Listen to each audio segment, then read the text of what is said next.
What's up, everyone? Welcome to the stream.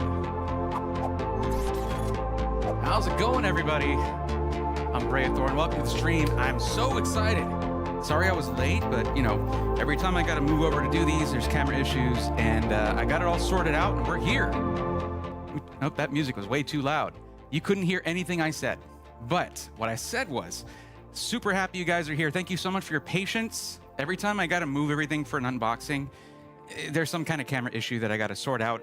But it seemed like everything was working before, until it wasn't. But here we are. We are ready to go. What is up, everybody? So happy to see you guys. Also, I got a different one of these, and I think it sounds a lot better. What do you guys think? You guys ready for this stream? I am so freaking excited for this. There is so much to talk about the future of like the whole channel here, and it's picking up where it started. We're going back to our roots because the content on pre-builts, you guys know and hopefully love, started with iBUYPOWER. That's right. You can go back. The content is there to when I was getting more serious about content. The shortages were happening, and I could not get a GPU to save my life. I just couldn't do it. It was just not happening. So let me turn off my ringtone before I put my phone away.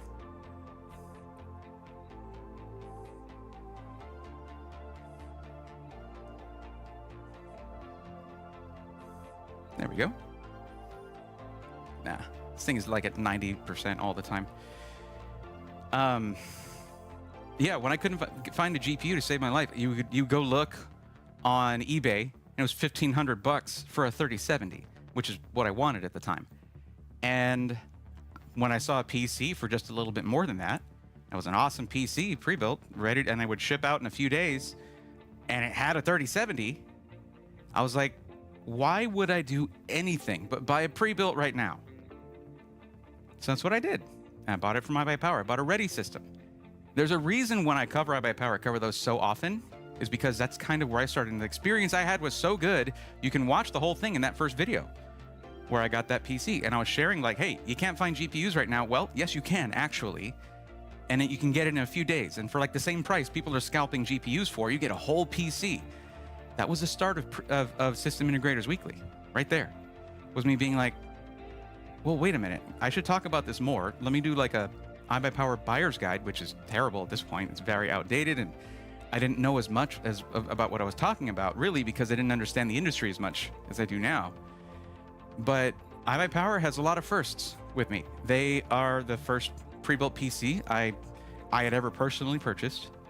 We had our family one. That's what I started on. It was family pre-built. That's where I started when I was like, younger, but it was the first pre-built I'd purchased for myself.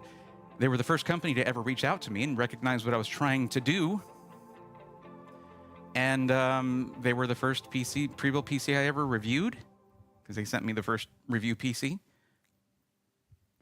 Well, because the channel is now embarking upon an entirely new venture, while System Integrators Weekly will continue, by the way. That's not going away. The two series are going to work hand in hand, okay? But when we were going to embark on a new journey, it made so much sense to go back to my roots. I should be recording, by the way. Not yet. There we go. And I do hate to do this, but I do need to hide you guys there. Sorry about that. Feels bad. And that right there, you guys know who I am. Okay. And for those of you who don't know who I am, I'm Braithorn.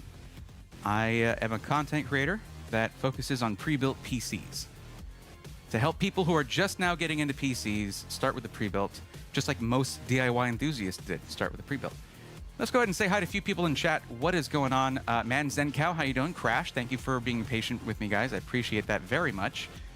JJB, been really looking forward to pre-built. Rebuilt.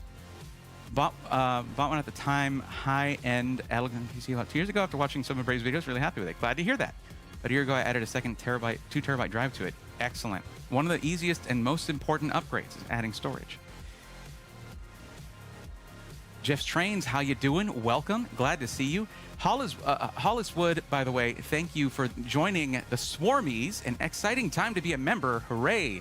Absolutely. Thank you for that 1 month membership there. Looks like it's not your first, so I appreciate that very much. I see you got the silver B right there, so love to see that.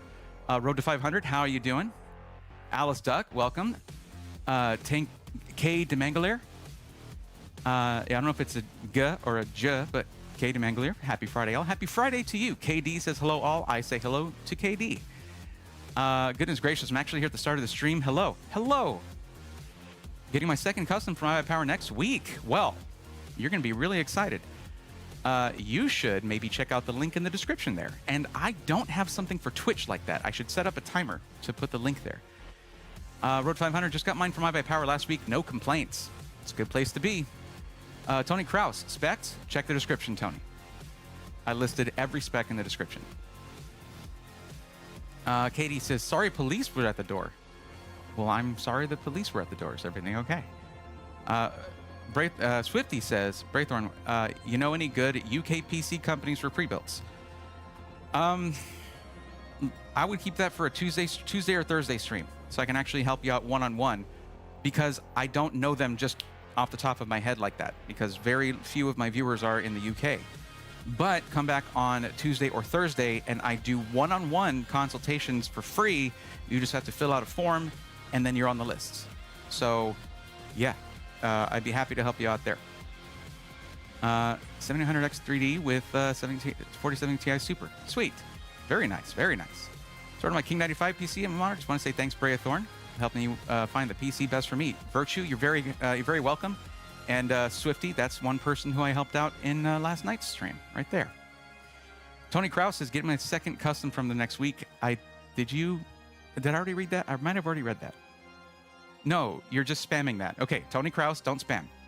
If you say it once, I will work my way through chat and find you there until I get to unboxing and working on the PC. But yeah, don't repeat yourself, guys, if you don't mind. Steve, what's going on? Welcome, my friend. How are you? And remember, Steve, if you brought any haggis with you, make sure you brought enough for the rest of the class. What's up, Mr. Cuddles? How you doing? I'm just working my way through YouTube chat right now. I'll go over to Twitch chat in just a second. Practically early tonight. PS is actually 420 over my US pals. Interesting. I've just realized that is tomorrow for us.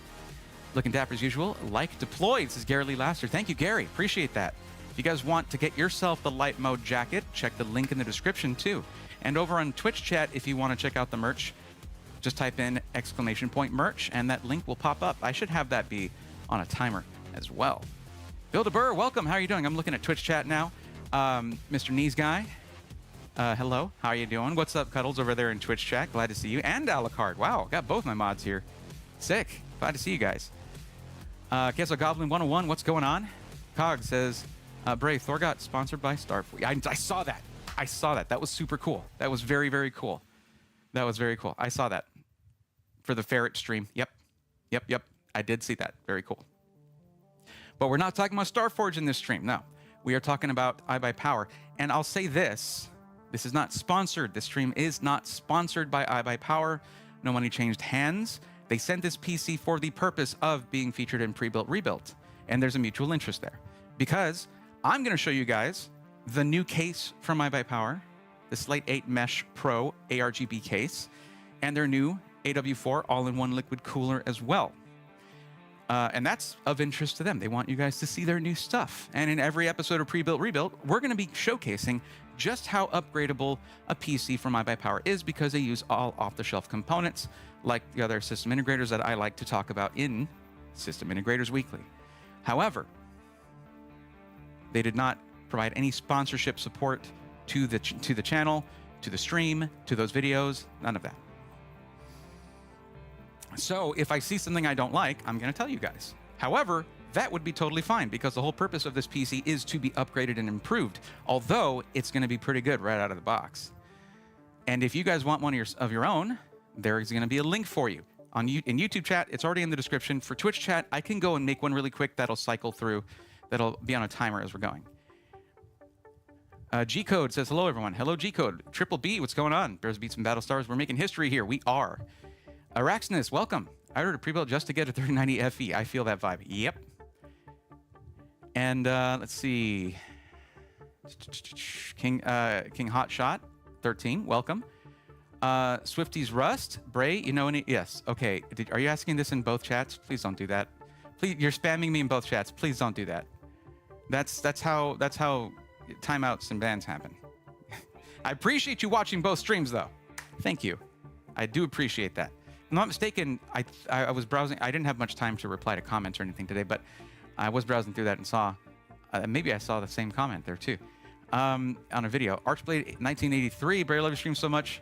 I take everything you say in, and it helps me when it comes to my PC. Archblade, I'm happy to hear that. Wait until pre-built, rebuilt. It's gonna be awesome. Jasmine DeBean, hello, welcome back. And let's see, Lord Kabul 2000, first time chatter. Nice to see you live, Bray. If it weren't for you, I would never have gotten my, okay, very cool. Very, very cool. Happy to hear it. Ghost Dave, welcome back. Archblade 1983 says, my PC's running great. Everything Bray says. It helps me keeping it running and keeping it clean and tidy.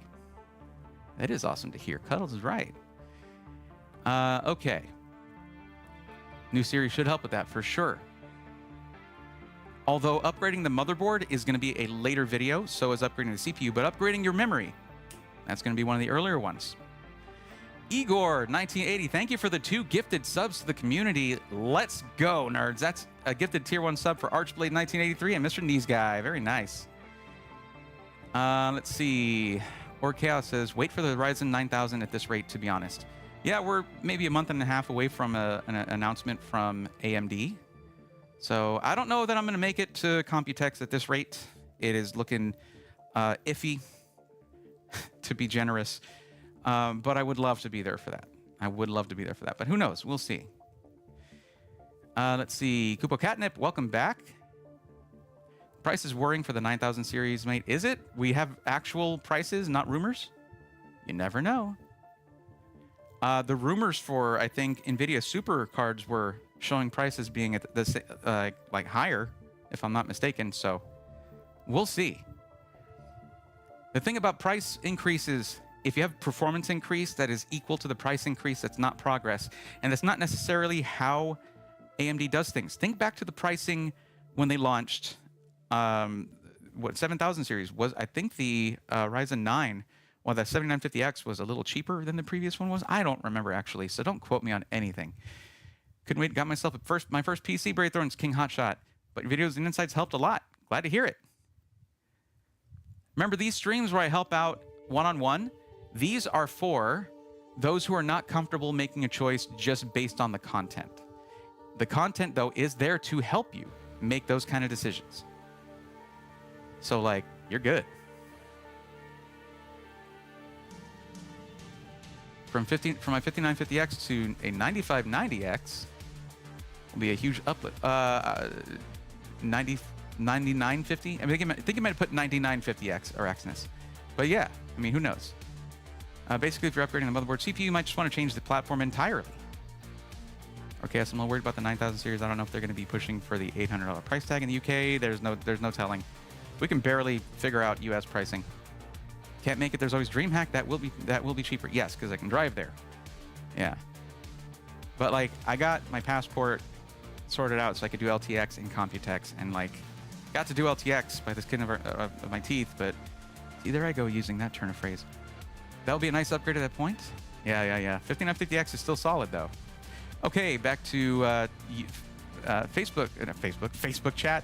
Yeah, we're not streaming on Facebook. Don't worry, guys. Back to YouTube chat. You're good, Tony. No problem. But just I do try to interact with chat as much as possible, at least in the beginning of these. Once I start getting into unboxing and talking about the build and things like that, I can't be as interactive with chat. I will pause now and then to go back through and read some things, but it's not as direct as it usually is, as you're noticing here. Let's do a little zoom here. Okay, that's working, and I'm glad to see it. Let's see. What's up, Zections? How's it going? I'm early. Nice. I'm going to be buying iBUYPOWER at the start of May. Cool. I have a link for you that might be of interest in the description there.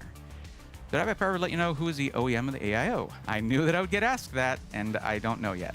I'd have to check. Let me actually check on Discord, see if I got messaged back on that.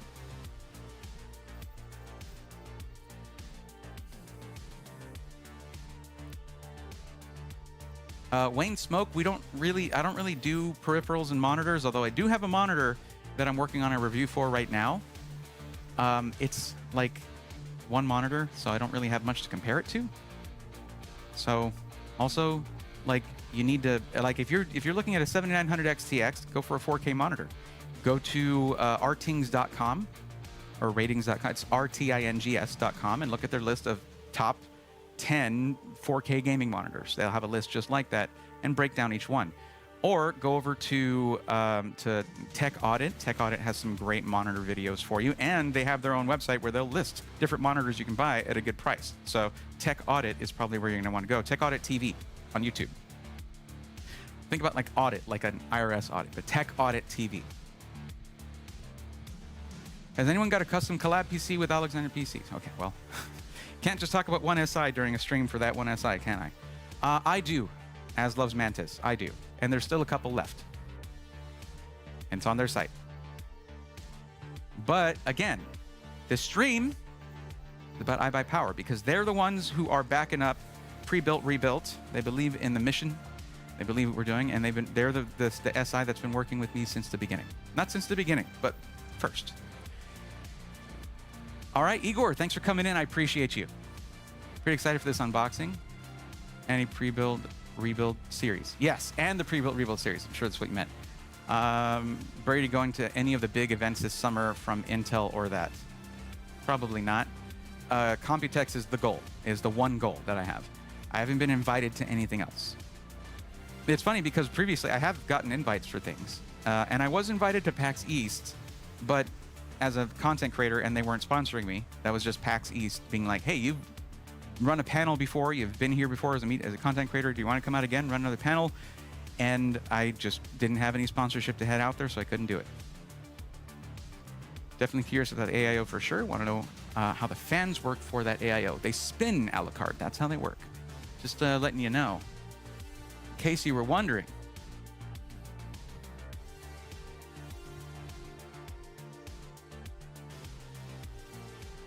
Okay, I do have one announcement for you guys, by the way. So for the longest time, actually for quite a while now, for months now, we've had a discount with the Ready systems. It's code Brayathorn on iBUYPOWER's Ready systems, and that would take if it was above $999, you'd get $50 off. If it was above $19.99, you'd get $100 off. Well, I've got good news and bad news. Let's start with the bad news. The $19.99 and up no longer gets you $100 off. You'll still get $50 off, though. That's the bad news. What's the good news? Typing my name into the coupon code section gets you 5% off a custom system or an easy builder system. That, I think, is going to be a lot more useful to you guys. So, if you guys click the link, and you know what? Let me add that to the. Let me add that really quick to the Twitch stream. I'm going to add a timer to put the link in Twitch chat so you guys can check it out. For those who are wondering about specs, things like that, they can just go to the link and they'll be able to find out what's going on.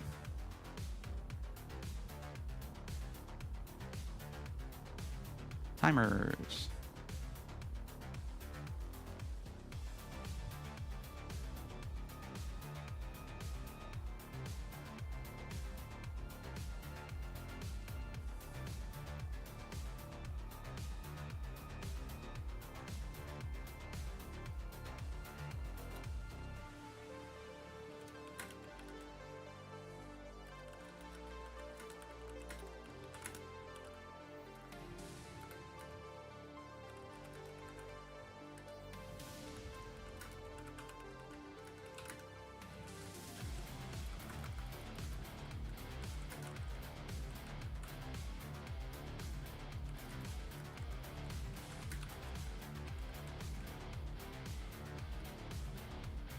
Okay, let me grab that link real quick. And I've got it right here. There it is. How are the audio levels, by the way, guys? Everything sounding good?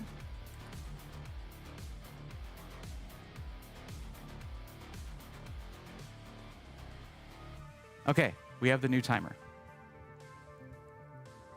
It's, oops, I forgot to name it. So it's just called timer name is what it is. That's what the timer is. It's called timer name. Okay. Angry Beaver, welcome, my friend. How are you? Archblade says, I was thinking about changing my AIO. I also have the MSI 240 on top of my case. Was thinking about changing it to 360 in the front and wondered if it make any difference. It'll raise the ambient temperature inside the case overall. Because now instead of air going out of the PC carrying the heat, it's pulling in fresh air, which is going to cool your CPU better.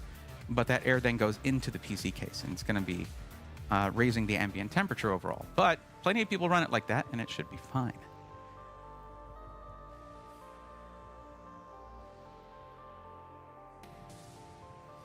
Is 70-ish degrees not too hot for my CPU in gaming? No, that's fine. And also, I do cubing. Thank you for not listing your CPU. What kind of cooler you're using or any of that kind of stuff. Thank you for doing that. Not doing that, rather. The display guy is good for monitors, too. Also, monitors unboxed, 100%. Yeah, that's going to be a lot better. What is? Can confirm on the display guy and also monitors unboxed. There you go, Alucard. Do y'all recommend a 1440p? Okay. Yeah, 1440p is great. Okay, we should probably get into this. So, for those of you who see that link popping up there in Twitch chat, it should have come up by now. I might need to make it a command as well. Let me do that so I can get it started.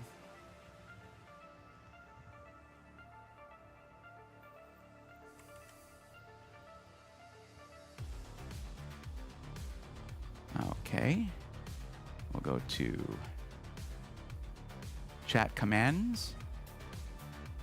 Add a new one.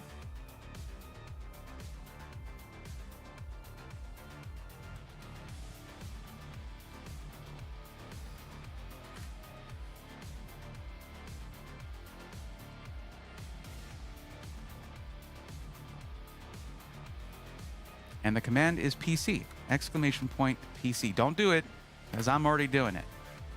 But that's the link right there. What you guys will notice, this is not a ready system. Now, one reason that I'd like to point out ready systems, because when you're looking at the price to performance and getting something really quickly, few options are as solid as iBUYPOWER's ready systems. They're just positioned really well to offer value there. Based on the scale of their operation and their experience of over 20 years, 25 years, actually. So they're very good at what they do in terms of that. However, I wanted this to be something where there's a great default spec, but you had options to upgrade it if you wanted to. Because there are some things you might never want to upgrade. Just because there's a series called Pre-Built Rebuilt coming out doesn't mean you need to do every step in there. You could just mostly pay attention to the adding storage, upgrading RAM, changing the cooler, whichever episodes sound fun to you, something you want to do or something you might think you might need to do. But when you're looking at this PC, you'll notice that maybe it's not as inexpensive as a ready system would be, but we were a bit choosy with some of the specs. And also, there's a massive upgrade path there. And you can actually make those upgrades before you even buy it. You want DDR5 6000 for that AMD CPU? Go for it. It's one click away. We didn't get that, though, because we wanted to keep initial costs down. The performance it's leaving on the table is not a huge difference with the CPU that's in there, the Ryzen 5 7600.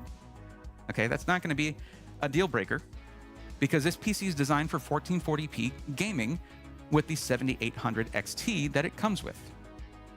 But if you want to optimize your memory, bam, just click right there. Or keep the memory that it comes with and then just upgrade it when that video comes out, because you have the option to do that. Or at any point down the road, if you ever notice some kind of loss of performance, which you wouldn't, because unless you buy two of them with two different kits of RAM, whatever. Anyway, the other thing is you can keep that memory until you upgrade your CPU to something really fast, like an X3D chip from the next generation that's coming out.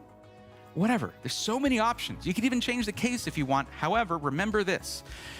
The whole point of getting this case is that this should have a similar design to the previous generations of iBUYPOWER's cases when it comes to the internals, how things mount, where things go, and that's the idea.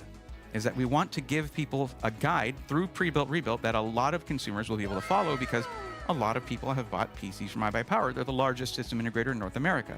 So there's inherent value in that as well. So if you're wanting to follow along with a case that's exactly like the one we're unboxing tonight, you probably shouldn't change the case, and I think you guys are going to like it. We saw this one at CES, and it is stunning. So I cannot wait to get this thing out of the box, and we're going to be getting that done here very soon. David Chandler coming in with a Tier 1 sub. Thank you, David. I appreciate you. How are you doing, buddy? That's a 3-month subscription, so you are, I mean, that's 3 months of being subscribed, so you get all 3 pieces of the Triforce. Power, wisdom, and courage to you, my friend. Got a lurk now, guys. Friends, birthday. Oh, that's awesome. Okay, tell them happy birthday for me. They'll be confused. Thanks, Cuddles. Appreciate you. You guys know how these go. I usually spend a lot of time just chatting in the beginning, but it's all good. We're gonna get started here in a moment. So I won't be able to join tonight, Bray, having a birthday dinner for my stepsister. Okay, well, Crash, tell your stepsister happy birthday from me. She'll be confused. Hey, Braythorn says happy birthday. What? Did you just cuss at me? On my birthday?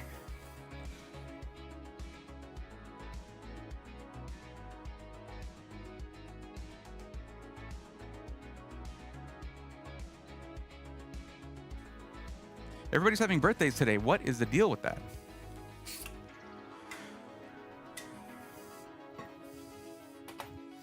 All right, guys. I'm going to try to snooze the ad once again.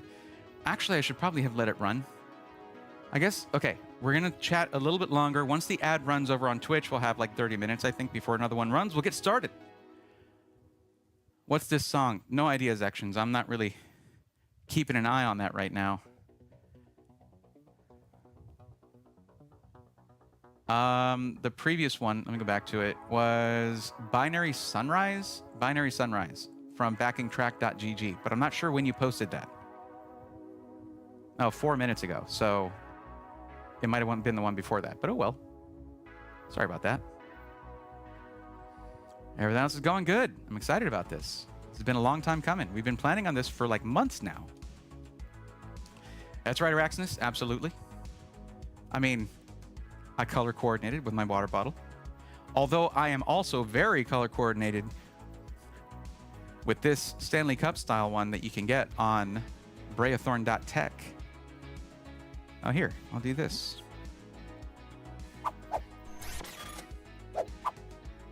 The print quality on this is actually completely awesome. Look at that. That's actually, there you go, look at that. Oh, the reason I don't use this one more is because I drink sparkling water. In full disclosure, if you like carbonated drinks, this is not necessarily the right one for you unless you're using the straw. If you're not using the straw and you close the top to keep the carbonation in, the lid just comes off because it's not a screw-on. It press fits. So the pressure jet tends to push it up. We have the other water bottle with the screw top for that. It's a 17-ounce one. So ad break starts in... Whoa! Okay, I missed that while we were doing this.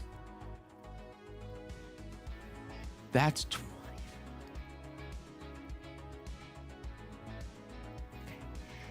Just 1 second.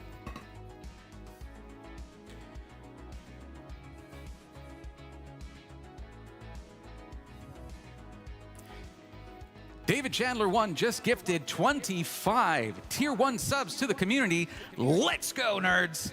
That is a Tier 1 sub for Mactavius, Epic Valley Still, Nismo 8787, Campologist, Arcam, Valente, Victor the Cleaner, Lord Kabul 2000, JJ Jones Jr. 33, Andy the Lab YouTube.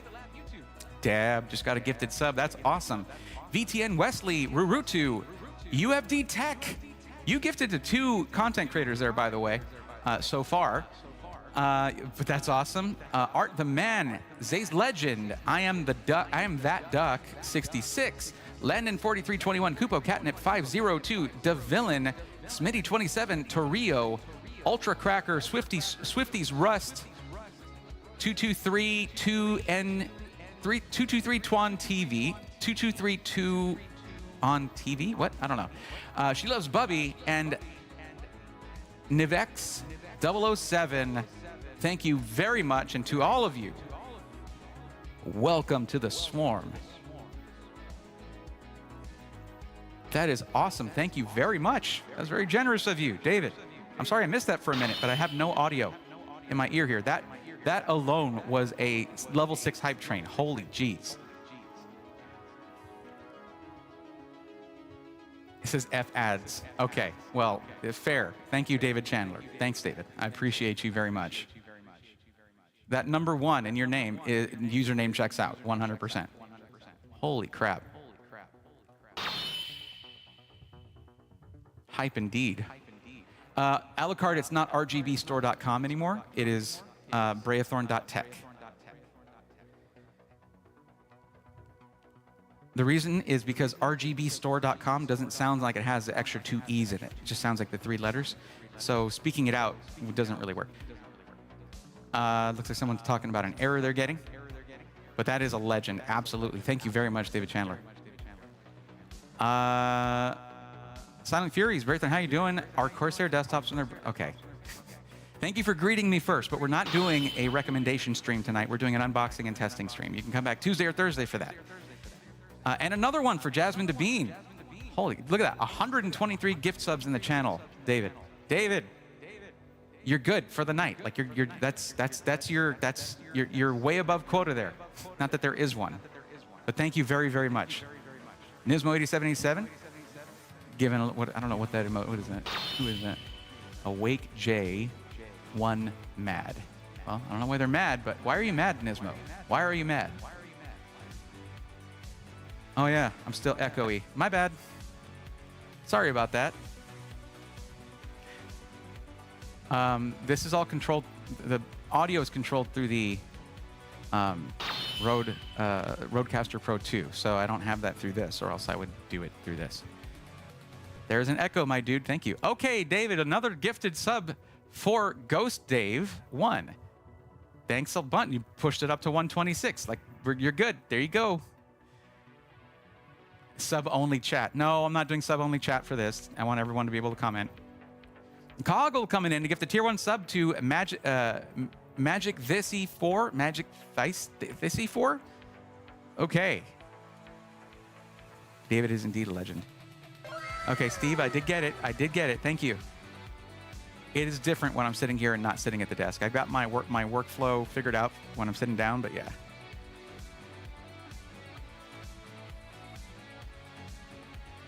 Epic Valley Stills continuing the gift sub they got from David Chandler 1. Very cool. That's an option you guys have by okay. Well, we're going back to Echo. No.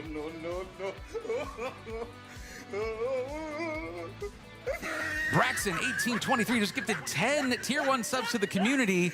Let's go, nerds. That is a tier 1 sub for Code Herder, Brazil USA, C-Pots, J Cool, Dark Ice, Stocky Jack, Cogs242, Skull E, Merlin God 1, and Shiny 918. Welcome to the swarm. And Epic Valley still gifted a tier 1 sub to BC Murray 75 and continued their gift sub. Let's freaking go.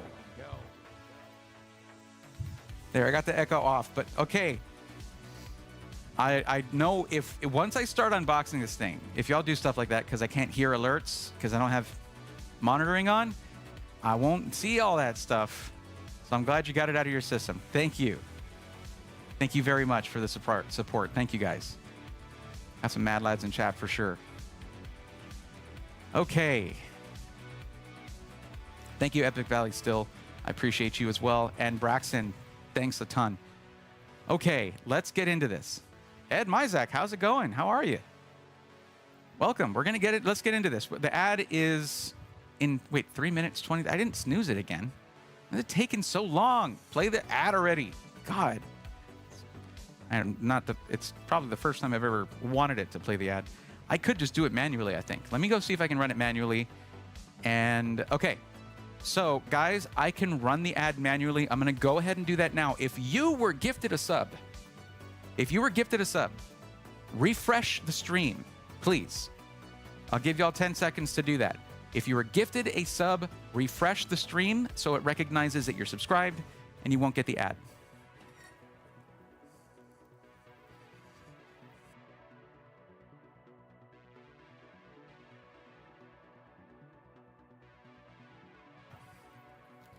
Alucard, the problem is I don't look at the screen as much when I'm doing this stuff.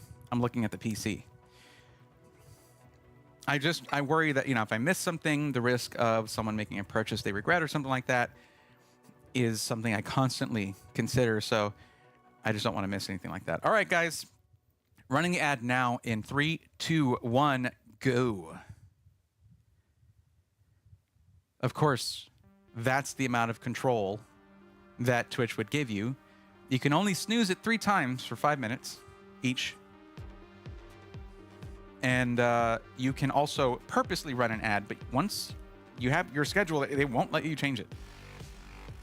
Jasmine says, yay, no more ads. No more food ads, right, Jasmine?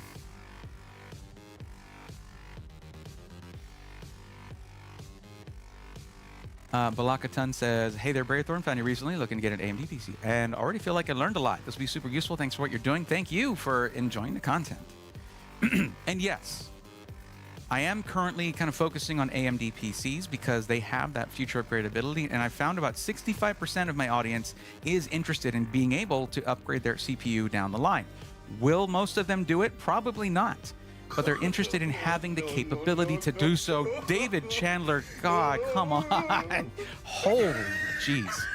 You're trying to send me, like, as like, on your own, you're trying to send us to Computex, aren't you? You're trying. You're trying to do that. Because David Chandler, 1, just gifted another 25 tier 1 subs to the community. Let's go, nerds. Oh my God, that's a tier 1 sub for Miss Stilly, Decomposer 1985, Northwind Tweak, Zangster 70, JBanks 321, TC 2030, Primeval 169, Coldfire, Fan2 Orcas, Hat Trick Rogers, Hyperize 7, Gamer Kid 981, Pluto Reality, Starry Messenger 256, Ollie 189, Anthixius, Azrith 33, Twinks, Faded, Noble 7 MXR, Zocane 1, Charger Dog, Mr. Reaper 777, Baby Odakova, Baby Odakova, and El Tirador 215. Welcome to the swarm. No, what is that? Okay. I don't want to be a robot. Thank you. It didn't do the robot sound because that's assigned to another microphone anyway, so it's fine. Okay.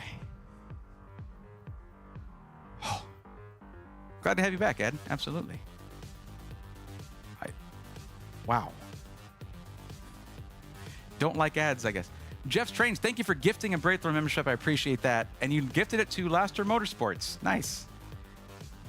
Thank you for gifting a YouTube membership. I appreciate that, Jeff. Thank you. Don't you start. Do not know. Don't you start. You've done a ton of that. Like, I gotta get to the content tonight. I do need to get to the content tonight, or iBUYPOWER's gonna be mad at me. That's what I mean. I did start early because I just like talking to you guys sometimes, you know. Well, Alucard, I get it next month, but yeah, yes. What I'm a member on both streams says Motub. Thank you. Look at that. You got 2 of them now. Power and wisdom. I don't actually know what order the Triforce is stacked in. You'd think I'd know that. I got it tattooed on me. Goblinfly99 is looking forward to the stream. Me too. Thank you, David. Thank you. Thank you, seriously. Thank you very much. Channel's legit been getting me through some tough stuff, so I'm happy to have the community to talk to. Ed, I'm happy to hear, I'm not happy to hear the tough stuff part, but I'm happy to hear that the content's helping you with that. I have certain content creators that I go to when I'm feeling down. I mean, we all get those feelings, you know, at some point. For various reasons, and it's just nice to have something to go to. So the community definitely helps, so I'm happy that ours is that for you. I don't remember. Okay, Epic Valley still gifted a tier 1 sub to King Hotshot 13. That's your second for the channel. Thank you very much. Okay, the ad's done. We're ready to get started. Triforce is left, right, top, but what is it? Power, wisdom, courage? That's what I thought it was. Power, wisdom, courage. I had to do that backwards, by the way. This is my right, your left. But I'm presenting here. Power on top, courage on left, wisdom on right. Now I'm all confused. Either way, doesn't matter. We are here to get this PC out of the box. It is trapped in there. We must save it. We must rescue it. And then they're literally called torture tests. So now I don't like to personify this thing anymore. But I am excited. I'm ready to go. Hope you guys are too.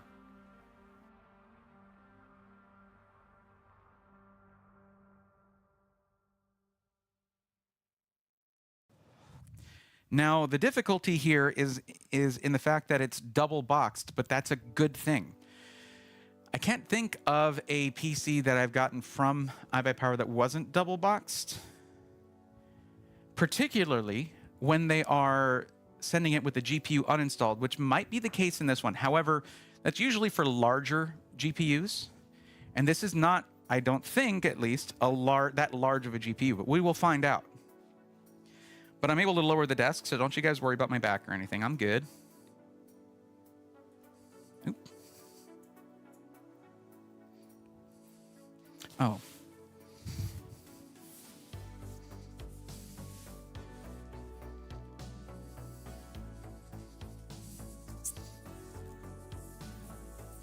This one is actually, thankfully, not that heavy for once.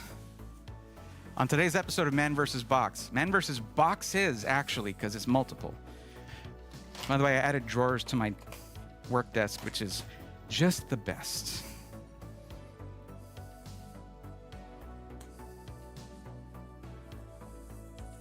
Always forgetting to take these off.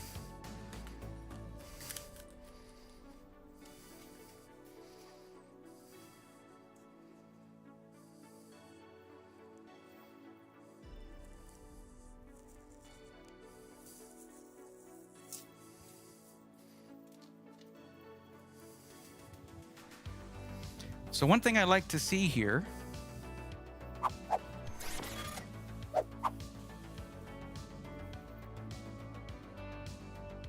there we go.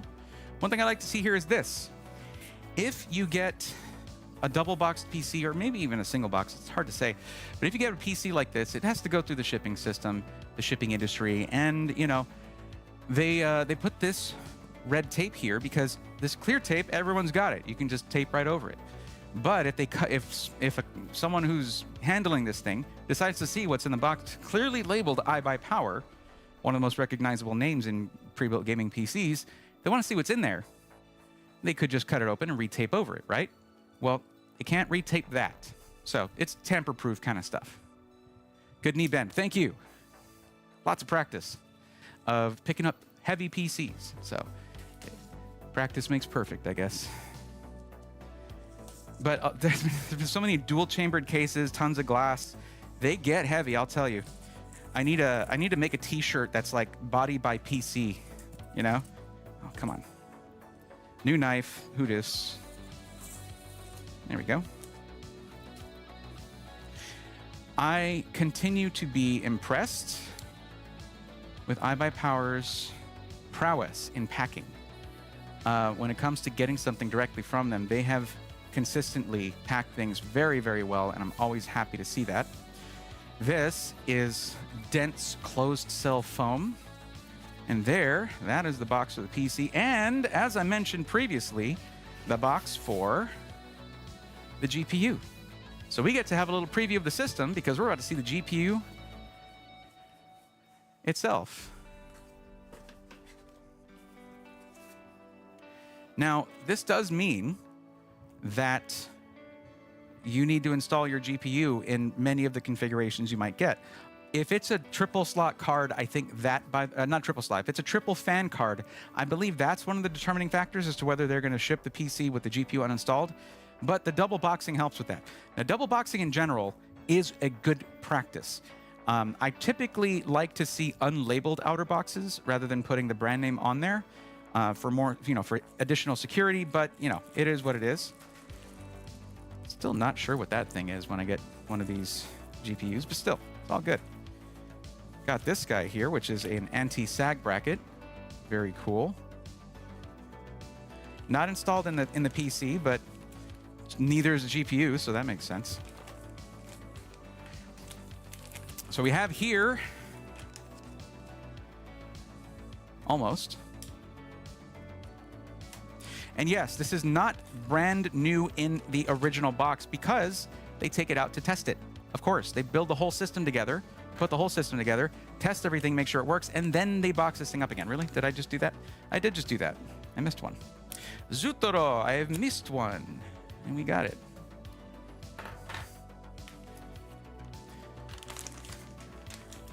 Nice and solid. Really, it's a nice look. These are nice looking GPUs because they don't go overboard. If you like something that's a little stealthier, these XFX cards can be really nice. So it is a sort of a 2.5 slot card. Okay, but it's not a big old triple slot. And 7800 XT is going to be an amazing GPU for 1440p and come with a nice price point. So, by the way, in case you're wondering, currently I believe the price on this is, I think, $1650, $1680, something like that. It might normally be around $1730, but 1440p gaming all day long. Now, by the way, there is one thing I would recommend for most people looking into this.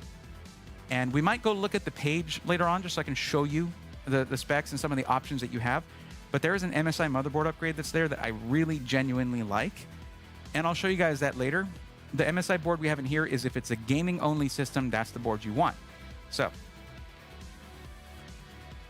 yeah, I do like this. Let me see. Did they leave the peels on these? Because I would want to get those off at this point here. Yes, they did. Okay. That's worth a few FPS just by itself. Purple knife is killer? I hope not. Might have the police knocking at my door. Wicked Insanity, welcome. I like purple. I have a purple shirt that I won on YouTube. How did you win it on YouTube? That's interesting. Craig Lilly likes XFX. Nice. My XFX had enough peels on it that it rivaled a Strix GPU. Yeah, when I was doing the build in December, where I was building that PC for the giveaway for iBUYPOWER, that was a brand new, fresh in box XFX GPU, and the peel on this part was like actually difficult to get off. I will say there seems to be very mild scuffing right here. Can you guys perceive that? Can you see it? You picking up what I'm putting down? There you go. You can see it. But that could just come off. Let's give that a try before I proceed. Just want to check it.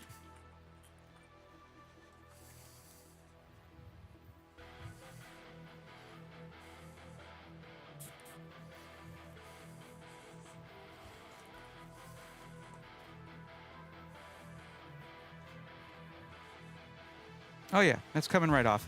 Probably, actually, I'm seeing more of it. It's probably just residue from the initial plastic peel because the adhesive on there was actually pretty strong when I was trying to do the peel originally. Oops. There we go.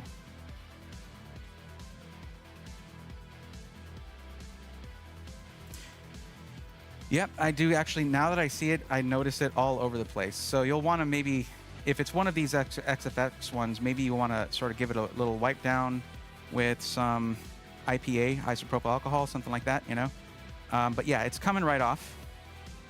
It does, yeah, it was basically adhesive.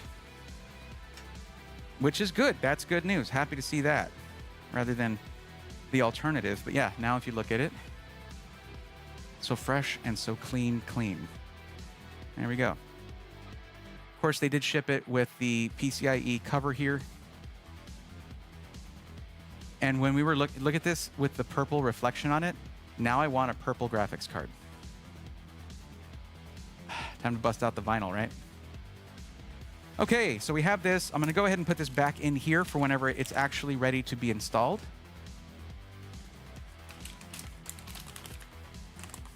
We might want to use the GPU support bracket, but we might not have to, hint, hint. But I will say this, XFX could work on this, by the way. A lot of GPUs have sort of followed Jace 2 Sense's advice, and they've sort of mated the cooling solution to the PCIe bracket, not so in this case, which is why the XFX cards can sag. So that's something to take into account. See that gap there? That means all the tension all the weight is on here. You're not getting any lateral support there. But that's XFX. That's not, you know, like iBUYPOWER manufactures GPUs. Yet, maybe, I don't know. iBUYPOWER can do kind of anything. They're like, yeah, let's, like, you guys want to just like go nuts and make a case company? Okay.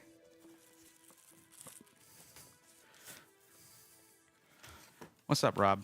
I hope you're doing well, buddy. Hope all of y'all are doing well. I miss some of you guys, man. I'm not some of you. Miss all y'all. It was really so cool to do the tour there, and it was so cool to see Jay doing the tour there as well. If y'all have not seen that video, you definitely need to check it out. It's really a different vibe from the tour that I did back and around TwitchCon 2022. XFX GPUs are so clean looking. They are. A little spit wipe will get that clean. Yes, that's actually what's in here. This is a bottled spit. So yeah, totally. No, it's a screen cleaner actually. God, now I'm gonna get some of y'all being like, yeah, you should sell that in the merch store, but you bottle your spit and sell it. No, don't do that. More high density closed cell foam here, just put in there. Nice. So it's different from closed cell foam. This feels more like the kind of foam you get with acoustic foam, basically. But oh god, they're here. What is that? Oh, okay. iBUYPOWER, miss you too, Bray. Oh my goodness, when did you guys get here? What's up? We can. Anything we put our mind to, we make it happen. Oh man, purple GPU. All right. Also, you guys have like 4 or 5 choices for cable extension colors in the big configurator, and purple isn't one of them. And like, listen, guys, it's okay to make me sad, but please, please, not him. Don't make him sad. You see, purple is his new favorite color. Just saying. By the way, guys, when you buy one of these systems, I think you can get a Peepo for $1. This little guy, so squishable. Best little, I gotta tell you, great travel companion too. But yeah. It's just the best color. Purple is the best color, so yeah. You're good. You're good. He's good. Okay. So this is always a bit awkward, getting this thing out without breaking your back. But the way that I do it, though it is indeed awkward, is the best way that I've found so far to do it. It's kind of similar to the way that I take the PC out of the inner box as well. Keep this flap right here folded down. Here, let's lift this up a bit so it's easier on my back and you can see it better.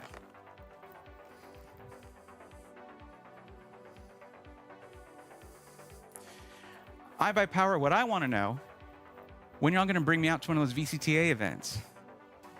I'd be so sick. Love to go out there and cover that.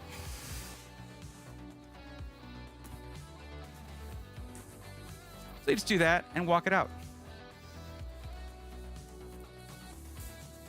Look at how easy that is. Take yours everywhere with you. Nice. Now, what do we do, guys? What do we do with our original box? What do? We throw it away? Get rid of it? Recycling is good, right? But at the very least, this box right here and the foam inside of it, please keep it. Keep it. It is perfectly suited to your PC, to your PC's case, the outer dimensions, everything. Please keep this box for whenever you need to. Say you're active duty military and you're going on a tour and you need to leave your stuff in storage or something like that. This is where your PC should be with the plastic wrapping around it. Okay? Inside, you'll see. Whatever wrapping comes around the PC itself, keep it protected from moisture and dust, and then the box itself to keep it safe from impacts. If you're moving, you need this. Setting it back for an RMA, you need this. Do not throw this away. In fact, just keep other computer stuff in there, basically. You get a mouse and keyboard with it, but then you upgrade it to a new mouse and keyboard. Put the one that came with it, if one did come with it, right in here. There you go. We save it, says H. Indeed. Purple and pink are the best for real. Can't disagree with you there. I mean, look. If you want to become a purple gradient, no better way than the light mode jacket. There's also the dark mode. There's a dark mode for those of you who like that. Links in the description, y'all. And being that I'm a Texas boy, all right,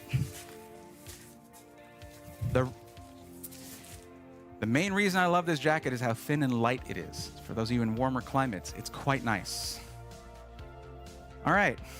Now, it can help when you're going to be unboxing this to get these little grips right here and pull them out because it can catch on the foam inside. So we're just going to do that with the same knife that we used to unbox it, to cut the tape. We're going to try to pull that with us. Or the other thing is there's usually a corner there, a rounded corner there, whatever. Fold that in and then pull out. See that? That's what I bent back. Were you able to see that? I hope so. Just don't actually need this.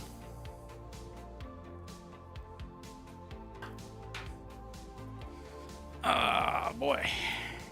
Save it for returns. Not just for returns, for moving, storing, all that stuff. Make a cat fort, also an option. With the outer box. That's the option for the outer box. Yeah. There we go. Now this thing's ready to come out. The side that you want to cut is the one that has the handles on the top. That's the side you want to cut. Leaving the tape on the bottom intact, essentially. If you're using any cutting implements, please be careful. And by the way, they very helpfully... Oh, wrong one. There we go. Here, let's close that out. So it's just a basic screen.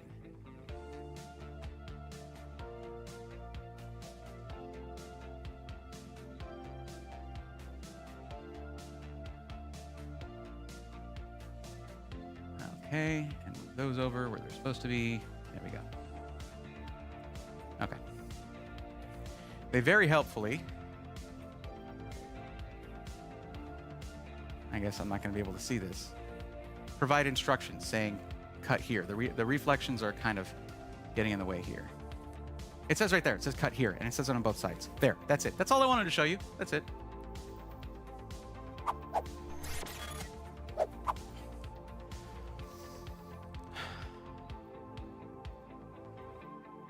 I was in Conroe, Texas in 2003. There you go. I've had my iBUYPOWER Best Buy pre-built for 2 years now, and still the box it came in. That's the move. Replace the pink with the light cyan blue, or at least add it for sure. But yeah, those are basically, to me, well, pink and cyan are basically the vaporwave colors. I like to add purple, or specifically electric indigo. For those of you who have RGB in your PC right now already, go to your RGB software, put in hex code 6800FF. That is electric indigo.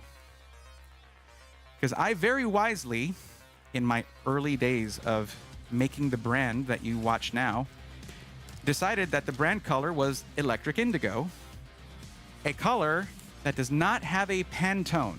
Way to go, me. I sure knew my stuff when I first started out. That's the thing, guys. You rarely know all the things you need to know when you're first starting anything. Okay, let's see what we've got here as we open it up. Let's go to the top-down camera here. So you can't really see me on that one. Here we go. So you're getting some messages here. You have the anime girl. I mean, of course you do. It is iBUYPOWER. Why are you reading this? Unbox the PC already. Little bossy. Little bossy. Not sure what kind of dere that is, but I'm sure it's one of them. And then earn rewards, gear, and more right there, and the QR code on that side. But what do we have here? This, I would say, is arguably, and you could argue this, more important. Having trouble? Contact us first. There's a support link right there. And as we saw in the LTT Secret Shopper series, their support is world-class. Technical support also has a phone number here. They show you the hours, 8:30 a.m. to 5 o'clock p.m. Pacific Standard Time there. And customer service, other than just technical support. all listed right there. Okay. So that's going to be more like if it's purchasing support, support for returns, exchanges, account stuff, that kind of thing. Technical support, it's PC stuff. So it's not too mysterious what those mean. Okay. Anime girl, shut up and take my money. I mean, I'll take it, but I can't get a PC to you or anything. iBUYPOWER sweating right now, hoping shipping didn't break anything. Do you see how dense this foam is? This is closed cell foam, and it is very, very dense. Like it's squishy but dense. It is strong. It keeps its shape even through multiple impacts. Yeah, you heard me moving this box. I didn't hear any broken glass. Did you?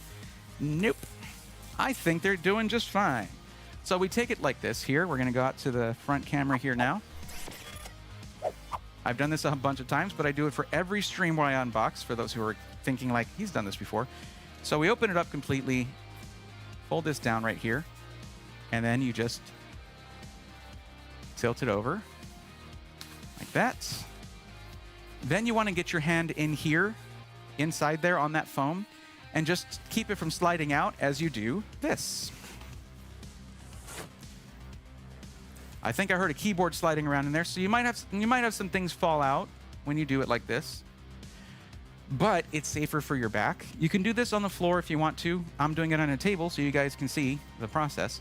Now I need to lower that table because I don't want to hit my overhead cam when I do this. Now, if you find that there's some suction when you're lifting this up, you can just cut the tape here a little bit to let some air in. But we're not having that problem. And I will say it looks like there was an impact, by the way.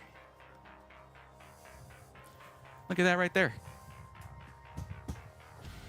Here's the thing.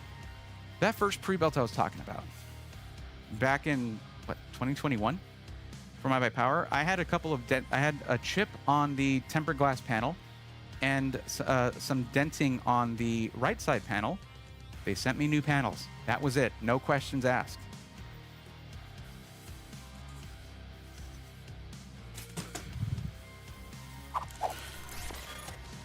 Okay, I guess no keyboard and mouse included with this.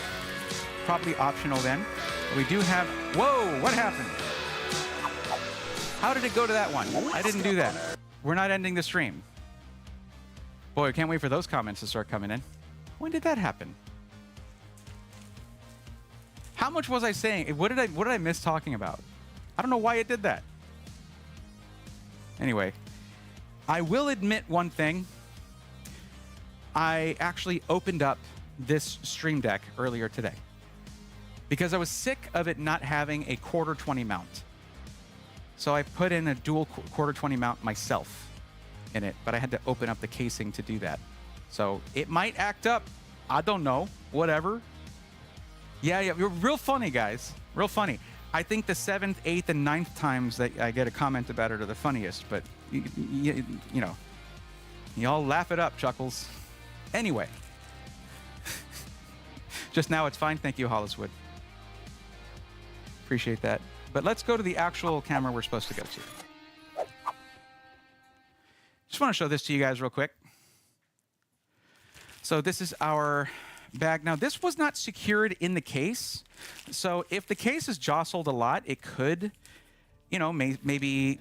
But you have also plastic wrapping around this, protecting it, and also plastic peels on the glass. So I don't think it would scratch anything, but you never know.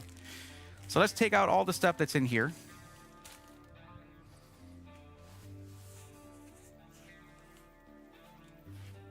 Man, that foam is so good. Okay. So we have a mounting thing for the AIO. Let's see what we got here. Oh, there's a mounting bracket too. Okay. So this is the manual for the Be Quiet Pure Power 12M power supply. We've got a 750 watt in this system, which you can very easily upgrade to an 850 for I think like 20 bucks or less. Not sure. We'll take a look at all that stuff later on. Okay. European Union regulatory notices, very important probably. Quick installation guide, and that's for the MSI motherboard. You don't need that. It's already been installed. It is pre-built. All the stuff that comes with a case, very likely, for installing it, all the screws and everything. So you have those as spares. Not my favorite kind of Wi-Fi antenna, but that's part of the motherboard choice. generally the kind of Wi-Fi antenna that I like to see. And you can actually buy these on Amazon and Newegg and stuff separately, but I prefer this kind of antenna because then you can get it out from behind the computer and help avoid some of the interference that you'll get by trying to get Wi-Fi through the PC if your router is on that side of it. So I generally prefer this kind right here, but you can actually buy those aftermarket. It's not a big deal. They just need to have, I'll show you real quick. They just need to have these connectors right here, these sort of micro coax connectors on them. And then that just screws into the back of the motherboard. Then, of course, we have, looks like just 2 modular power cables. Interesting, because I imagine this PSU has more, but it might be stuffed in the case or something. We'll take a look, but I imagine it would have been in this bag. Let's see if there's a what's included page. The reason I bring that up, and I should say, this cable right here is probably the only one you would end up adding. This is the SATA cable right here with multiple SATA power ports on there. And then your 12VH PWR connector. So I'm not sure why. Oh, this is here because it's an AMD GPU. But the power supply is PCIe 5 compliant, ATX 3.0, and it has native 12VH PWR connectors on it. So that's this right here. You have it in case you need it down the road if you swap out to NVIDIA. Could be, that's actually going to be one of the episodes of SI Weekly, is swapping to a different platform GPU, basically a different GPU manufacturer. A SATA cable, just one of them. Not sure how many come with the MSI board, but I think some things have been excluded here that should have come with the power supply and the motherboard. Nothing too critical, I guess, but got our power cable. We've already got one of those, so I'm not going to need this one. And 2 screws. 2 mounting screws for the cooling. Oh, that's probably, yeah, what are you, why are just you, 2 of you guys? I don't know. I feel like this is incomplete for some reason, which is interesting.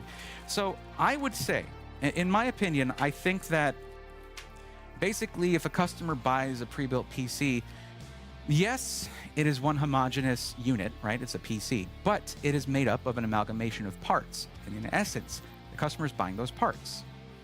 You're putting them together for the customer, but all those parts are theirs, including all the accoutrements.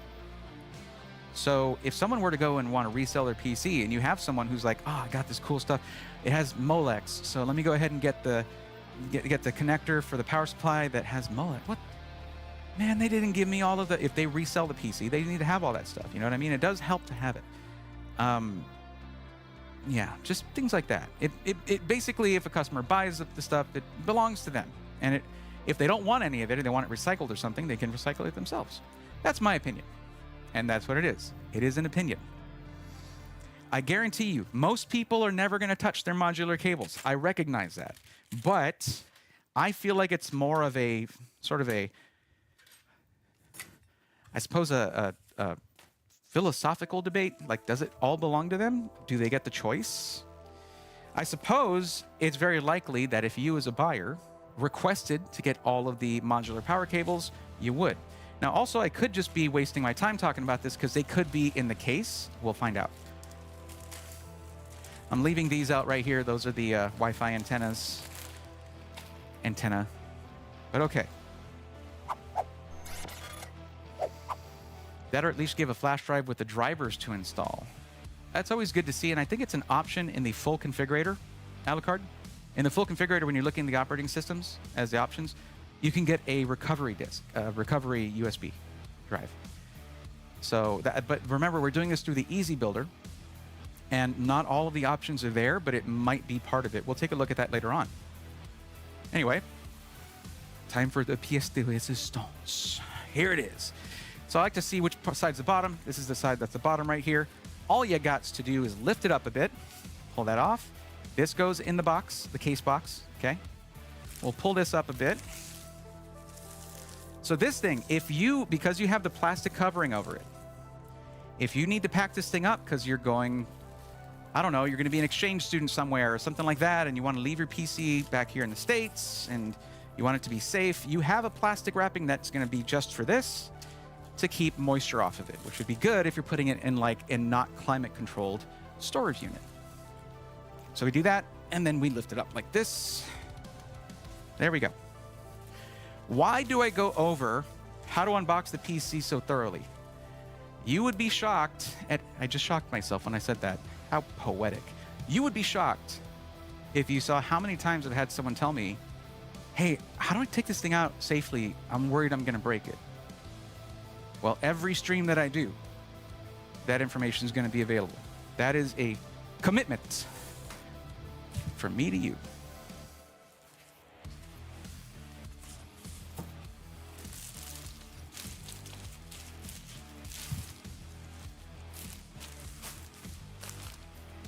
If you are investing a couple grand into something, or even $800-900 into something, it's still an investment, regardless of the amount. Take care of everything having to do with it, everything it comes with. Take care of that stuff. It's part of it being an investment. But here we are. God, this is a sleek AF case. And for the old lazy Susan to come out.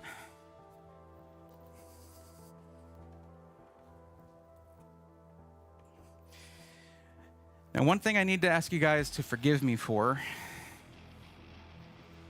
is that there's no RGBs on this, as in, we didn't make this like a custom Braethorn system. You know what I mean? We didn't, upside down. We didn't do anything like that. This is for pre-built, rebuilt. It doesn't have a name on it. It doesn't say PBR system or anything like that. So forgive me for not doing a bunch of branding on it, but just know that clicking on that link, picking up one of these systems, customizing it however you want, doing stuff like that, does support the channel, and I do appreciate you guys for that. Clean the PC says, I'm gooey. What's up, I'm gooey? How you doing? You gooey, I imagine. Celidus, what's up? Look for Braethorn's bloopers in the future, for sure. They should be in a bag in the box. You bought the whole PSU after all, and if you had brought it loose, you would get them. I thought for a moment that you maybe, Hollis Wood, I thought maybe you're someone with iBUYPOWER or something, and you were just kind of advising, oh, it should be in the bag in the box. Yeah. No, it should be included. And the thing is, you might be surprised at what system integrators don't include those by default. It's not just these guys. But we don't even know yet that that's truly the case. Speaking of the case, there it is. Here, let's get a little more light. This is gonna be a bit bright, but there you go. It is sleek, that is for sure. And if we look at the top here, some of the initial renders I saw showed a solid top, but as you can see, no. It does seem to be a fingerprint magnet, unfortunately. But look at all that mesh. It's quite nice. Yeah, it is just really, really nice because it just continues all the way down the front. And I guess I'll turn this on its back just to show you this really quick. A close-up of the front panel of the case. Look at that. Now, it seems like there's glass in front of that fan. However, if you pay attention, this is pushed forward. See that? So, because it's not right up against it, all this mesh right here provides plenty of airflow in for all three of those fans. That's a good thing about having distance from the mesh whenever you, from any filtration, when you have anything, you know, any kind of case with mesh on the front. You want a little distance there. It helps reduce turbulence, for one thing, but also helps to make sure that the mesh is not blocking the fans from getting air. So, it is a clever design, a good way to incorporate both high-performance front panel mesh, which I'll maybe pull this off and see, do this blow-through test and see how the porosity is, and the focus group favorite, the glass on the front panel. Okay. There is a lot more to love about this case, though, so you guys will see it here in a little bit when we turn it on. Let's look at the front panel I/O really quick. So, as you can see, we have front panel USB Type-C, USB 3.0, USB 3.0, if I'm not mistaken. Separate headphone and microphone jack, which I personally prefer. And of course, our power button right there. So, fairly simple. And I don't suppose we can call it front panel I/O because it is on the top but it keeps the front of the case looking clean. You just will have some stuff sticking off the top of your case.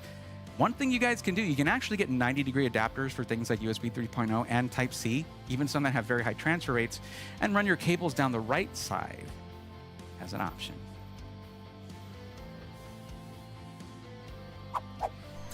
Okay, now opening this up, it looks like we have some recesses here and here. Now, one thing I'm a little surprised to not see, actually.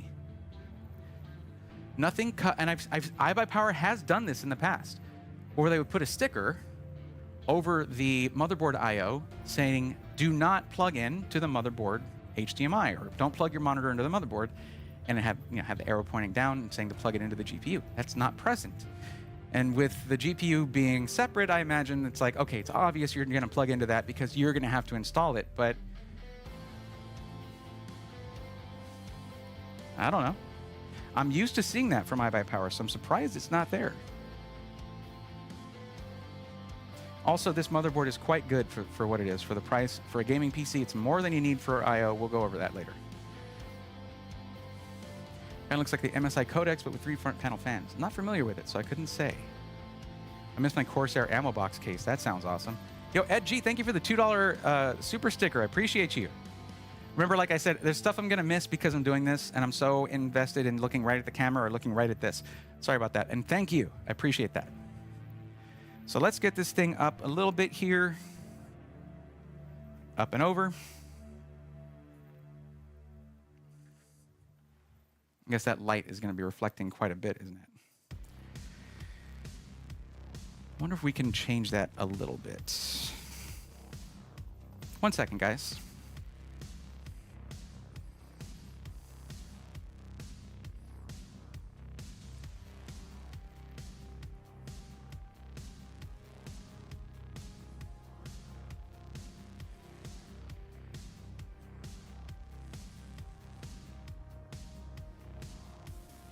We're going to try this out. We'll see how that works.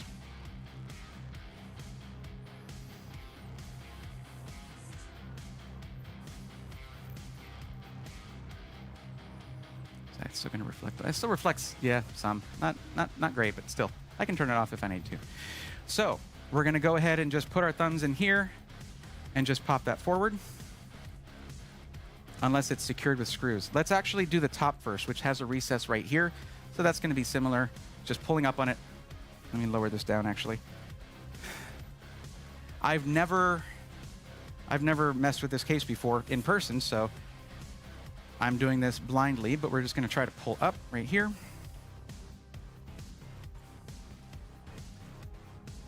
Tolerances on these clips are impressive.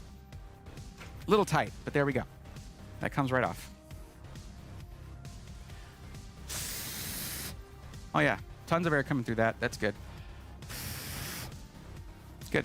Not all of it, obviously, but a good amount. Okay. Yeah, there's no screws retaining this, and now we just know that the tolerances are really tight for these clips, these ball clips, basically, that keep it in. Now, here's the test. Alrighty, better be careful taking this off of there. There is no catch to stop it from continuing to fall. And you don't want that to happen with the tempered glass pane. The main worry with these, now this is actually quite nice that it's reinforced on all 4 corners with metal, except for this one, it doesn't quite reach the corner. It does have a strip of something there, but looks like that's just to keep it like all black around the corner, around the edge. So if you drop it on this corner in particular, that is a great way to shatter tempered glass. Which is constantly under tension by nature. That's how it's designed to be. So you don't want to do that. Let's take a look at this inside of this here.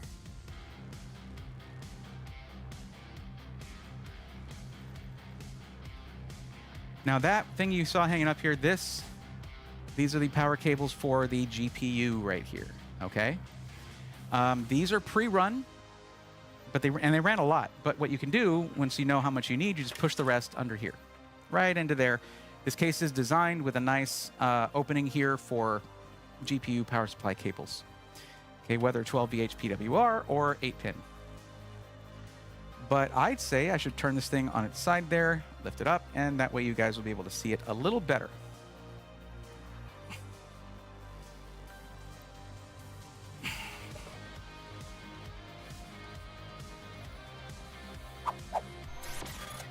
Now, what are we looking at? We're zoomed in. Okay, so I'm moving these out of the way. So what do we see here? So there's our AIO with the, I genuinely like the CPU block. I think it's quite nice looking. I can't wait to see it turned on there. That is for the new AW4 all-in-one liquid cooler. And this does have a 240 millimeter, not a 360, though this case can fit a 360.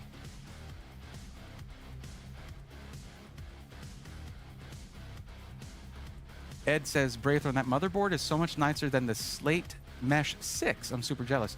The motherboard is nicer than the Slate Mesh 6? Do you mean like the case or like the interior?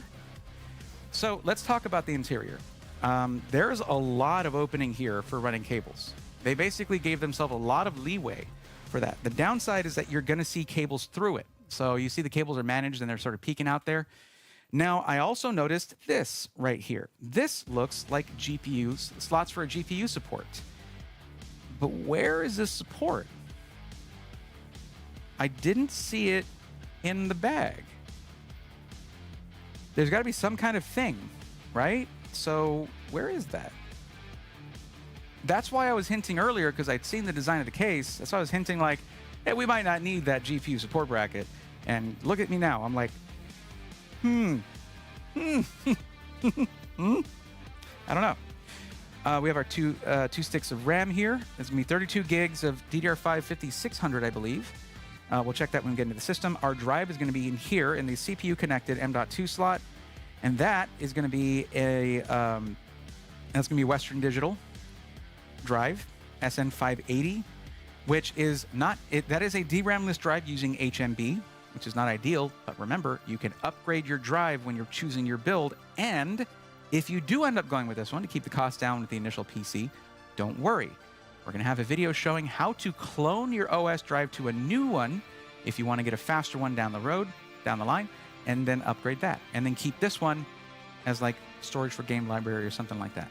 So if you want to upgrade to a 2 terabyte drive or something, you can do that there on the site right off the bat, or you can do it later. Because remember, this whole thing is designed to be upgradable.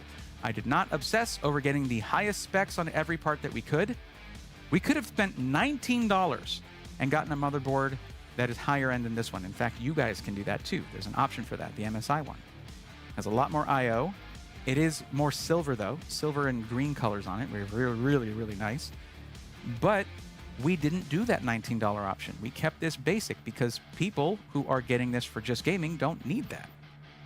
I'll show you the rear I/O in a minute. It's quite good, actually, for this board. Looks like we have our rear fan here. The fans that come with the AW4 all-in-one liquid cooler are not RGB, by the way. They're black or they're white because there's a white version, and they're solid. They're not going to have RGB. But guess what else we have? We're going to have a video on upgrading your fans, changing them out to a different kind of fan to upgrade that. Change your airflow design, things like that. So you're good. That's actually going to be part of the series. It's going to be great. It's going to be awesome. And now it's going to be soon. 24 pin there. Feels secure. We have our front panel USB Type-C connector right here, and our front panel USB 3.0 right here, or USB 3.2 Gen 1, excuse me. And looks like the JFP1, or your front panel buttons, right? That looks like the case actually comes with what I love to see, and it's no surprise because this is done in height cases as well, but we have a unified front panel connector right there. Just a single block. You just plug that one thing in. What a smart thing to do for a company that builds a high volume of PCs every year. Because that is not something you can necessarily rush through. You got to get it right. But yeah, also you'll notice there's no GPU in here because we have to install that ourselves. Now, for the 8-pin EPS CPU supplemental power right there, it looks like there's dual 8-pin and they're both plugged in.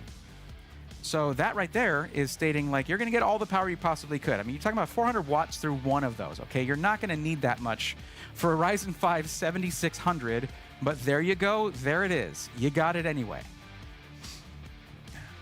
No RGB, just lost 10 FPS. No. You got RGB fans on the front and the back there. Don't panic, Araxnis. We're okay. We're still good. Excuse me. Sorry to anyone in London, but you guys get a ton of visitors. Wait, what is that about? I mean, it's so much nicer than what was included with the Slate Mesh 6 out of the box.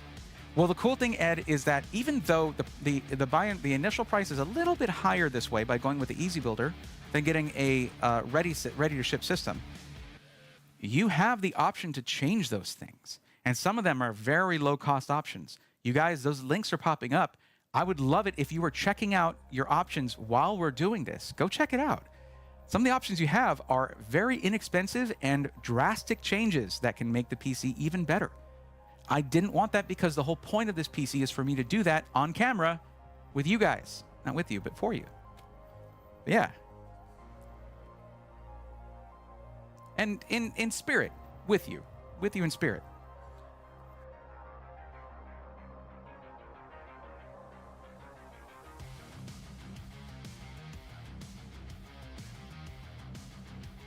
Now, I'm not the only one to feel this way. No surprise here, but their cable management on the front looks very, very nice. Not gonna lie.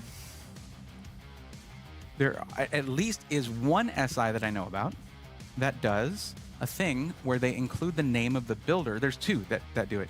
One of them, though, the one I'm thinking about, provides each builder with a sticker with their picture on it, which is kind of cool because you get to see who the builder is, and that's a personal thing if you would like that or not. But I would want to know who built this so I could tell them good job. There should be some kind of system to provide that feedback because, man, okay, to be honest, you're going to have some people who are never happy no matter what they get, and that kind of feedback can be discouraging. But I would like to tell whoever built this, awesome job. You did a very good job. That might just be me, though. I don't know. But whoever did build this, so far, very good. Really well routed cables for the AIO right there. Let's zoom in. Man, I love this top-down setup that I put together. It wobbles for like a second, then that goes away. We take a look at the top here and the AIO. The cables here are really, really well routed. And the ones up here as well are all kept together. And then you have this RGB cable right here, which is there. It's seated really well. A little tight on some of these, which can be an issue if shipping gets a little rough. Like things can be, that can come out. But another thing I want to mention is you'll notice there was no Instapack in this case. There was no Instapack in here, no foam. There are benefits to that, believe it or not. Those Instapack bags, it's really flimsy plastic around it, and they can catch on connectors very easily and pull out. Actually, if you watch the latest LTT video where they're testing Best Buy's tech support and a local tech support person, they basically aped that. They sort of they synthesized that situation by just pulling out the USB 2.0 header cable here, which we do have one connected for the AIO. And that can happen when you pull it out yourself. The reason it's not necessary in here is two things, okay? Two things. The GPU is shipped in its own box, uninstalled. If it's a smaller GPU, they will ship it in here, and they'll probably put Instapack in there for you by default. Also, it's not an air cooler, a large air cooler. Instead, we have an all-in-one liquid cooler, which inherently is a safer option for CPU cooling in shipping. It's just safer. Most of the weight of the CPU cooler is mounted directly to the chassis. When you have a large air cooler, that's just hanging off to the mounting from the mounting solution on the motherboard. All the weight is just there. And you have to support that with Instapack, but that doesn't always help. I personally have shipped a system to a community member way back when, where I put in an NHD15, a very large cooler from Noctua, and I put not just Instapack, I put custom cut closed cell foam to keep it in place. It still shifted and affected the cooling on the CPU, and the person who got the PC had to essentially remount it. So shipping air coolers, larger ones in particular, can be nerve-wracking. So I can see Like, I can see the benefits of going with this and having the GPU out of the box, because then you can ship it safely in just foam around the whole PC, not having to worry about putting a bag in here that people can pull out not carefully and then unplug certain connectors. Then you have a very difficult tech support call to go through. Ed Mine's like, Braithorn, how hard is it to swap out a motherboard and keep the rest of the components? It can be difficult. Ed, I was going to bring this up anyway, and this is going to be part of an episode. PCIe add-in cards are going to be in their own episode of pre-built, rebuilt. Okay? But you know I've mentioned these before. This is a low-profile one. There are ones with much more USB on it. I like this one because it's purple and does not require supplemental power from the power supply. And hey, by the way, iBUYPOWER, that Molex connector I was talking about, a lot of PCIe add-in cards still use Molex for some reason. But anyway, it has its own power delivery here. And then you get direct through PCIe USB 3.0. And I have used cards that before that have had 7 Type A's, 2 Type C's, things like that, with no supplemental power needed. So they're not good for quick charging, you know, power PD, USB-C PD, power delivery. They're not good for that, but for data transfer, they're quite good. And as you can see, this one comes with a full-size bracket. So this would be for a small form factor PC or any height case. This basically was for the height build, essentially. I think I might have put it in there when I did that build initially, the one that I, you know, in the white PC. Instapack does love to grab things, says Ed G. Does. I agree. Really looks well kept, clean and neat. It does. But before we put in the GPU, I want to go ahead and turn this over, and I'm going to tuck this in so this doesn't get caught under it or something. We're going to take a look at the rear cable management in top-down mode, so you guys can see it better, basically. Now, as I'm moving this around in this way, the one benefit is that if there were any loose screws in this build, we would have heard them by now, and I haven't heard any. I love that. Let me turn this, actually. I don't want to rest that on the front panel glass. There we go. Okay, back this out. That's the other way. And this is going to be the same, where it lifts up from right here. Wait, hold on a second. Oh, it's back here. I was looking at the top of the case. My bad. So it's going to be back right here. We're just going to pull that up. There we go.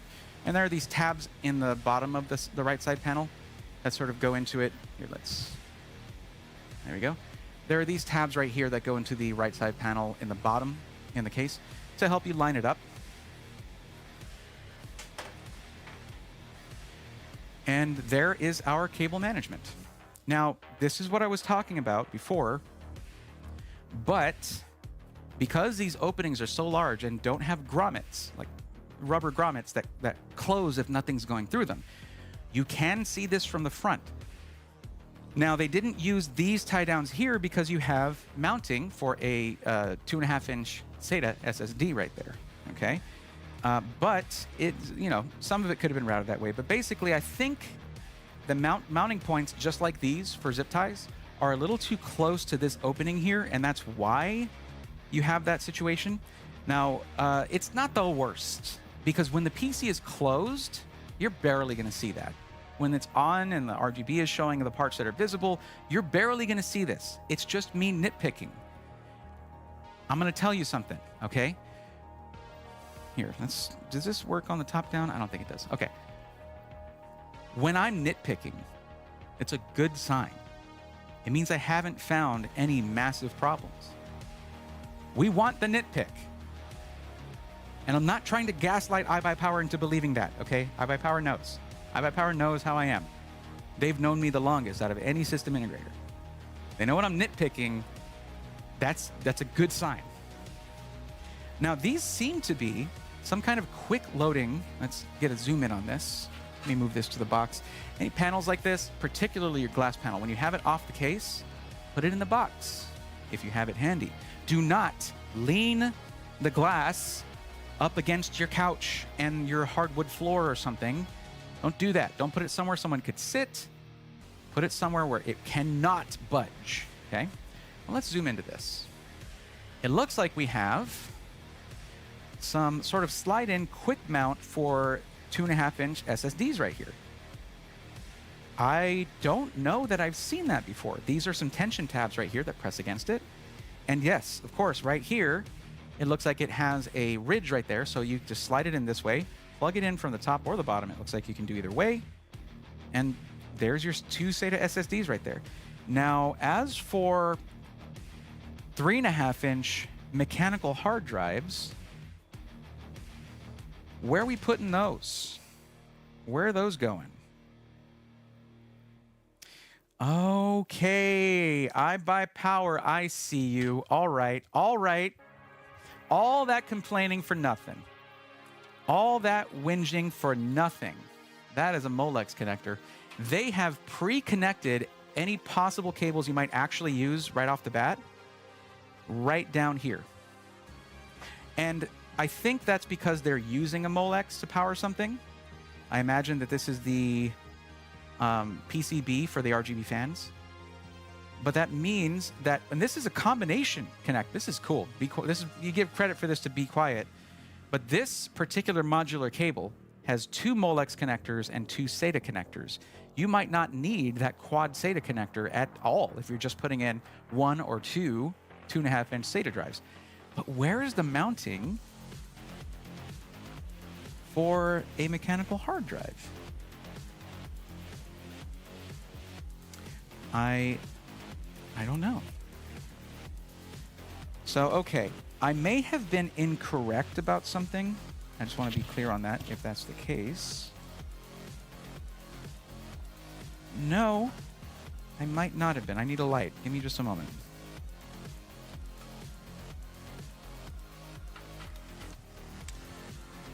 I hope you guys don't mind the stream of consciousness kind of talk that I do when I'm doing these. That's what that is. All right, looks like we have an ad break coming up on Twitch. I'm going to go ahead and do that now. So we're going to take a little break while we do that. It's just a 1-minute thing. Ed says, ooh, nice. Thank you with the new GPU I just put in. I'll have to check and to see if I have room for that.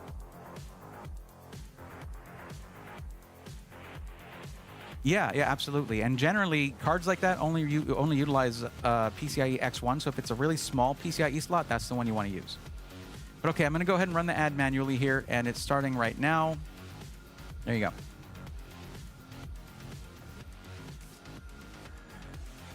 Zankster says, definition of matte black, if it ain't broke, don't fix it.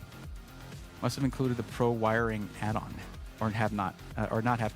That's not part of the Easy Builder, Araxness. Oh wait, they can't hear me right now because I'm running an ad there. No, not that mode.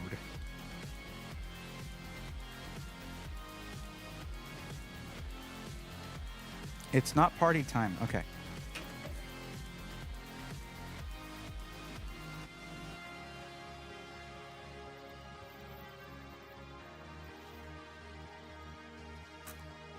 Okay. All right. I just verified something very important, and it fits with what my assumption was. No, not the bad assumption, with what my assumption would initially have been. Good. This is good. This is a good thing.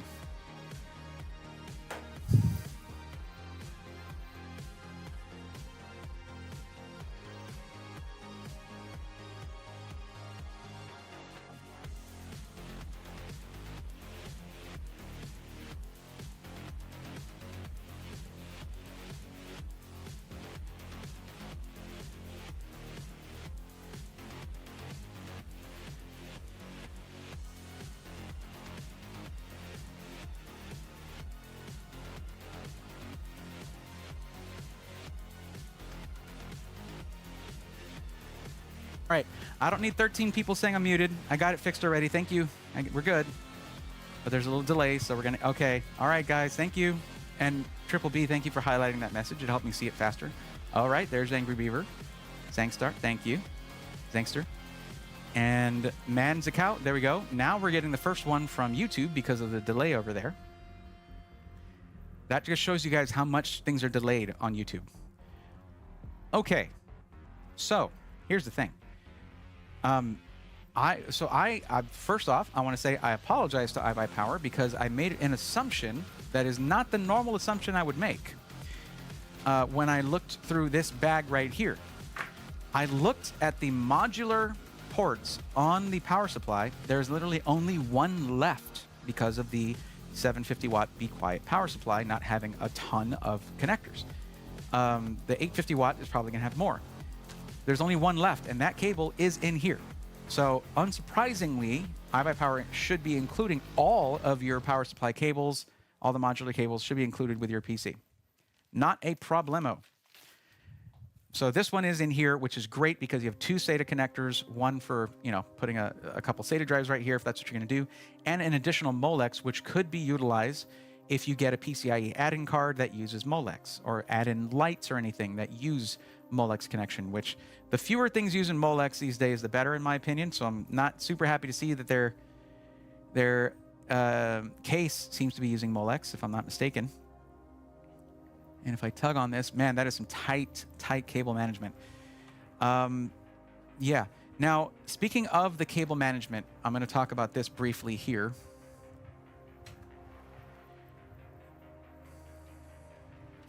That could have been better, but I think it's how it comes with the case.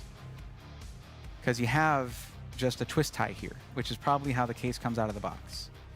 And also, it looks like these fans are using potentially they're using proprietary connectors for the. It looks like I'm assuming they may be using proprietary connectors for the fans. I'll verify that though, but it does appear to be. Yeah. So these are the cables from the fans, and I'm not going to unplug one, but that is not a standard connection. So not my favorite thing to see. Interoperability is key when it comes to reducing e-wastes. If one of these fans goes out, you're going to need to source it from iBUYPOWER. However, remember, one of the first four, because it's going to be in a grouping, right? I'm going to produce the first 4 videos first and release those. Okay. One of those videos is going to be on swapping out the fans and redesigning your airflow, things like that. So don't you guys worry. I'm going to be showing you how to do that if you have a particular fan in mind. And guess who has volunteered to sponsor that one and provide said fans?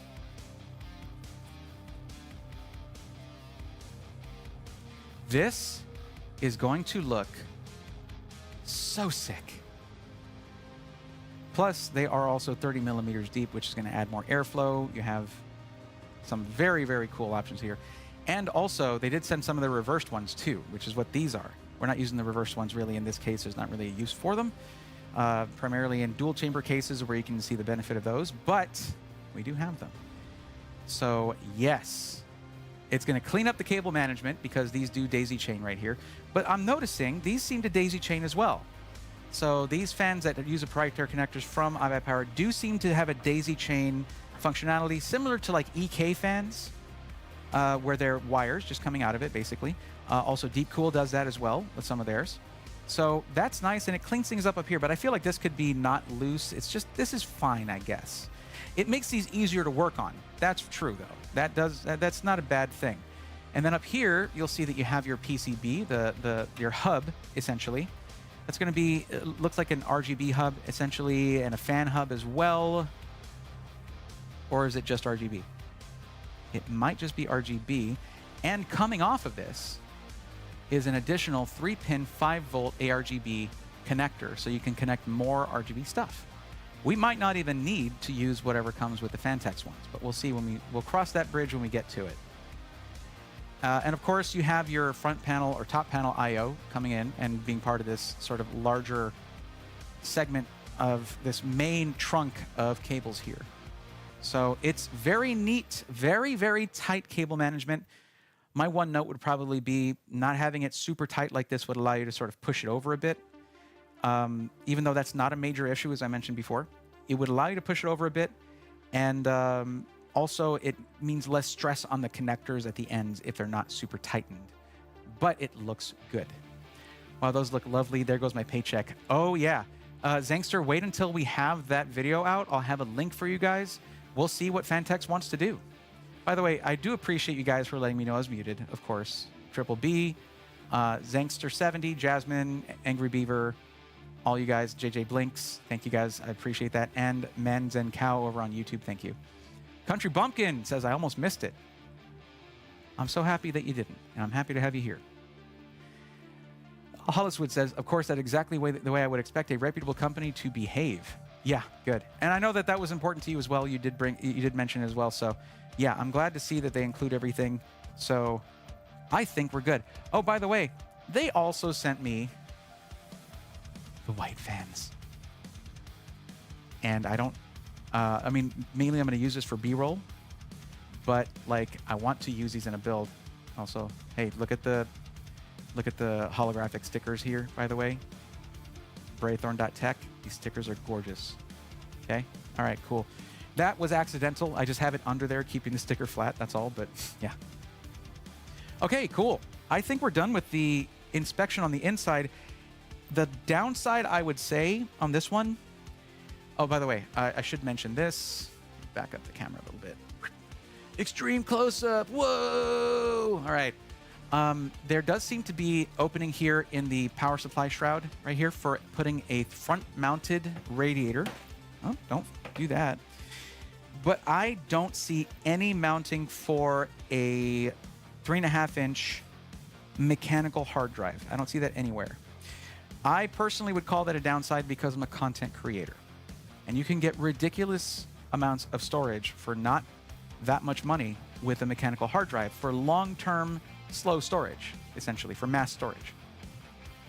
But yeah, I wonder, man, those fans are on my mind now. I wonder if we can get an ND7 for something like for a build or something. That'd be super cool. Anyways, I'm just mumbling to myself. Don't listen to me.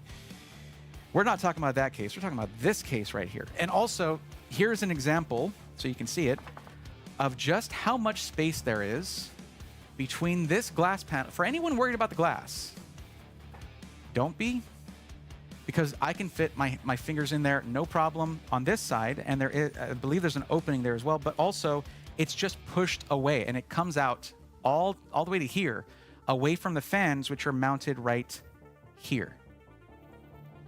So yeah, tons of space for air to make its way around in this space here, which is going to invalidate any negative that you might have had with the glass on there. So we're good. We are good. Okay. I'm going to go ahead and install the GPU now. As you'll see, here in the back of the case, they already have the 2 PCIe slot covers removed. That's where our GPU is going to go. That's where they had it when they tested it. Oh, I need to show you the back as well.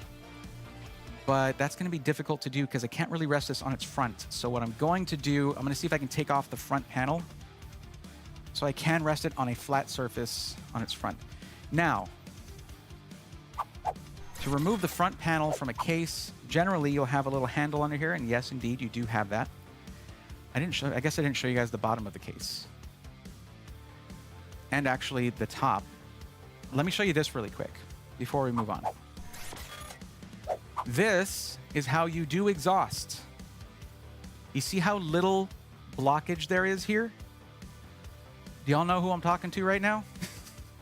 There's like no blockage for this radiator. And all the way for 360 millimeters, no blockage right there. And there's this right here for, I suppose, running some cables over this if you have just fans mounted on the top. So there's that access right there. Let me show you guys the bottom of the case really quick. And I will carefully flip this over. Without the glass panel on there, it truly is not overly heavy, which I got it. And without the GPU in there, I got to tell you, it's a nice change. So this is the bottom of the case. Fairly simple down here. There's actually mounting for another SSD here on the bottom. I would have liked to see mounting for a 3.5-inch mechanical hard drive there. And we have probably my least favorite type of mounting for a filter for the power supply, where it just is a metal filter, but metal mesh, but getting it out is kind of a pain in the butt. You have to sort of push this back over these tabs and then slide it forward. Like so. Can you do that without turning your computer upside down? If you can, I am very, very impressed.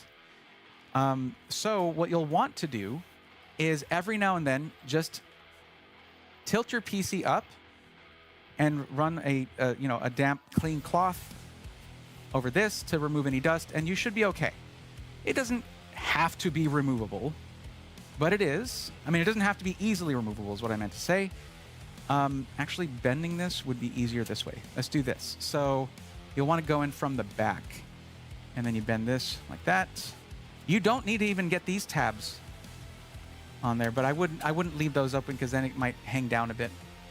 But anyways, as you can see, I wasn't showing that very well, I apologize. As you can see right here, there is a little finger grab right there to remove the front panel, so I'm going to flip it over and we're going to do that now.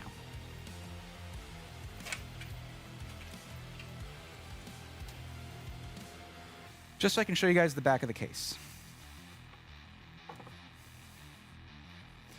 So the way I like to do this, I like to put the PC on the edge of my desk, which I'm kind of using the Lazy Susan for right now.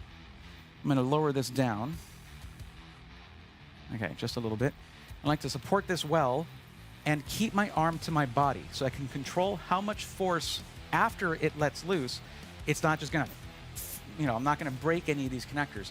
You use your body, keep your arm close to your body, and it helps you keep your arm from moving wildly when it comes loose. So you do that. There it is.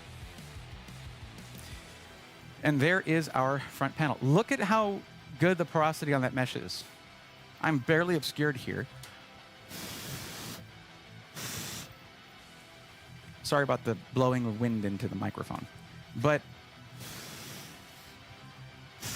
it's not as free-flowing as that top panel is, which actually is probably a pretty good thing. And what I mean by that is, you don't want much restriction on your exhaust. You don't need to filter dust out of your exhaust.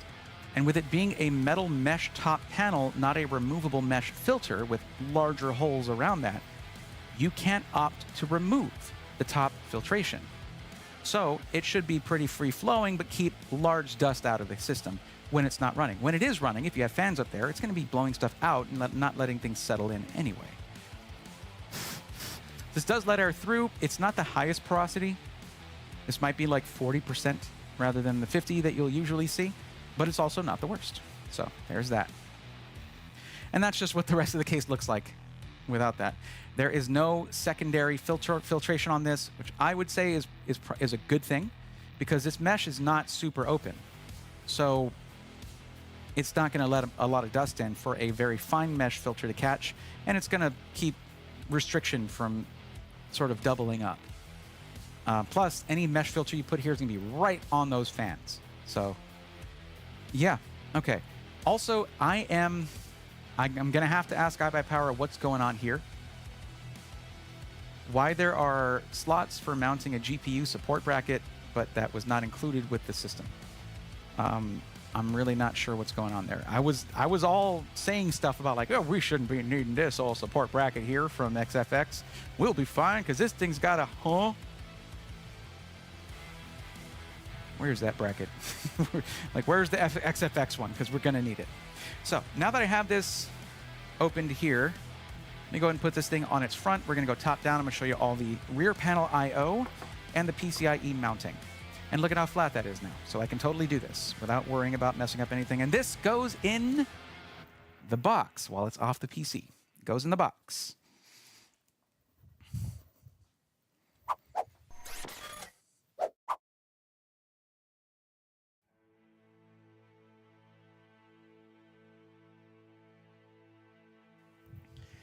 And yes, am I being overly exhaustive on my inspection of the PC? Yeah. Welcome to the Brayathorn channel. That's what I do. According to the website specs, there should be room for 2 SSDs and 1 hard drive. I don't see where it would be mounted. You guys saw in there just as much as I did. There's no cage for hard drives in there. Where it normally would go, there's just open space. So I don't know. Maybe only if you buy one, but it's not part of the... I did unmute, right? Good. I'm here, Brayathorn, in all caps. What's up, Northern Lights? How could I couldn't miss that, for sure.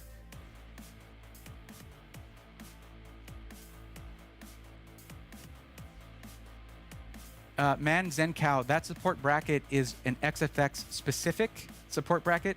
It's not from this case. Whereas this case has 3 slots for what it seems to be an adjustable GPU support bracket. Now, that one's from XFX. Did they remove it from the PSU basement for the cable management? It could be the case, but like they have tons of room. Look, I'll show you guys here again. Let's just show it again here. Although I'll tuck that back to where it was. There is no shortage of space in this PSU basement here. They did not need to remove anything. But it does appear that those 4 bottom screws could be for a hard drive cage. It's just not in the system. So my thought is, could it be that that wasn't included because I didn't order a mechanical hard drive?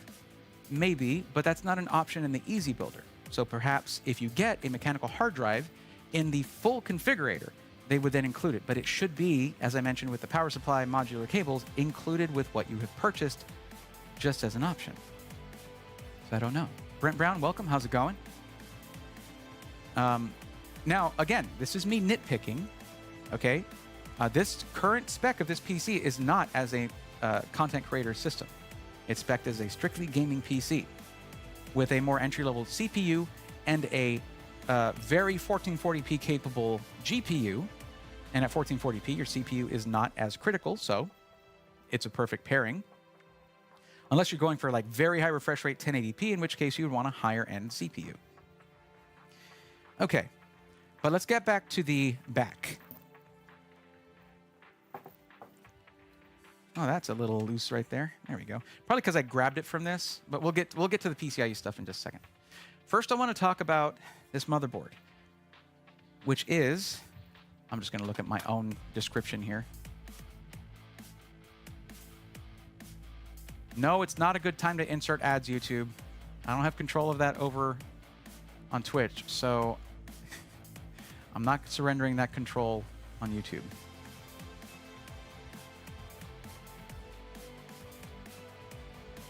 One of the benefits of listing all the specs in the description. Oh, turn that audio off. One of the benefits of listing all the specs in the description is that I have them easily on hand. Okay, the motherboard is an MSI Pro B650-P Wi-Fi motherboard. And as you can see here, the I/O is quite good for a more entry-level motherboard, okay? You have 7 USB Type A's and 1 Type C. The Type C is a 20 gigabit per second USB 3.2 Gen 2 by 2. And then you have 3 10 gigabit per second USB Type A's, USB 3.2 Gen 2, a 2.5 gig Ethernet, HDMI and DisplayPort out, a flash BIOS button, which I'll tell you, I have run into situations where that would have been very, very nice to have, and not with motherboards that were that old either, on entry-level motherboards from other motherboard manufacturers. And then 4 USB 3.2 Gen 1, I think that's what they, it's USB 3.0, okay? 5 gigabit per second. Your Wi-Fi 6E connectors here as well. And of course, 5.1 surround sound connections, all right here. And a line out, which is very cool because then you can use this as a gaming PC in a 2-PC streaming setup, because that line out would go into your audio solution that combines your audio into the streaming PC. Line out, it can be a critical connector for that. Now let's talk about how the PCIe is here, okay? So what you have is an overall cover for everything, to lock everything in. And doing it this way is a very bad idea, but you loosen up a thumb screw, pull this back, but they're still all kept in with screws as well, okay? So when you're putting something in and you haven't put the screws in yet, like you're putting in your GPU, which we're about to do, you would then push that, lock it closed, and then you can apply the screws after that, so it supports the part as you're installing it. Definitely a good thing right there. And of course, our power supply is down here. This Be Quiet power supplies are generally very highly rated. And as you can see, all your intake is on the bottom, and your exhaust for the power supply is in the back. So none of the hot air from the power supply goes into the case. And we have it switched to the 0 position. Thank you, iBUYPOWER Builder, for doing that. Appreciate that. Actually, it would be the burn-in technician. Does the case have USB-C, though? Tool 1979, it does indeed. Yes. Araxness says, nice I/O for a gaming PC. I have to agree 100%. This is more than any your standard gamer would ever need, right? Mouse, keyboard, like headset, maybe a USB microphone or something like that. And you're still left with all these. So yeah, it is quite nice. And having BIOS flashback is great in a PC that you intend to upgrade the CPU on down the line. I guarantee you when AMD announces, or when they launch their new 9000 series Ryzen CPUs, there's going to be BIOS updates galore. So this right here lets you do it without CPU, without RAM. You just have a processor doing that. Insert your USB with a BIOS on it in this one that says Flash BIOS underneath it. There you go. Yes, indeed. 2 more USB on top of the case. Absolutely. If you add in something like this, add-in card here, but maybe the full size one with 7 type A's, 2 type C's, you could stream on this thing pretty easily. But with a much more feature-packed motherboard being available for an additional just $19, that's actually the option I'd recommend if you want to stream on this system. 19 bucks, come on. And yes, there is Type C on the top panel I/O, right there. Okay, so we're going to go ahead and reassemble the outer shell of the PC once we put the GPU in.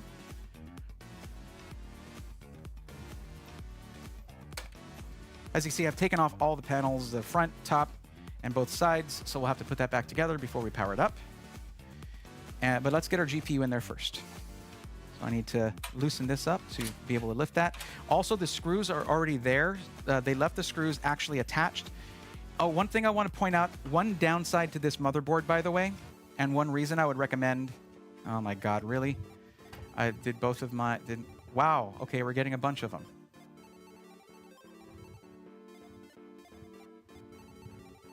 Did both of my mods leave? Both of my mods left, didn't they?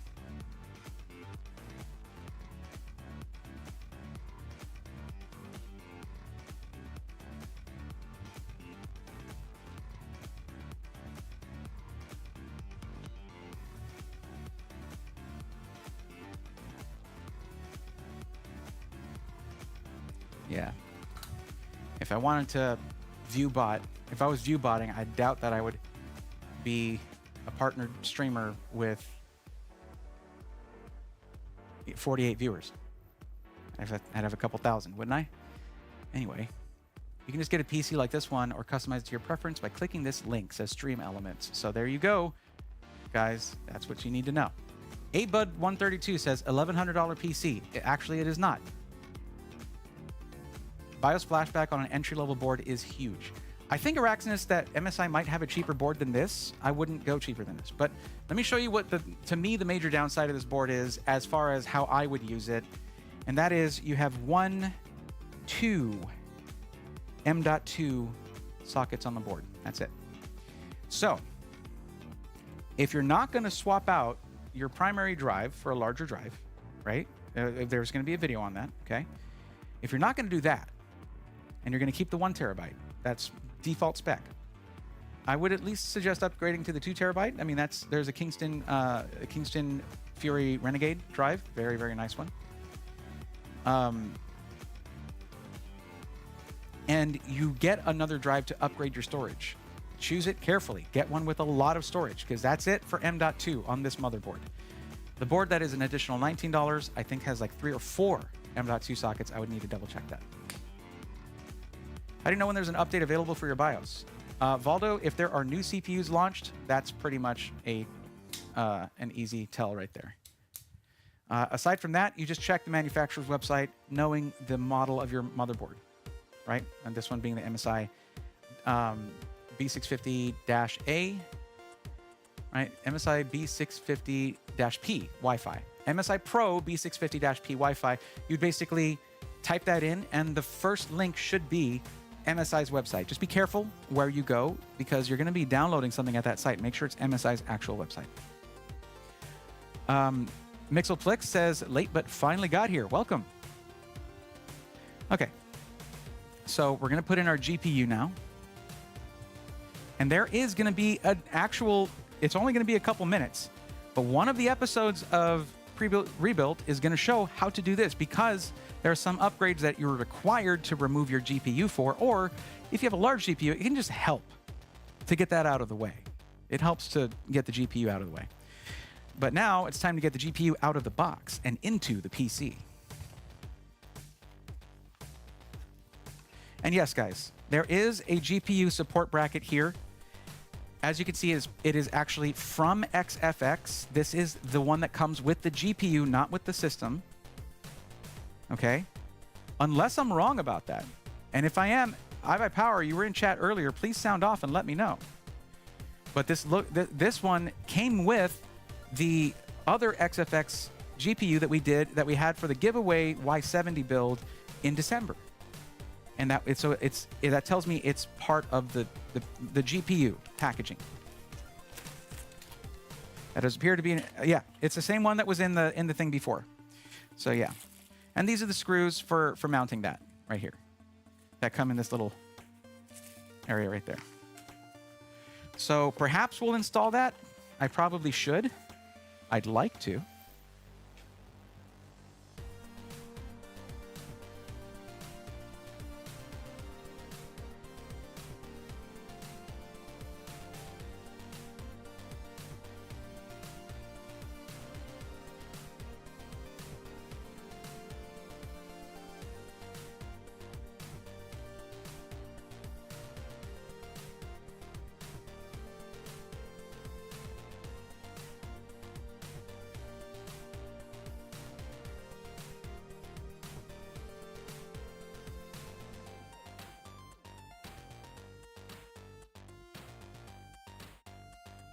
Sorry, I was taking a sip, adjusting my microphone, etc., etc. So we get the cables out of the way. I would say I would like to see it in the Easy Builder to have cable extensions like you have in the full configurator. Have those as an option.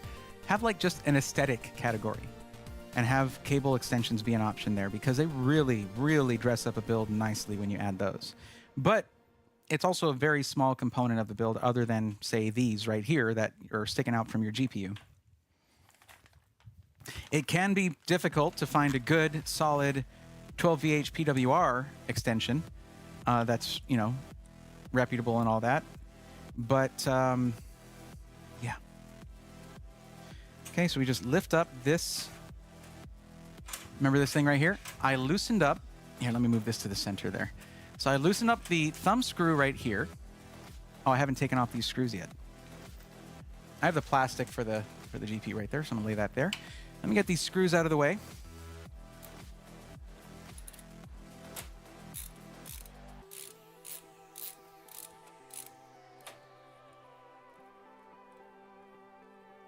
Another thing that can help you put in your GPU is just simply removing this cover if you're going to be installing your GPU with the PC lying flat like this, which I can recommend that.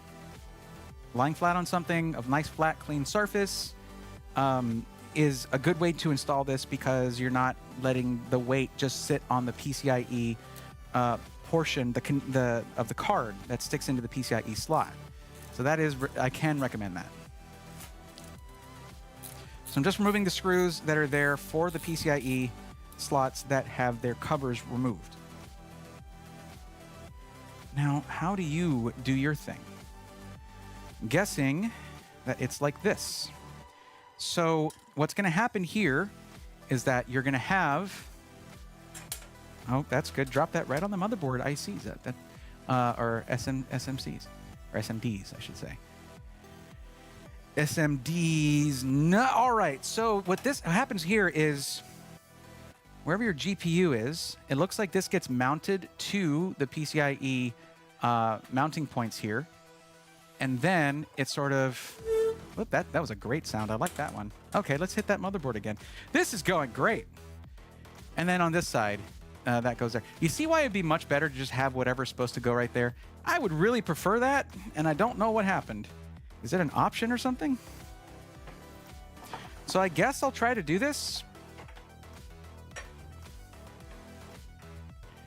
I just don't know how high this should be mounted. Let's see. If I take the GPU and I look here at where this is supposed to mount, how do you mount? Where are there screw holes here? Because it looks like there's a part here that you screw into the card, but I don't see that a place to connect that anywhere on the card. XFX. What do? I'm going to probably just have to go without this. But see, it looks like, unless they're in there, let me get a better look on my own here. Like, it looks like this is supposed to go like this. Like that, right? Maybe hook into this. Oh, I have it upside down, don't I? I think I do. Yeah, so it goes like that. And then, bro. There's just no mounting holes on the end of this. There's just no mounting holes on the end of the GPU. There's nowhere to mount it. I guess it just hangs on it like this. Like wherever there's a metal bracket. Okay. Well, neat. We just won't use that. If it sags, it sags. It's all right. Not the end of the world. Little instructions would be helpful for that. And yes, I would read those instructions too. It is helpful.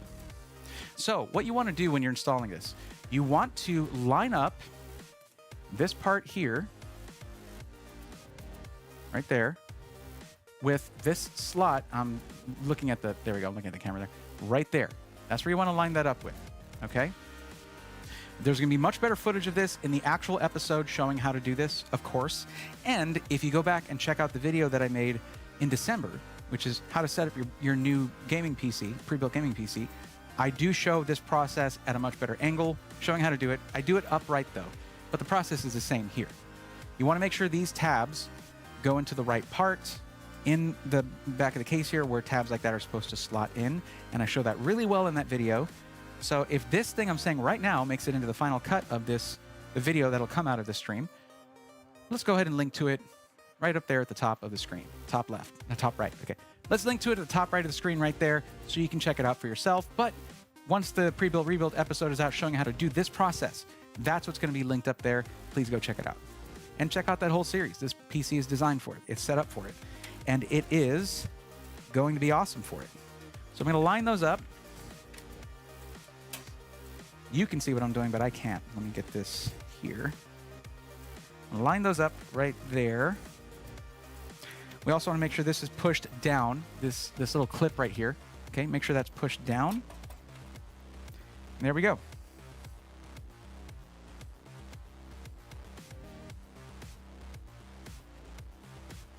Now, for those of you unfamiliar with this process, iBUYPOWER also provides you with a PDF with full instructions on how to do this. All you need is a screwdriver. That's the bracket for the 7900 XTX, and it's not a good bracket. It's Epic Valley still. Okay. Let me ask you guys this, because we have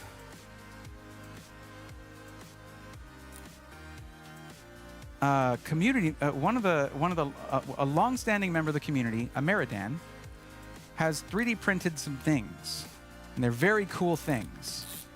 All right, I'm going to show you a couple right now in case you haven't seen them yet.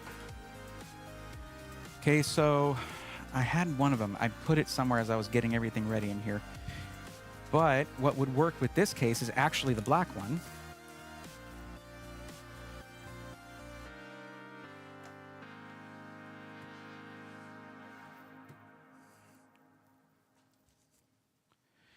So we've got like this, which is a fan grill featuring our buddy RGB, right?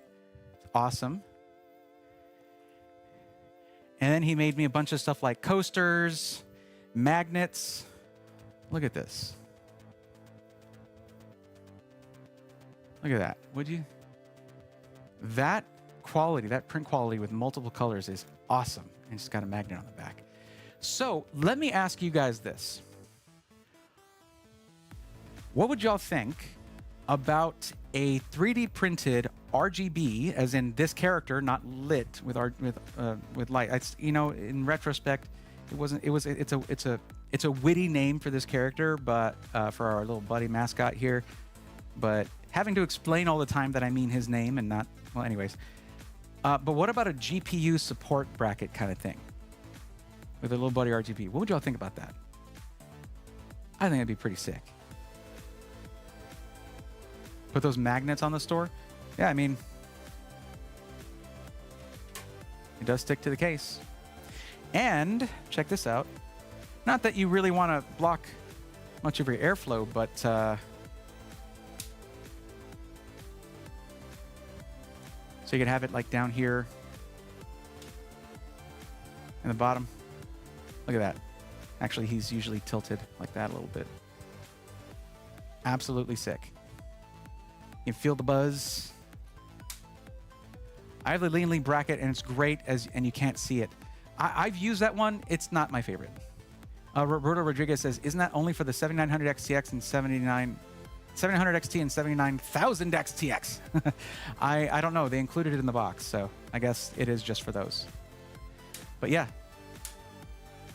super freaking cool. Should I leave it on there for the rest of the rest of the video of the stream? Maybe. I think I should. Okay, so this is already screwed in. Now we can go ahead and you know what? I might even maybe I should even put this over the fan back here. I don't know. Maybe. We'll see. Okay. Now, all of these things for your GPU. Oh, dude. That's probably what this thing is for. There's this little metal bracket, and that is probably what this is for. All these screws and this little metal bracket. It probably connects somewhere. Like it has adhesive on it. So it's supposed to be stuck onto there, and then you screw through this into the bracket. I don't know. Again, there are no instructions included, and I'm not about to do it blindly, and I don't have time to look up the instructions. So we're just gonna fly by the seat of our pants here, and we're just gonna install it without that because I feel like a lot of people might do that. As for the spacer on the case, or Chaos, that came in the box for the GPU. So I'm not sure what you're talking about there. That came in the box for the GPU, as I showed earlier when I was taking it out. That's for the spacer on the case. Okay. I thought you meant it was something that was included with the case. So, yeah. That's adorable. Leave it. All right, cool. That would be cool. I would buy a magnet. Heck yeah. Well, I mean, it really depends on what Dan could produce, probably. But all the stuff that, of course, came in the box for your GPU, please keep it all together. That's a smart thing to do.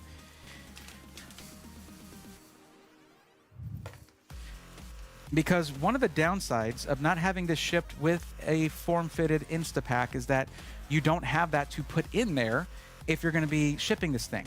So you'll have to actually take this take the GPU back out, put it in here, and do all of that. So just so you know, my recommendation is going to be to keep all of this stuff. And probably even the outer box as well, because you'll need that for shipping the PC and the GPU. And there we go, in that little pocket right there.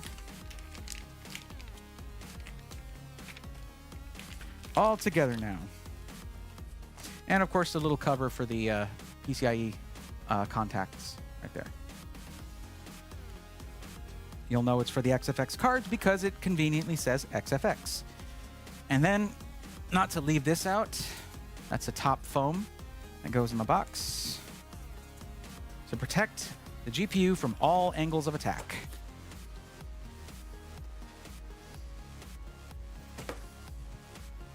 Now we have our connectors here, okay? Now, I'm happy to see that they are not using... This isn't the most power-hungry GPU in the world, okay? But they're not using one individual PCIe modular cable with a pigtail connection. These are two 100% like individual 8-pin PCIe connectors. These can be a bit of a pain because it's 6x2. So you have to sort of slot this onto there. I always go the wrong way with that. So you have to sort of like slip this onto here and then it sticks with it. There's these little tiny tabs right there that will grip right under here. They're designed to, you'll see where it fits. So you do it like that and then like that, and then you plug them in.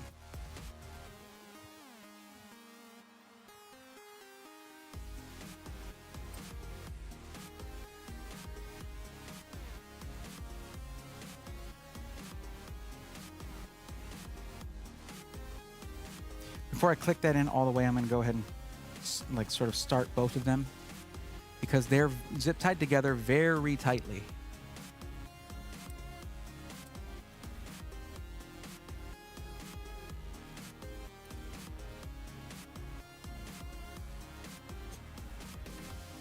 Another thing you can do, you can actually get electrical tape and tape these together, which I have done before.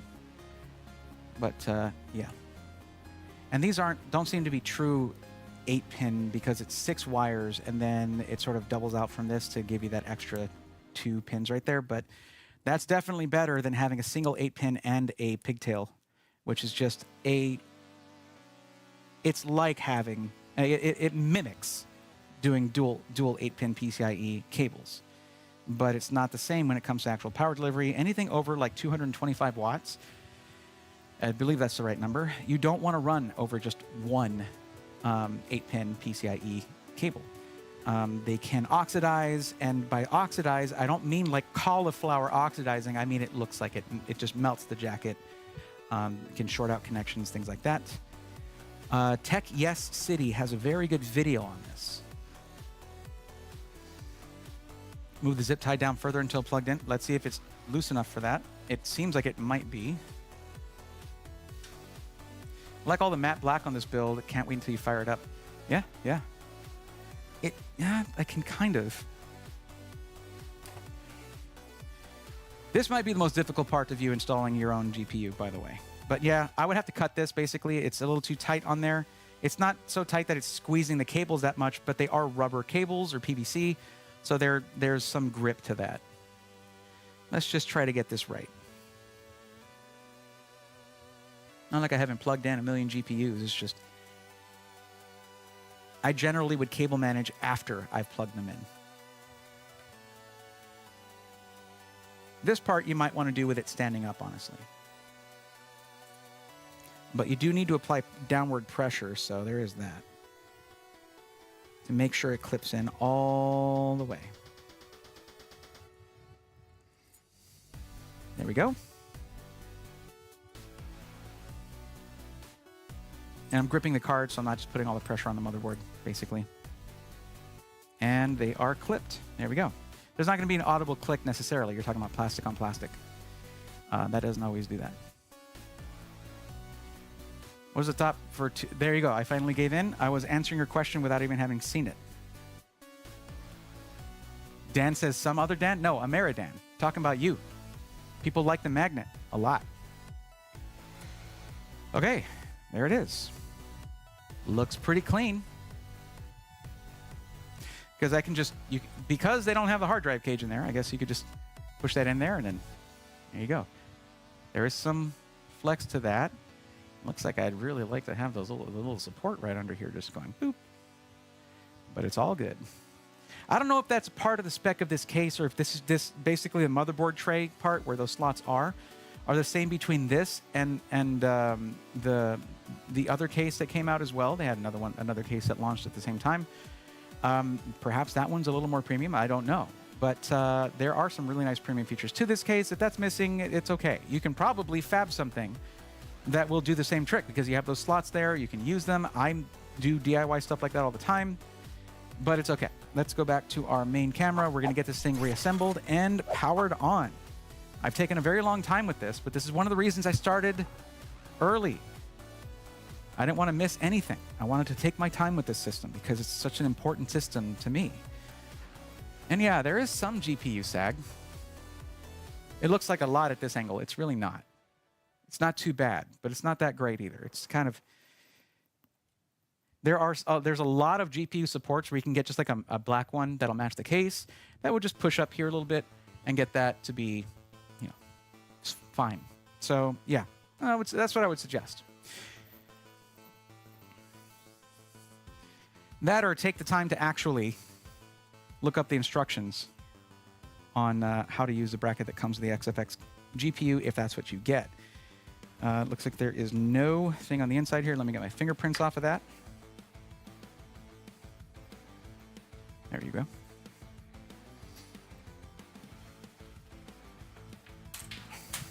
I say let me get my fingerprints off of the inside because that ain't gonna come off. It doesn't come off. The front panel doesn't come off that easily on this case, and that's fine.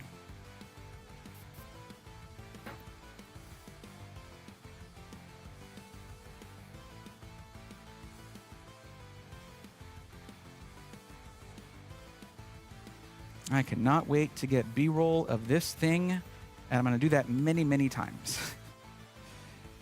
Oh, by the way, the front panel mesh looks like it's connected through two methods here, okay? So along the bottom and along the top, you have screws. Okay, that's the metal mesh right there. 4 screws there, and along the top, you have 3 holding it in. If you can see that. 1, 2, and 3. But on this portion here, it's just these folded tabs over it. So if you ever wanted to take off this mesh for whatever reason, it's not too bad. You can do it. It's not. It doesn't look like it's just held on with adhesive or anything. There's a mechanical attachment.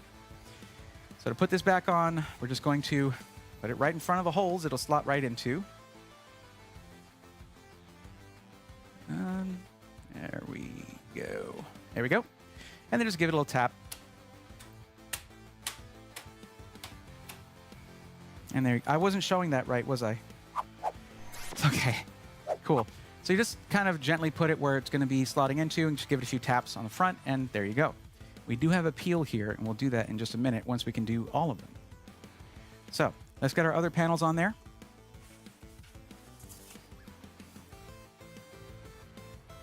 Remember I mentioned the tabs on the bottom here, little slots down here, so you can just slot that in. Like that. It's nice to have such clean cable management because there's none of that. There's generally, anyone who's built more than a few PCs, you've had the thing where you have to lay it flat, put your weight on it like you're closing a suitcase. We've all been there. Okay, we'll get the top. What's up? Good porosity on this. It seems like it's a higher porosity percentage in the front, but as I mentioned before, that makes sense. You don't want to keep dusty air. You don't want to keep dust in your system. You want to keep it out of your system. We'll see what the thermals are like. However, the one downside to us getting the spec that we did, it makes perfect sense for the type of PC that I wanted everyone to have the chance to start with, though, of course, you can modify it yourself before you make your purchase. It's not going to stress the cooling very much. In fact, the cooling we have in the system is overkill. What I would have preferred, honestly, if we didn't have their brand new AIO to show off here, I would have preferred the stock cooler. Because then we have more of a baseline to start from. I might have to, like, I don't know, source a stock cooler from somewhere to test that. eBay, I guess, unless one of you guys has a AMD Wraith cooler that comes with 7000 series that you don't need. I'm not going to go buy a CPU just for the stock cooler. The overstuffed suitcase. Oh, yeah. I missed the conversation, just heard my name. Well,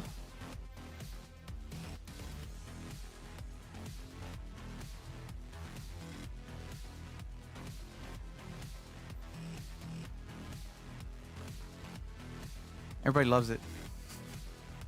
I just put that on there, and I was like, oh, yeah, it's magnetic. Check it out. Bam. It's supposed to be like that. Actually, it's kind of like this. There you go. Here, I'll show you. Looks like that. There you go. That's him. Got an angle to him.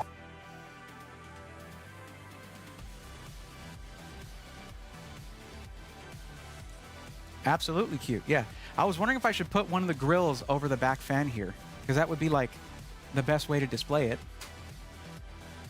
Okay, you know what? He'll stay on there. He gets to stay on there. He's a good little buddy right there. There you go. There you go. It's not blocking any airflow. See, the fan's like way up there. It's good. Okay. Of course, we're going to get our last panel on there. Now, the regular rule is to not, if you're building a PC, you don't put the right side panel on until it boots up, till you post, right? Otherwise, it's bad juju. But we didn't build this PC. iBUYPOWER did, and they do burn-in and testing galore on their systems before they ever see the box they're going to be shipped in. So I trust that it will turn on. Just taking off the inner one first. There are similar tabs here. I do wish this had some kind of mechanism that would keep it from just falling flat if you don't manage to seat these correctly. but it is very distinctive when they do seat correctly, so you'll know. All right. A little more. We got to savor these peelies.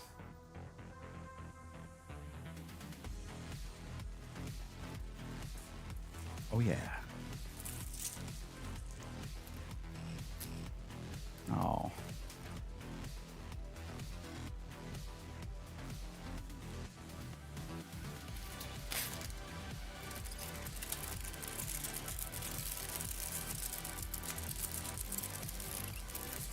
Look at that expert peel. I arced it. You see that? Did you like that? Hope you liked it. Should have kept the mic really close to it. I don't like when this sticker is directly on the glass. I prefer when it's on the plastic peel. We'll go ahead and remove this. But yes, be cautious with tempered glass, especially if it doesn't have something to keep it from completely falling flat if you don't seat it correctly, because that's what we're dealing with right now. There we go. There was a little bit left. You just use the sticker itself to pull it right off. Came right off. Okay. You don't need to keep these in your original box. They're not reusable. That's an interesting idea because we talk about single-use plastics and how they're not that great. I wonder if there's some kind of way to make those reusable for protecting it, like afterwards. I don't know, like how you keep plastic on furniture. I don't know.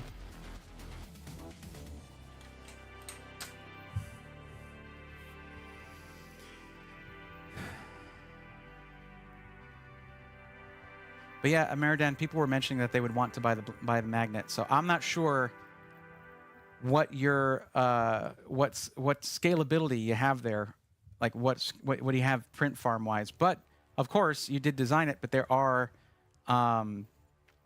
print services as well that can do it if people really like it. Okay, all seems to be in readiness. One thing I would say I'm a little concerned about, and it's a little hard to show, but all of the graphics card connectors are really bumped up against this one PCIe slot piece right there. So really chunky connectors might have an issue with that. Hard to say. Hard to say. Can't be sure. Just a thought.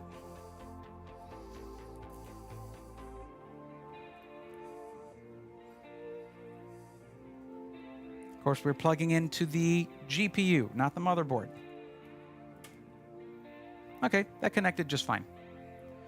You designed it. Oh, I know, that's what I mean. I know that I'm saying that you made it a magnet, that's all. What's up, Austin? How's it going? That's not what we were talking about. We weren't talking about UV printing. We were talking about these. 3D printing. It's a magnet. I like your enthusiasm, though, as always. Hardware box showed the 7600 and 7700, 7900 came with different stock coolers. The 7600 thermal throttled, while the 7700, 7900 didn't. So single tower cooler is still suggested for the 7600 to keep it under control. Interesting. Interesting. Motub, smoothly done. Thank you. I put a lot of effort into that. I only have the one printer, but I can print 8 at the same time. Nice. Azula, welcome. Beautiful peeling skills. Thank you. I don't see the magnetic bee on your merch page. Is that coming at some point? Well, this was printed for me as a gift by Ameridan, who's over in the Twitch chat. So, yeah, it wouldn't be on there. Now it's a Braethorn edition. Now it is. Okay, let me get my stuff that I will need at some point. Yeah, I'm a bit surprised it didn't come with a mouse and keyboard because a lot of systems from iBUYPOWER do, but it's okay. Most people have said things like they should stop including those, they're e-waste, yada yada, but just, I don't know, send a nicer one. Oh, I know which one I want to use. I've got this slick Deep Cool mouse that they gave me at CES, and I rarely get to use it because I don't really have setup for wired mice on my main setup. But it is a nice mouse. Feels good, man. Feels good. I need to do this before the ad starts. And I still have to turn off lights. Okay. Now, before you can power up your PC, don't forget to flip that switch on the power supply from 0 to 1. Don't forget to do that. Let me turn off my lights so you get full effect.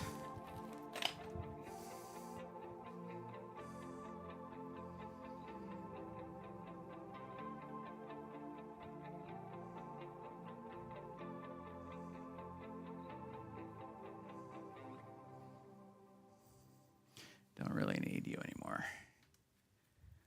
I do like to kind of keep this one on, but we'll see how it looks.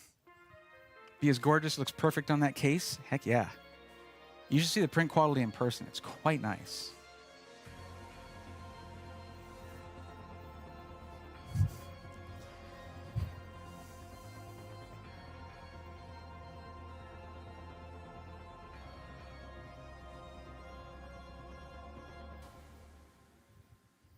All right. Wow, it is very blue-purple in here. Blurple. All right, here we go. In 3, 2, 1. Oh, I didn't flip the switch. Ha! See? Everybody does it.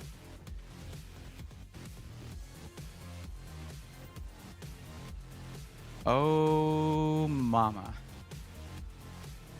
Would you look at that?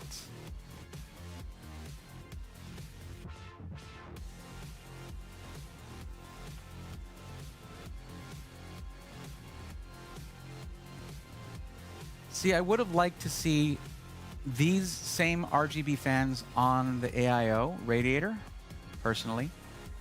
But man, that RGB stripe on the front and the power supply shroud, so sick. So sick. Oh, cool. That just came up right there. Nice. So many extra frames per second. I know.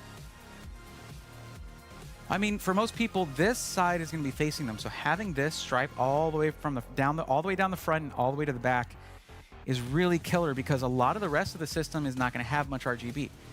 The back fan here and the AIO CPU pump is pulling a lot of weight here. Yeah, this is already starting up. In immediate post, and I've got the MSI board. It says getting ready, so that they basically have that retail version there, ready to go, of Windows, or OEM version, I should say.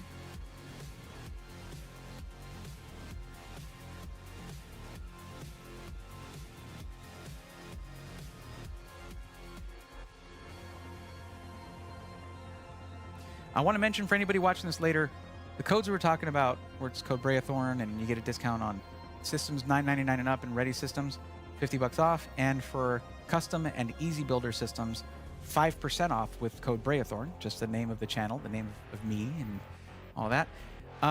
That code is likely going to be changing from Brayathorn to something else, like Swarm or something like that, or Bray or something like that. So just keep an eye out for that. Which one are you?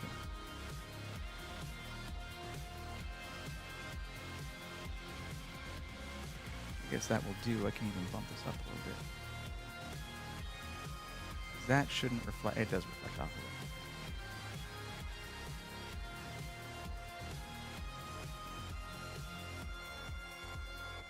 How about you? Oh, that's perfect. Okay. That's a little too bright. Okay, there we go. There it is. So it's still getting started up. It's still doing its thing. While it's doing that, we can maybe take a quick look at what you see when you get to that link and discuss the options for building.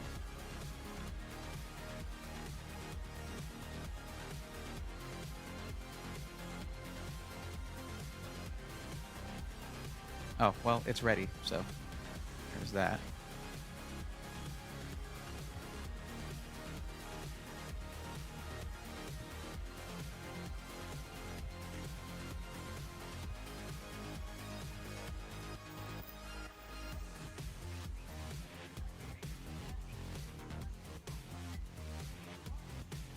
Stop.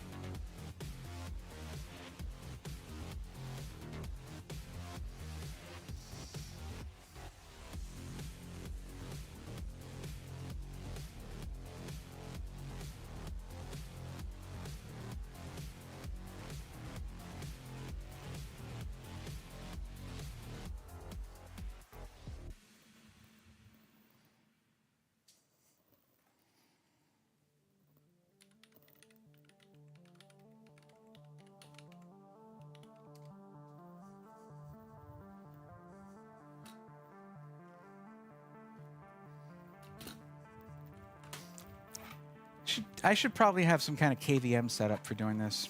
It'd probably be really nice. So I don't have to be toting dual keyboard, dual mouse setups.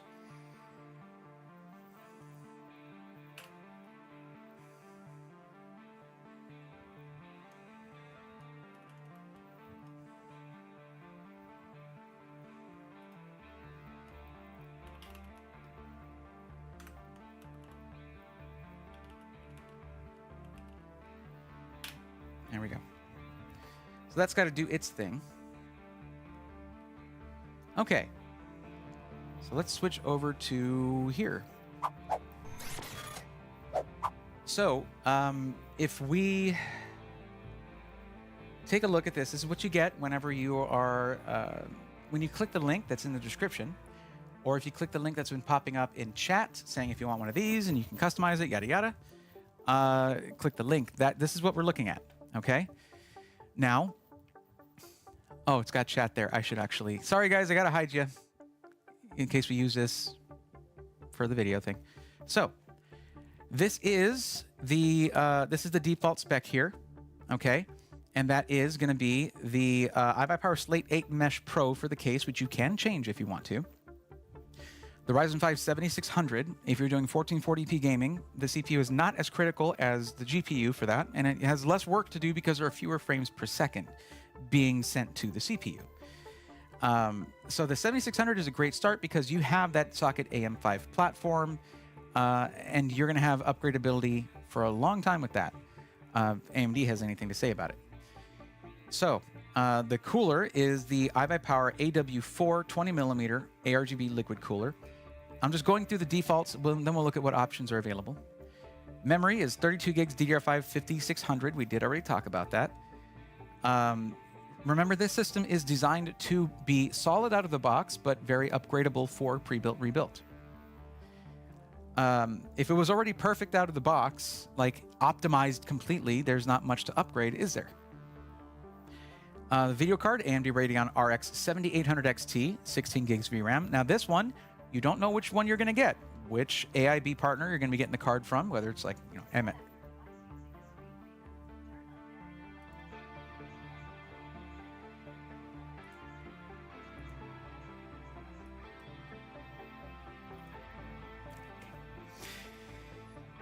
So you don't know which brand of card you're going to get. MSI, ASUS, XFX like we got here.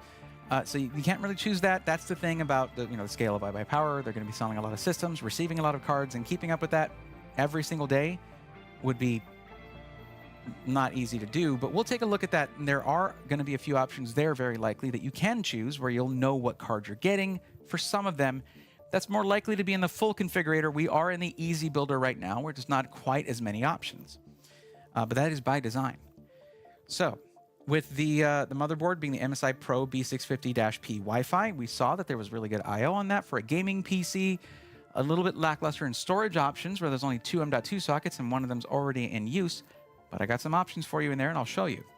Power supply, 750 watt, Be Quiet Pure Power 12M. There are more options here as well. Storage, same situation. And the operating system, actually, I'm curious about this. Yes, you can choose right here to get the operating system with a recovery USB drive for an additional $10 if you have Windows 11 Home. Upgrading for $30 to Windows 11 Pro is just going to give you the operating system, but you can upgrade for $40, and then it comes with the USB recovery drive. That's in case you have any catastrophic failure of the operating system and you need to start from scratch. The recovery drive will help you with that. Now, there are some limited time offers here. These are going to change as time goes on. I imagine my camera is blocking some of these, but these are going to change anyway. But yeah, if you wanted to get their Mech 4 mechanical gaming keyboard for 20 bucks, you could. It has blue clicky switches, and it does have a nice sort of metal frame to it. However, the RGB is fixed. It's not ARGB. Whatever colors you have there, you just already have, if I remember correctly. If I don't, please correct me, iBUYPOWER. There are a couple really sweet deals there on Canvas desk pads, right there. I don't think these are the RGB desk pads. A webcam and some speakers, but that's just all there is right now. I think having a mouse and keyboard combo would probably be a good idea for an optional thing there. But the desk pads look really nice. In the cases, the options we have start with this Tray 7 Mesh Pro, and then you're going to have the one we're already on. I do think there is value in getting the one that we're using in the series pre-built, rebuilt, because then whenever I show how to do something, you'll see how to do that in the exact case that you would have bought, which is always a good thing. Now for the other options, you have height Y40 in both black and in black and white. No Snow White option there, but that's okay. Height Y60 as an option, and then the Y70, non-touch, just the regular Y70. Be Quiet Shadow Base 800, Lian Li Lancool 216, always a good option there. The H7 Flow mesh front panel in both black and white, and the H9 Elite, but not the H9 Flow. So there you go. Now, when we start getting to the performance parts, for the core components, you'll see that the 7600, Ryzen 5 7600, is the starting point here. And we did stick with AMD for this to give you maximum upgradability, because that's the whole core of pre-built, rebuilt as a series, is having options to upgrade. There will come a time where getting an Intel PC will give you upgradability as well, but it's no secret that Intel does not let that last very long. And I think that that's a constant missed opportunity for them to minimize e-waste from their hardware, things like that. I mean, people who are just like upgradeaholics, just being like, well, I don't need this motherboard anymore, I guess trash is fine for it, or something like that. I know there's not a lot of people out there like that, but they do exist.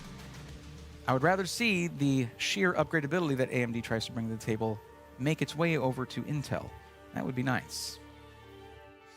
But you can move up to the, it is a difference of $90 to move up to the 7600X, because it's not $50 off like the 7600 is right now. These orange discounts will change at times. Whatever you're seeing right now, this was whenever the stream was happening.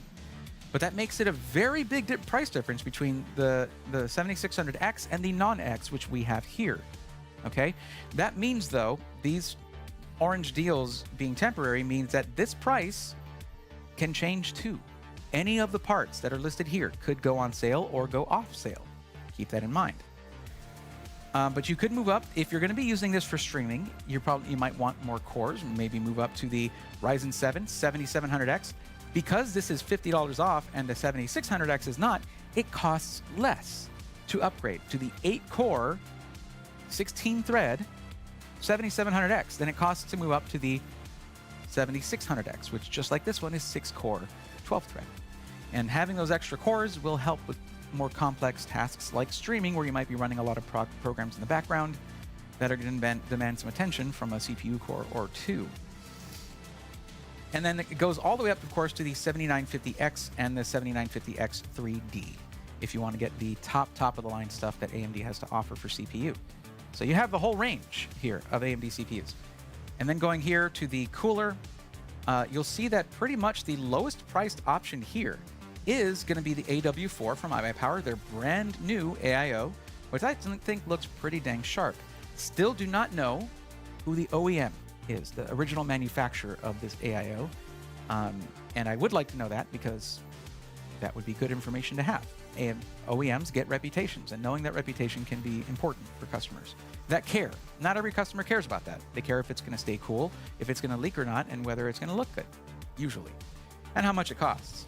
It does look really sharp and white, but I will say I do wish that this thing came with RGB fans to match the fans that come in the cases that they offer, because the cases that they offer that are iBUYPOWER cases all have RGB fans, but the cooler does not. I know that would raise cost a little bit. But how much, though? They've already made a ton of these. It's not going to change. It's not going to change. It would be cool to have an option to add RGB fans to them. I don't know that there's that option in the Easy Builder, but in the full configurator, which I think it might be time to redo the buyer's guide for the full configurator. It's been a long time since I've done one. In the full configurator, you can choose to add additional fans that will replace any stock fans that don't match.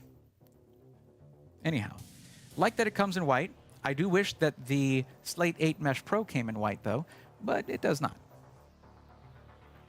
Then you have the iBUYPOWER branded Deep Cool LS520 in both black and in white. And moving up to NZXT. Then you have 360mm all-in-one liquid coolers, including the new AW4 in both black and white in 360. So that is nice. One thing to consider is that some people do genuinely pursue a black and white PC build. And remember, that can start with a black PC case. And you can just get white components. It's like reverse, or it's like an Oreo, basically. Man, that's as plain as it gets when it comes to looks. Geez, what is as plain as it gets? Oh, Balakaton says, just use your code. The 5% did great. Thanks. That's awesome to hear. Very cool. I'm looking at the reflection. Amazing. What reflection are we talking about? Where they've gone with RGB accessories is just amazing. Zangster, what Hyde is doing with RGB is nuts. And this thing does have, apparently, a like a height controller thing. Oh, you're talking about this. This is very common. Remember, the GPU that we have in this system goes way beyond the actual motherboard. I mean, this is just kind of showcasing something like what you would get. Importantly, it shows the type of power connectors that a 7800 XT would use. But if you look at the actual system that we've been showing throughout this whole stream, that GPU goes, it covers like half of this right here, all the way up to here, basically. So it's fine. A lot of cases are like that. No big deal. It needs to be this long to support massive GPUs. So, besides which, check this out. Just for you, I'm going back to this view just for you. Look at how much difference. First off, this is a tinted glass panel here. So can't really see that. But also this stripe right here of RGB does a lot of heavy lifting there when it comes to the aesthetics, and it looks super good. I want to see what we can do to make this cycle through like purple and cyan or purple and pink. It's going to look so good in that colorway, I think. Man, it is a sick looking case though. Like I'm not even kidding there. And one of the things that's so sick about it is the fact that you know that it has a mesh front panel and it's getting good airflow too. Another thing that I didn't anticipate is that you get a reflection of the fans in the glass, depending on the angle you're looking at it, which is interesting. But yeah, I think having RGB fans on the AIO radiator would have been a really nice touch, because that does make it empty, look like empty space right there. That RGB stripe is wonderful.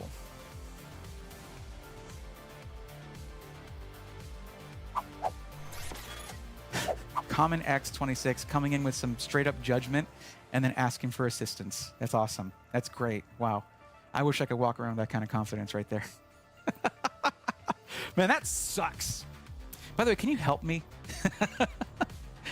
Those streams, yes, we do one-on-one help with finding the right PC for you. Those streams are on Tuesdays and Thursdays. This is a stream where we're unboxing and testing a system. And by the way, that's just how I talk. Don't take it personally. I do make observations about things like that, and it's not a personal thing. Okay, so we're to keep things at this price though, Ryzen 5 7600, 240mm AIO is more than enough. Surprisingly, no air coolers here, but also, as I mentioned earlier, not that surprising. Remember, it is often a bit more difficult to ship a system with a big air cooler because of the weight just hanging off of the mounting solution on the motherboard, rather than most of the weight of the cooler being mounted to the chassis through the radiator and fans there. Man, that's as plain as it gets when it comes to looks. Jeez. You have to remember, we can't hear your tone. You can hear mine. I can talk to you guys, but all we have are your words. Didn't say it sucks, just looks odd, new to this. To this? Sure, yeah, it's okay. Look under accessories, pro wiring is there. Okay. Well, that wasn't part of the spec that they sent me, but sure. We'll get to that. We're going to go on to memory here. You know what? Let's do this here, because I don't want to keep hiding all this stuff from you guys.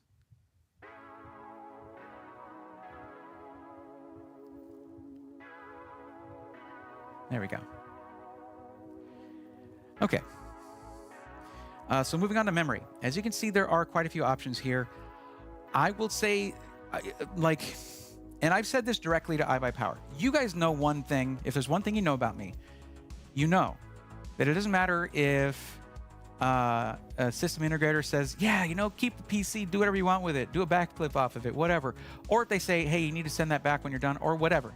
It will never affect whether I have concerns or not. If I have concerns about something, I will share them. Well, I've also said directly to iBUYPOWER, and I've said it in my videos, I don't think iBUYPOWER has competitive pricing on their RAM. I think their RAM upgrades are very expensive. So it would be, if you wanted to go the same capacity of 32 gigs, but move up to the sweet spot as, according to AMD, of DDR5 6,000 mega transfers per second, that's a $90 upgrade. So what I would say, because that's nearly the price of an entire kit of RAM, because at retail, you can buy a kit with these specs, maybe not the RGB Kingston variety, but you can buy a reputable kit with these specs for about 110 bucks. So when you do that here, though, for $90, you lose this kit of RAM. So that value is gone as well. So my suggestion is to get it with the default kit, or even one that's a little cheaper if there is one, like the 16 gig kit right there. Take that out, put your own kit in. That won't be under the iBUYPOWER warranty, though. The 3 years labor, 1 year parts warranty, that won't be part of that, but you have the manufacturer warranty on the RAM. If you ever need to RMA your system, you pop this RAM back in, what came with it, and then you RMA it. And hey, after you pop that RAM back in, try turning it on. It might just boot right up. But there is going to be an episode of Pre-Built Rebuilt showing you how to swap out your RAM and make sure that you have your sort of RAM overclocking profile set up in the BIOS. I am going to make that its own video in Pre-Built Rebuilt. Be ready for that. It's going to be awesome. But yeah, if you're going to make an upgrade to your RAM through iBUYPOWER and you don't want to mess with any of that, it's right there. It's one click. You can get it there. It's not the most cost-optimized option, but it is there. It's an option if you want it. Do not, however, go for the really high frequency 7,200 mega transfers per second. That is, to say the least, when it comes to Ryzen, diminishing returns 100%. And as a matter of fact, at a certain point, you can actually start to lose FPS. The more out of sync your frequency is, the farther away from one-to-one memory synchronization you are, you can start to lose performance and stability. So do not choose this option right here for $150 because you're paying all that extra for potentially worse performance. But there is a similar frequency, yet RGB option here at DDR5 5600 of 64 gigs. I would probably not get that. I would opt for getting that at the right frequency and cast latency, CL30. But getting CL30, 64 gigs can be a little more difficult, but there are decent prices on that out there. Anyway, that's enough about the memory. They already knew what I was going to say about that. And the video cards. So you can go all the way back down to if you have, say, a really nice video card of your own already, but the rest of your system is like, and you want a new system. They don't have the option, I believe, to get a system without a GPU. So you need to get a GPU. You can get, take $265 off the price of this and get a RX 6500 XT, and then take that out. And then you have that as a backup GPU in case yours messes up at some point or whatever. But generally speaking, I found one of the best values to be right here with the RX 7800 XT, which is currently $50 off, and that can change. But still, price to performance, it is a very, very good GPU in general at MSRP. And 1440p high-end gaming is right in reach with this GPU. And yeah, so I think it's a good one. Now, if you're deciding that you want to do streaming and content creation, you're going to want to look at going to an NVIDIA GPU instead, because even though AMD Radeon cards, 7000 series ones, did implement AV1 encoding, well, when Twitch finally made a move to start adopting AV1 encoding on the user side of things anyway, they did it as a deal with NVIDIA. which is like just the best. It's the best move. So happy about that. Anyway, encoding has improved between 6000 series and 7000 series Radeon GPUs. There's no denying that. But if you want to use AV1 encoding at some point, that's not YouTube streaming, where you can already stream an AV1, you'll want to go NVIDIA. So, at least for now, that will change at some point. Support can be slower incoming when it comes to the industry's support of AMD GPUs, which I think is a real shame because there's so much value there. But, you know, you can go for options like a 4060 Ti for actually $2 less, or a 4070 for $78 more.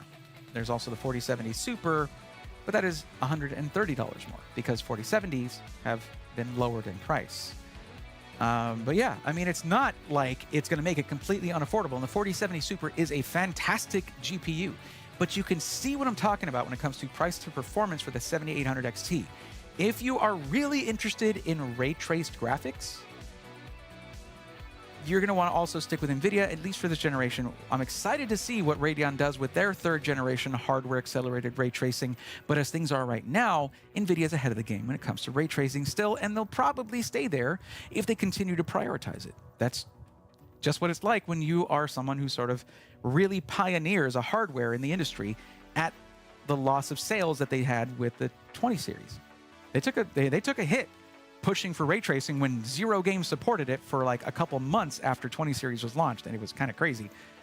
Yet here we are now. People actually are really caring about it and enjoying it, and AMD's playing catch up. But they're catching up. They're getting there. We'll see how the next generation goes. Anyway, that was a little bit of a tangent there. Sorry about that. Anyways. But yeah, you can go all the way up to a 4090. It's an additional $1,530 because the industry still sucks, and I mean, availability still sucks for 4090s in general. But you can do it. Or for about $900 less than that, you can get a 4080 Super and still get insane performance. So yeah, lots of options for GPUs. Pick your poison. Next, we're going to back out here, and we're going to take a look at the motherboards. And there's a very, very nice option here that I really want to make sure you guys do not miss out on if you're getting this system. Okay, regardless of whatever you're using this for, because storage is such a critical thing. Games aren't getting any smaller.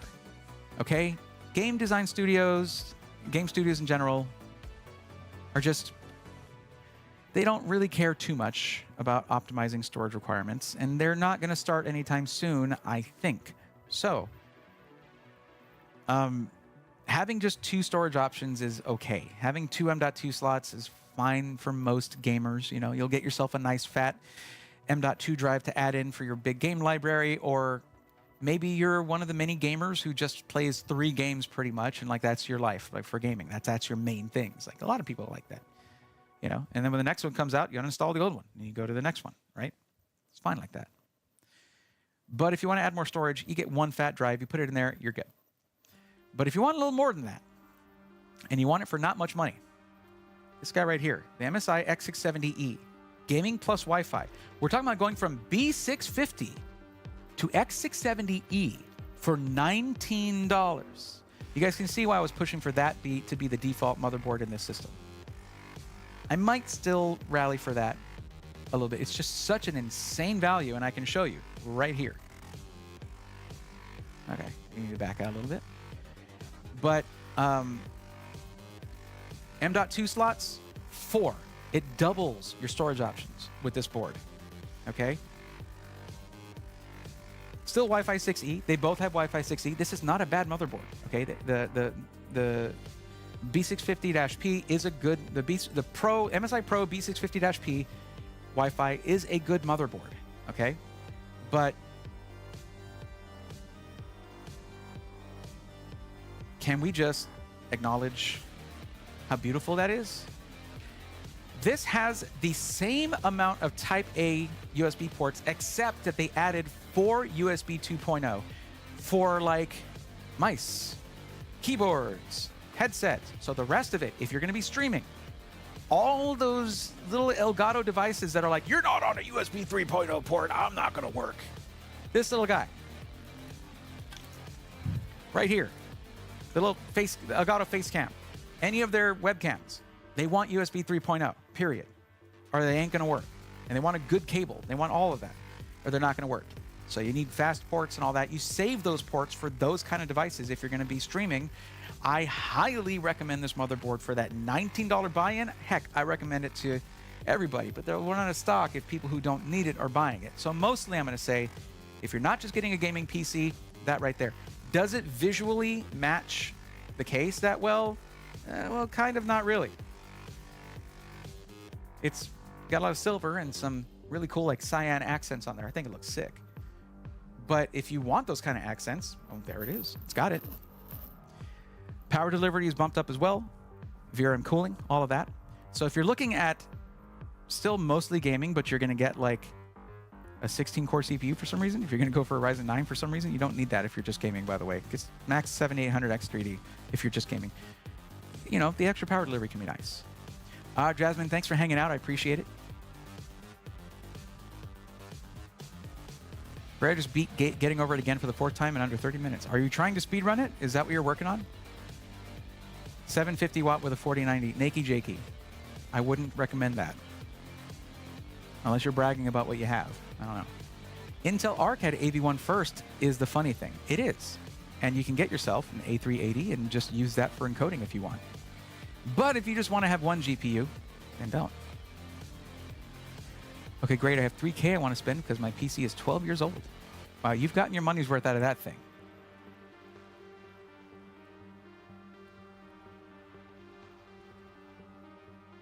Wait, what did I miss? I'll do 100 push-ups if it posts. Secondhand Truth, did you do it? Okay. Wow, Secondhand Truth. I'm sorry I missed that earlier. Asus just uploaded yet another BIOS update. So I guess I will do that tomorrow. It's about the 5th update since I got this motherboard. Well, Kate Mangalier, it could. Are you on Intel or AMD? That was a while back. They may have left already. Sorry about that. It'd be cool to have an RGB GPU brace. Okay, cool. I don't remember seeing a lot of feedback on that, but yeah. What's up, initializing? How's it going? Oh yeah, I already said hi to you with the getting over it. Okay, cool. Just checking in with chat. Sorry about that.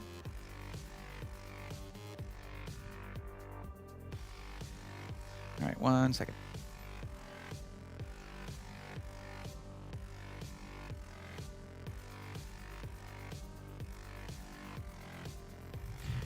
So let's talk about this real quick. There's one thing I want you to consider, because a lot of the reason that I've been recommending AMD mostly lately is because of the upgrade path, right? Well, that kind of hinges on using the same motherboard for many, many years. So I think that would mean that it's probably the last thing you should skimp on. If you know that you're never going to do anything that's going to require a lot of I/O or storage drives, then it doesn't really matter. If you know you don't have any interest in anything like using it for anything like productivity, content creation, streaming, anything like that, well, you know yourself better than I do. However, I would say that the motherboard is probably the real investment in the system because it's the least easy to upgrade component in the entire system. Upgrading your motherboard is a whole thing. It's a whole process. So that's just something I want you guys to think about. Oh, I like this motherboard way better than the one I installed now, but you can't really see it because of the shaded glass, right? Well, yeah, visually, because it is tinted glass, which also serves to sort of like really nicely smooth. It's not harsh to have all this RGB, by the way. It's nice. But with that, taking that into consideration, you will see that it has accents on it, but they won't be super visible. And that's a lot of motherboard cooling elements, heat spreaders, VRM coolers, things like that do get hidden, especially if you use an, especially if you use an air cooler instead of an AIO. One of the benefits of having an all-in-one liquid cooler is that you show off more of the system. It's not blocked with a big heatsink and fans. Okay, let me just get this going here. Yes. Let's have to do the 3 security questions. Yay. But I don't have to log in with my account. That's nice.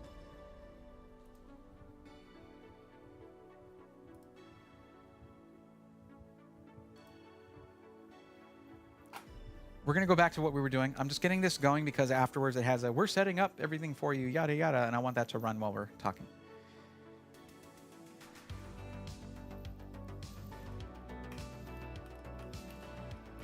This motherboard has those cupped keycaps.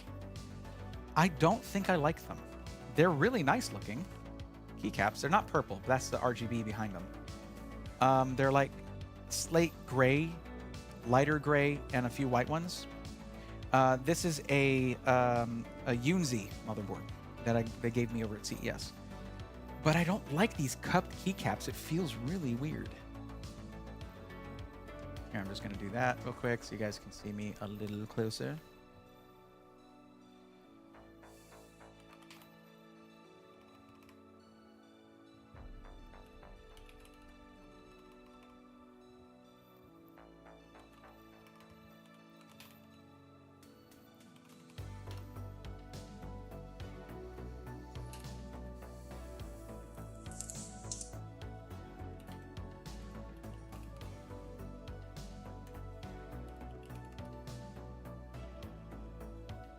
Turning off all location services. Find my device. Why would I need to find my device for a desktop computer? I guess if someone breaks into your house, I suppose. Now, whatever. Anyways. I just turn off all the things. Okay, now it's doing the setup thing. We can get back to what we were doing.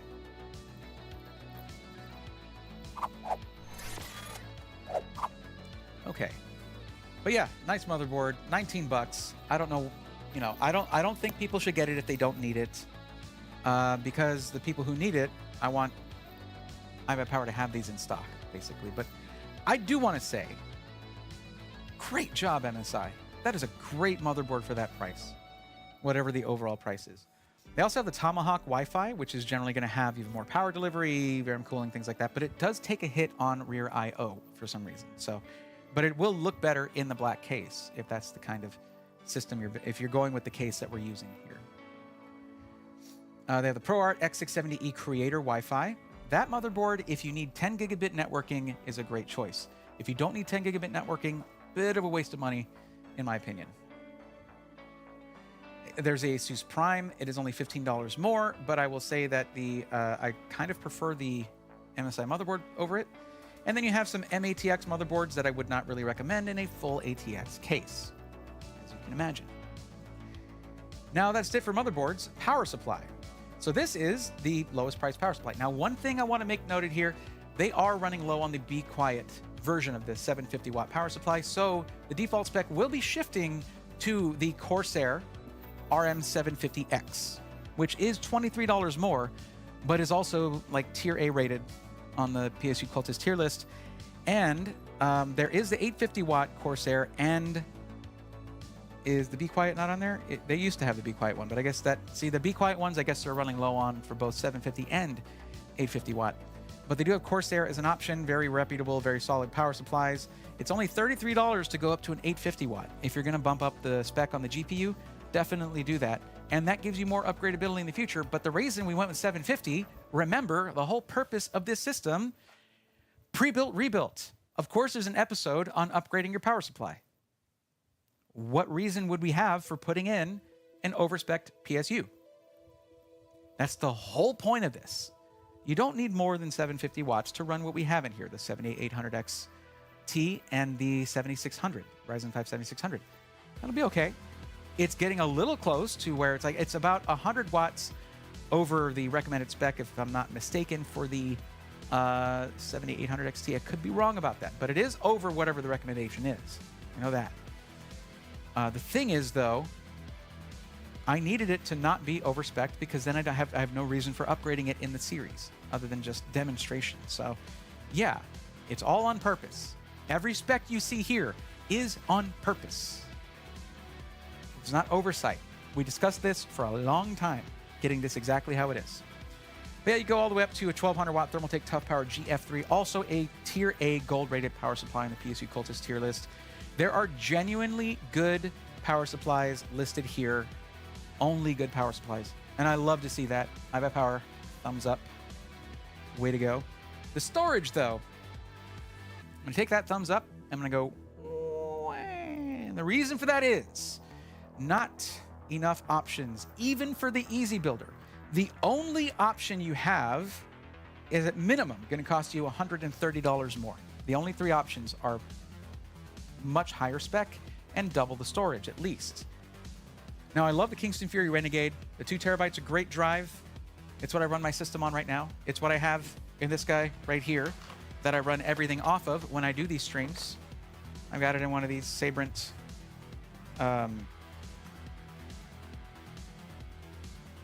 USB-C interfaces for M.2. That's where all the game library we're going to use is, all the benchmarking stuff. It's all in here. And I use a Fury Renegade drive there for that. Bit of overkill, honestly. But I want things to load quickly when I'm streaming, so sue me, I guess. And then you have the SN850X, another great option. So they're very similar in spec, actually, whereas the Kingston Fury Renegade has faster write speeds, sequential write speeds. But the read speeds are the same. And then the 4 terabyte Western Digital Black SN850X. I'm going to say it. Pricing here is okay, but not great. It's okay, though. It's okay. It's actually pretty okay. But it's not like discounted. There's no discounts on any of these. There's no special deals for storage or anything like that. I think storage is much more important than that. I think storage is one of those critical things that the average user will actually need to concern themselves with. I've always said this. System integrators should offer a complete product. And for a lot of people, because PC gaming is growing very fast, there are a lot of people who never, ever want to ever have to open up their PC, and they have every right to feel that way.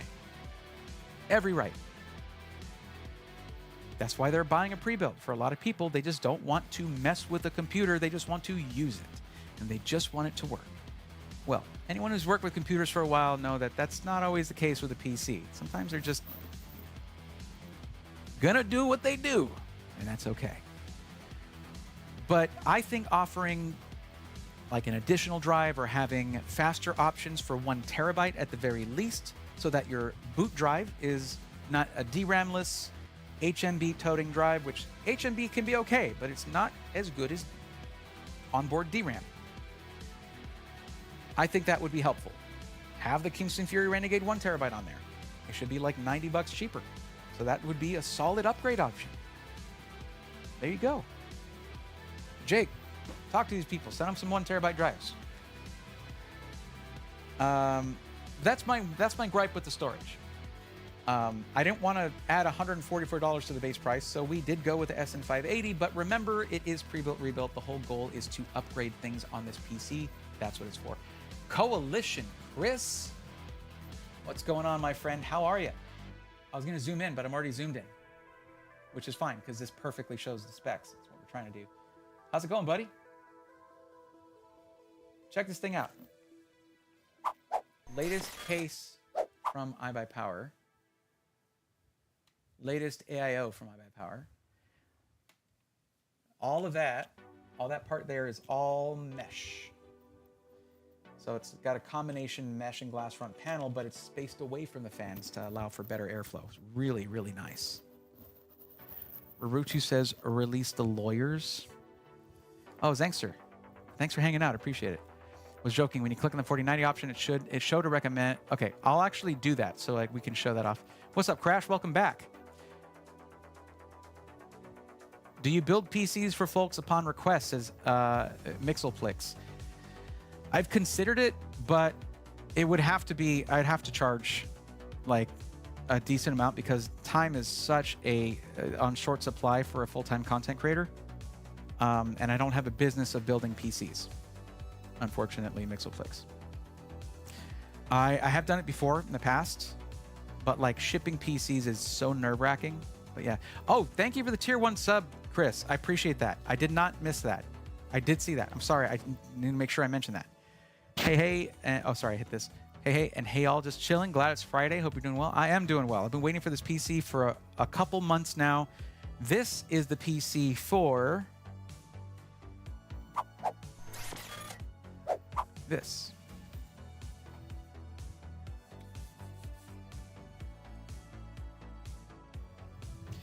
New series, baby. I've been planning this series for like a year and a half.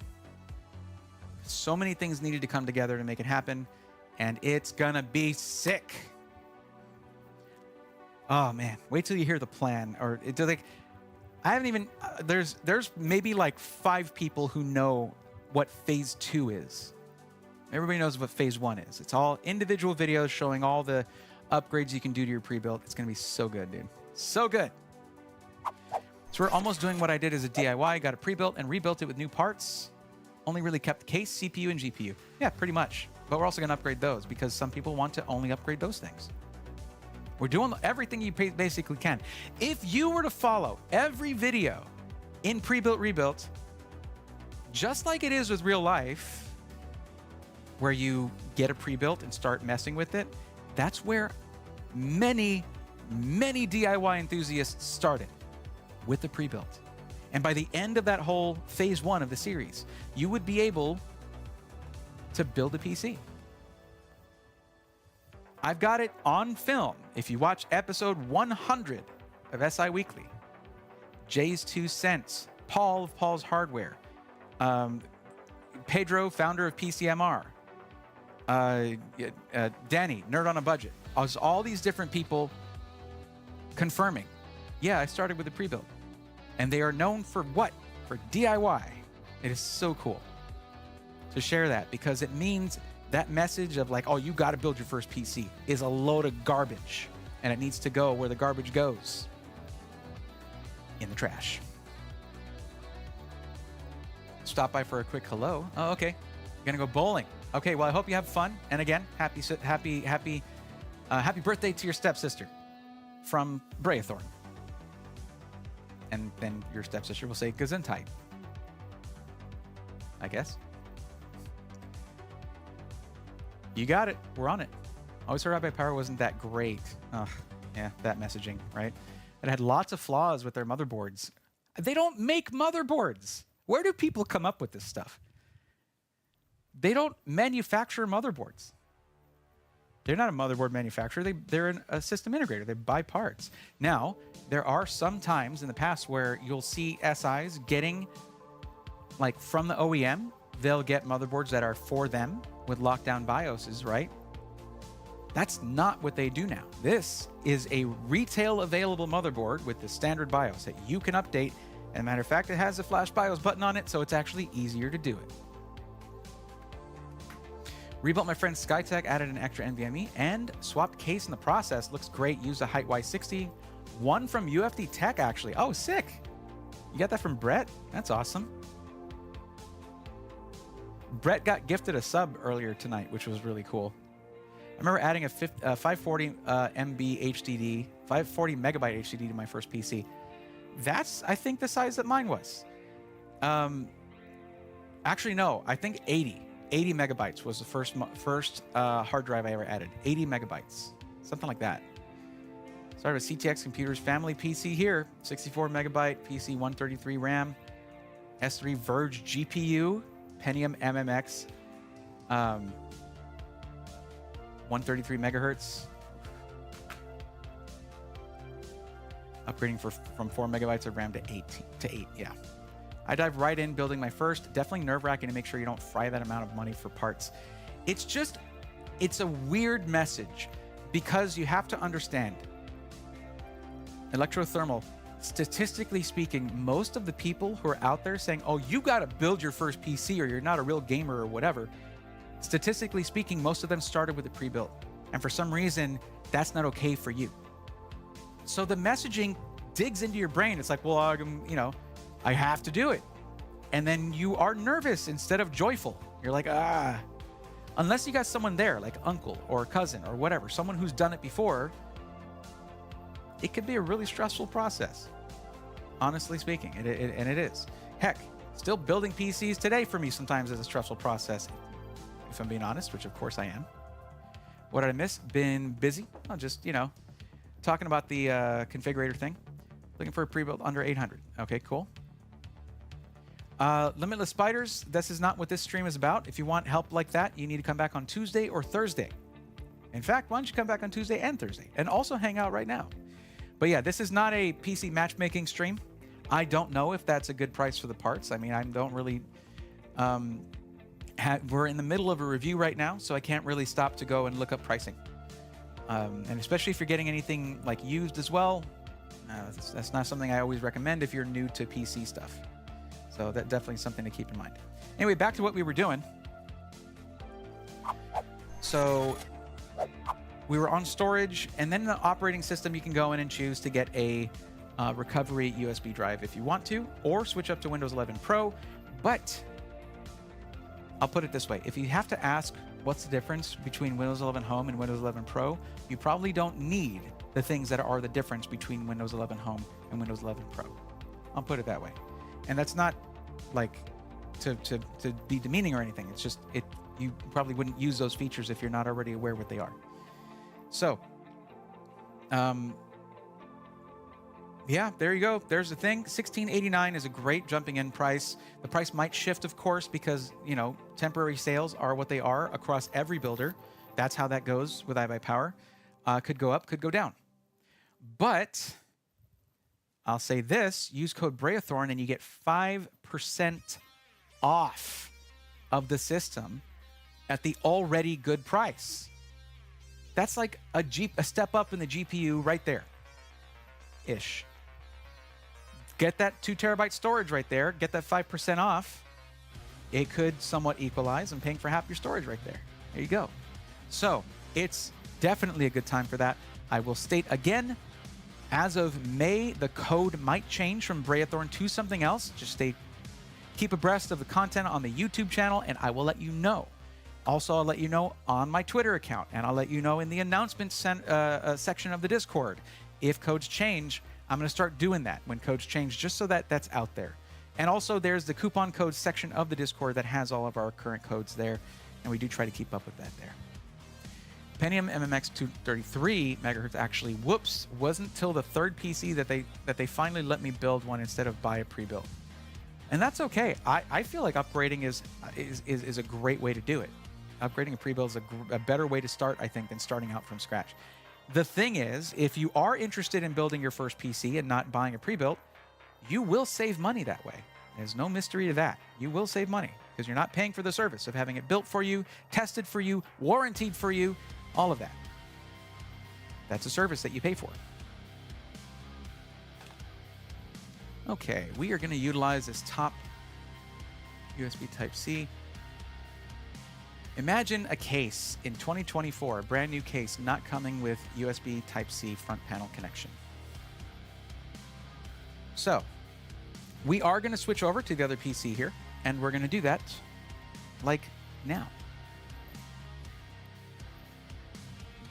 I'll bet you my capture card is not going to like it. It's not going to want to show up. I'll bet you.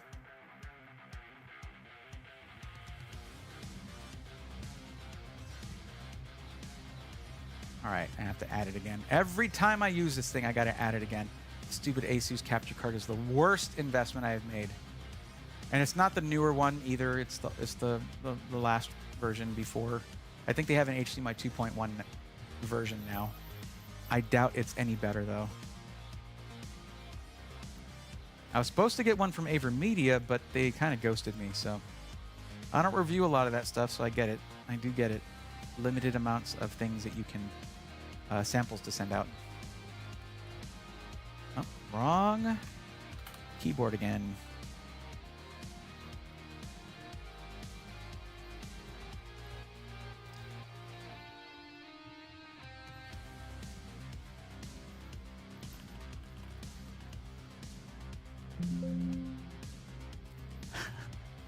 I need more U's.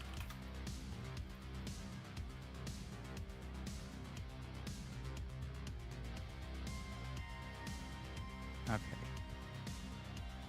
Wait. Where did it go? Where did it go? I just saw it blink and then it went away.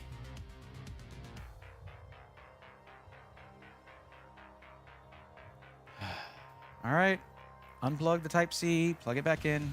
I am running it over an extension Type-C cable to have it over here by where the PC would go. So I get it.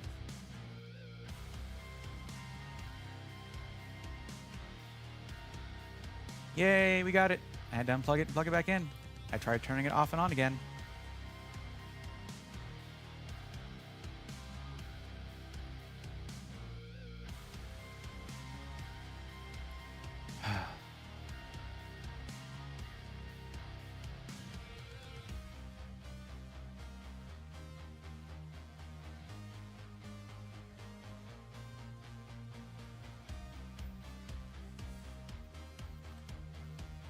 Okay, so already you can tell, pretty clean desktop, doesn't seem to have bloatware, but there are issues that things I always try to fix right away.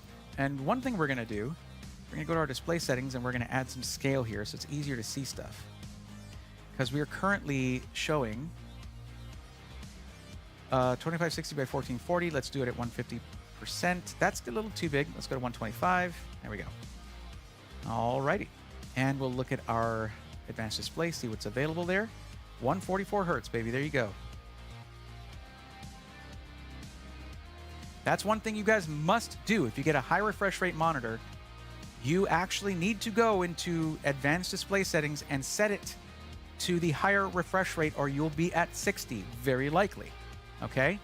So again, that process is this. Right-click on the desktop, display settings, click display settings. Scroll down, make sure you're at the right resolution, 2560 by 1440. Click on Advanced Display and click on Choose a Refresh Rate and click the highest one there. And if it pops up and shows, you click Keep Settings and then you're good to go. Okay? Now, we got to talk about this Start menu. I don't like it. It needs to be on the left, like God intended.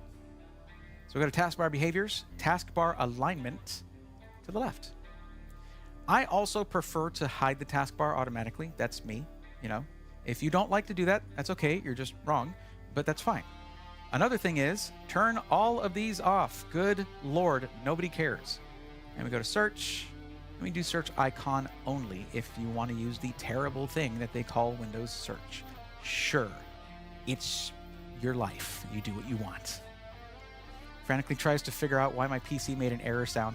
It was there. I can't hear it, so I turned down the volume on the monitor here. So let me see.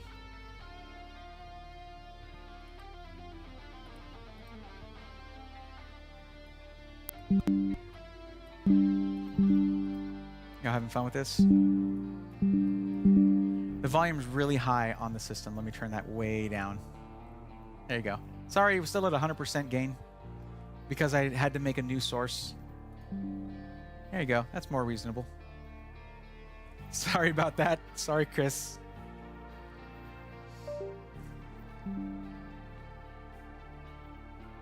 Never fails. Okay, rarely fails. Somebody keep it at 60 hertz and don't notice it's wild. We have to assume, yeah, pretty much. So we did all that. There you go. That just cleans things up here, and it makes it to where your start menu looks like Windows 10. And there's going to be, of course, your Microsoft Edge. You want to unpin that from the taskbar, and the Windows Store, you want to unpin that from the taskbar. If it's going to let me. There we go. And the Xbox Game Bar, or whatever the Xbox app, unpin that. Now, what is this? Is this bloatware? Well, first off, we're probably going to need internet.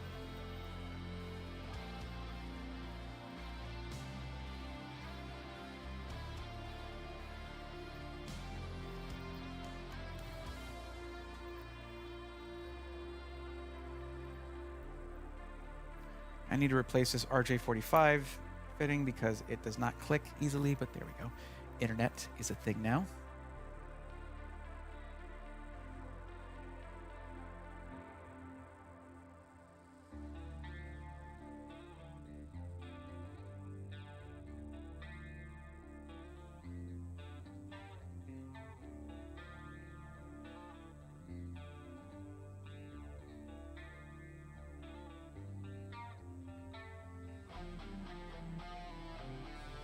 There it is. Of course, as soon as I connect the internet, MSI wants their piece of us.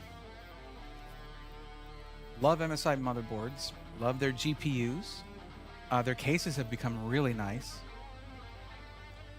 Don't love their drivers, but okay.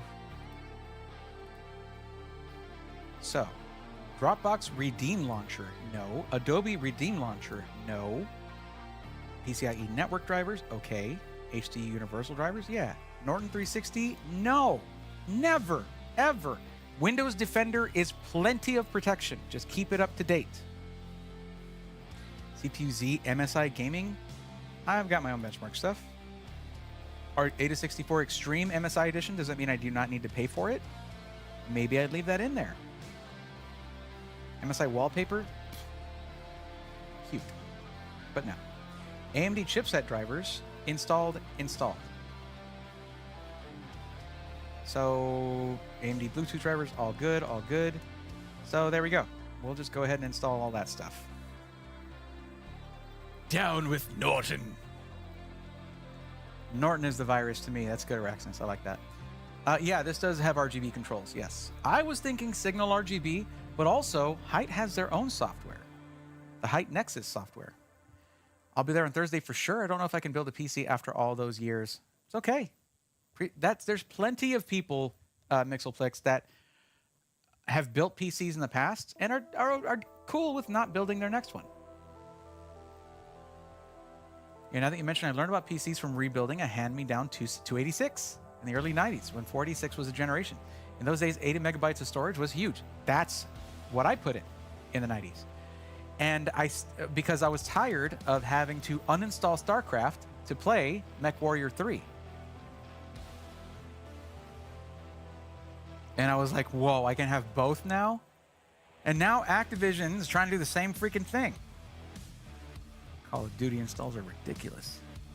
The latest chipset drivers on the AMD website are 627-2300, and I usually suggest people grab them from the website. Yeah. You don't have to use this, but I'm just going to go ahead and let it run. This is what the average user would probably end up doing, but they wouldn't click off of Norton, unfortunately.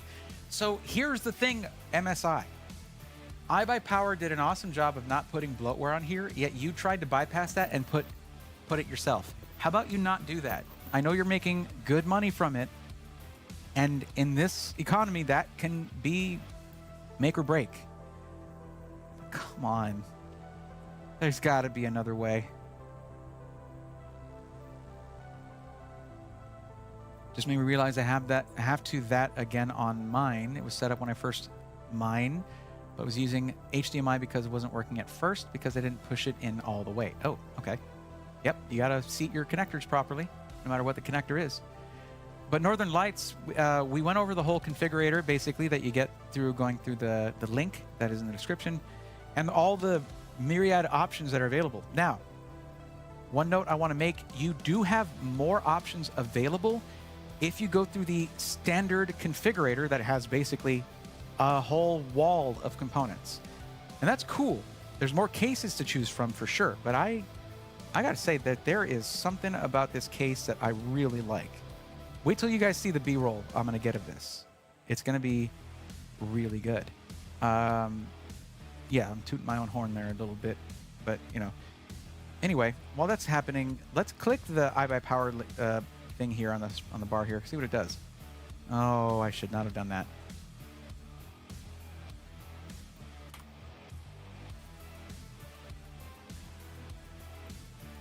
Look at that. Look at that. 32 processes. 32. Every browser's bad, though. Every browser's bad. I mean, there are some okay ones. Yes.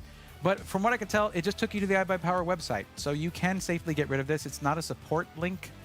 Wouldn't mind seeing something like that, where it's like a link to help you get tech support remoted in. But they can provide those pretty easily, I imagine. And they also might be buried in the system, where it's just a link for them to do that when you allow it. That kind of thing is pretty common. Yeah, Edge, get all the way out of there. Thanks. I don't like how needy it is. It gaslights you. If you try to download a new browser through Edge, it will totally gaslight you. But we came prepared.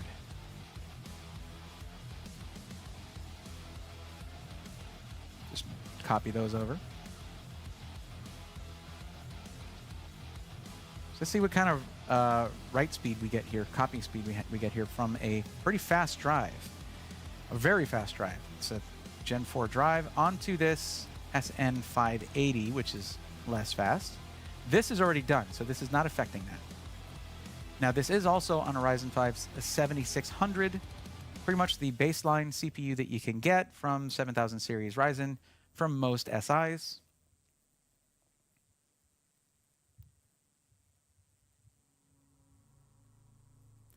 Funny thing about Microsoft Edge, I don't use it, of course, but when I uninstalled it completely, I could no longer play Final Fantasy XIV at all. That's a little weird.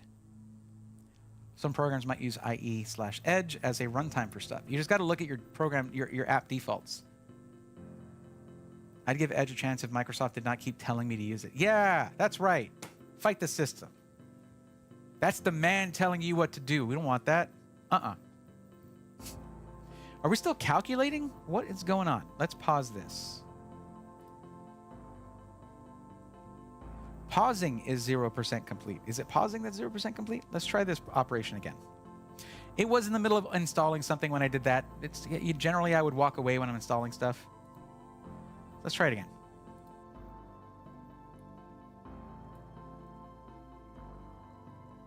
No, I stopped you. What is this? What are you doing? All right. Yoink. Is that just going to force both of them to stop, or do I need to reboot the PC? There we go. Neat. I just yoinked it. You heard me yoink, right? And now there's nothing there, so good. All right. Let's try that again, shall we? I'm starting to worry that that enclosure, that M.2 enclosure is having issues because I actually had to format this drive because it bugged out on the last PC I was working on.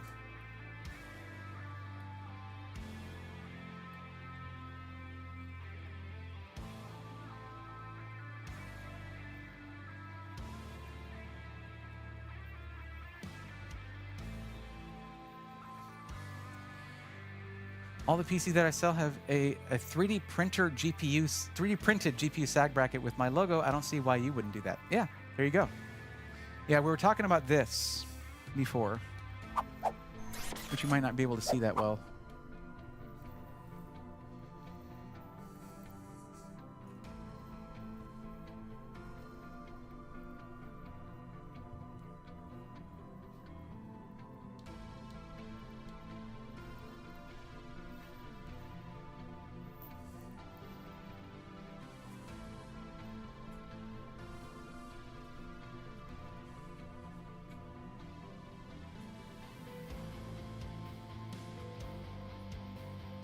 See that?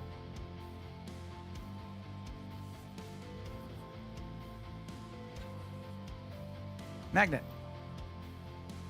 Our little buddy RGB. This goes right on the front of the case on any metal surface. There you go. Don't put it in front of your fan. It's not a problem with the grill being pushed so far forward on this system, on this case. Just focus on that. Come on. There you go. Looks pretty good. You could also put it on the right side where there's no ventilation, but yeah.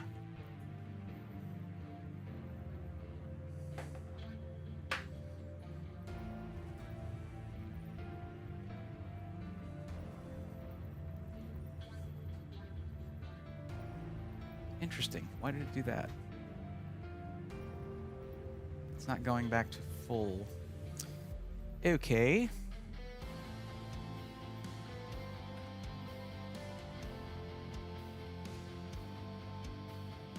Why are you doing this to me? Why now? It was working perfectly fine earlier. Stop it. I love the Move plugin. It's awesome. Sometimes it'd be acting up.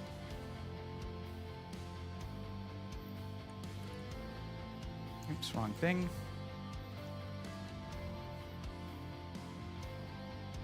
Why are you doing that? You know what? Fine. This looks great. I'll just do this. Wrong thing again. I need a KVM.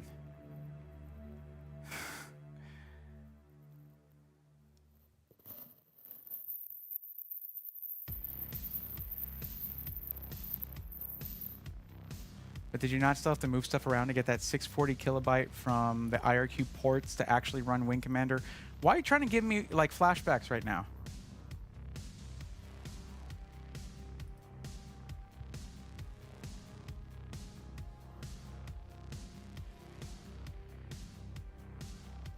He's apparently having issues.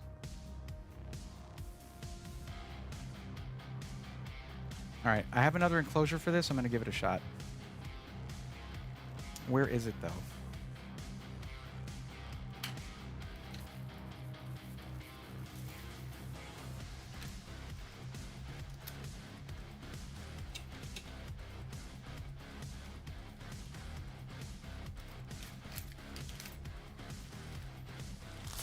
There's our bag of stuff. Here we go.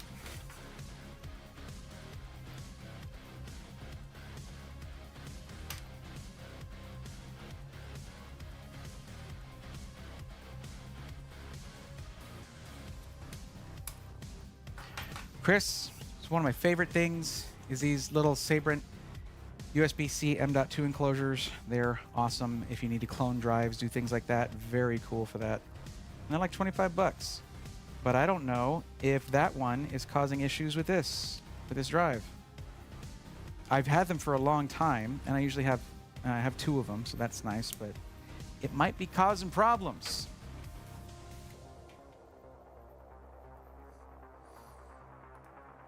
All right, let's go back to the screen view here.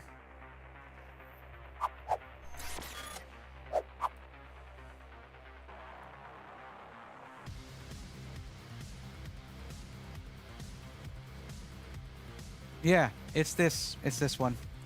This is the first one I ever got, and I think it's finally died. Probably the controller on it died. That's okay. Sad, but not too unexpected. I've had that one for a couple years now. So we're doing 0 bytes. Okay, there we go. Okay. This had me a little worried there. HMB, again, not my favorite. I do prefer onboard DRAM, but it's a known quantity. So there will be an episode of Pre-Built Rebuilt on how to upgrade your boot drive by cloning your boot drive to a new one, a better one. And then you take out the boot drive, you put in the new one. It's not going to be even that long of a video. It's not too hard to do. Looks like some of it did copy over, but there we go.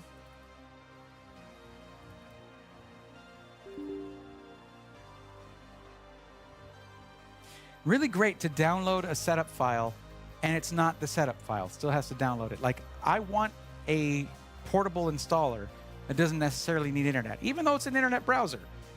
It would be nice to not have to download it again. The good thing is, though, you get it with all the updates, so it should be fully up to date.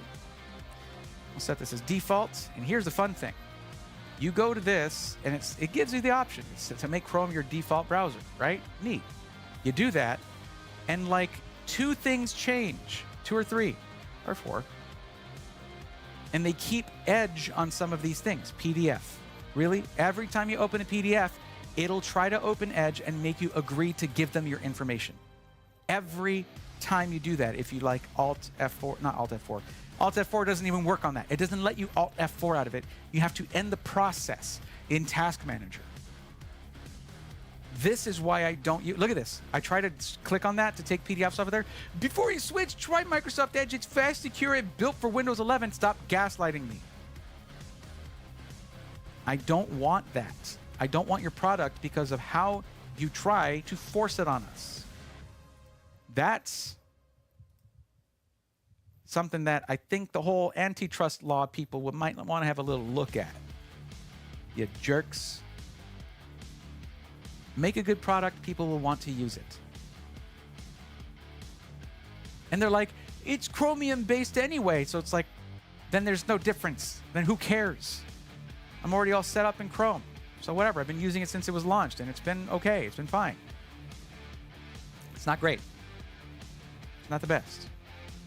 But I'm kind of locked into it. Okay, just wanted to get that done. Let's see, so we can, I'll set up hardware info 64. I'm on version 800, and that's fine. I'm not going to update it. I've been considering switching to hardware monitor. Hardware monitor does have some things that are a little different from hardware info 64, but this has worked fine for me so far. It's got all the info I need at the very least. Got to load those drivers into the UMB to have as much conventional memory as possible. Right there, make sure you're configuring the autoexec.bat and God, that stupid heart there always blocks some of the things y'all say. And config.sys correctly. Okay. You also have a SATA SSD as a standard backup storage on all new pre-builts. No, SATA is on its way out. There are limitations actually to the SATA interface when it comes to two-way traffic, things like that. It has limitations. It's capped out at 512 megabytes per second. It's just, unless you're looking at mass storage, it's just not that important anymore. And besides, most motherboards coming with 2 to 4 M.2 sockets, most users will not ever need to install a SATA drive.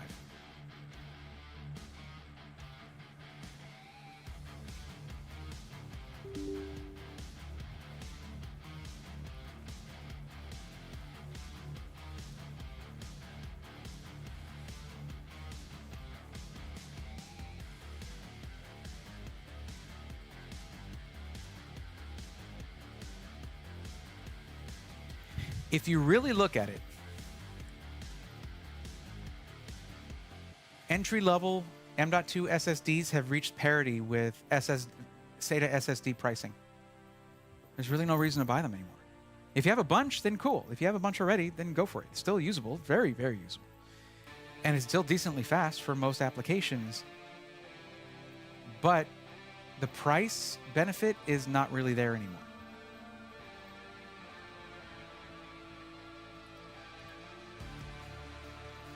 Okay, let's see. So it's spec'd out to be DDR5 5600. If we look here at the clock speed of 2800 megahertz, that is correct. His 28 times 2 is 56. That's why it's double data rate, DDR5. That's why it's not actually 5600 megahertz, entire industry.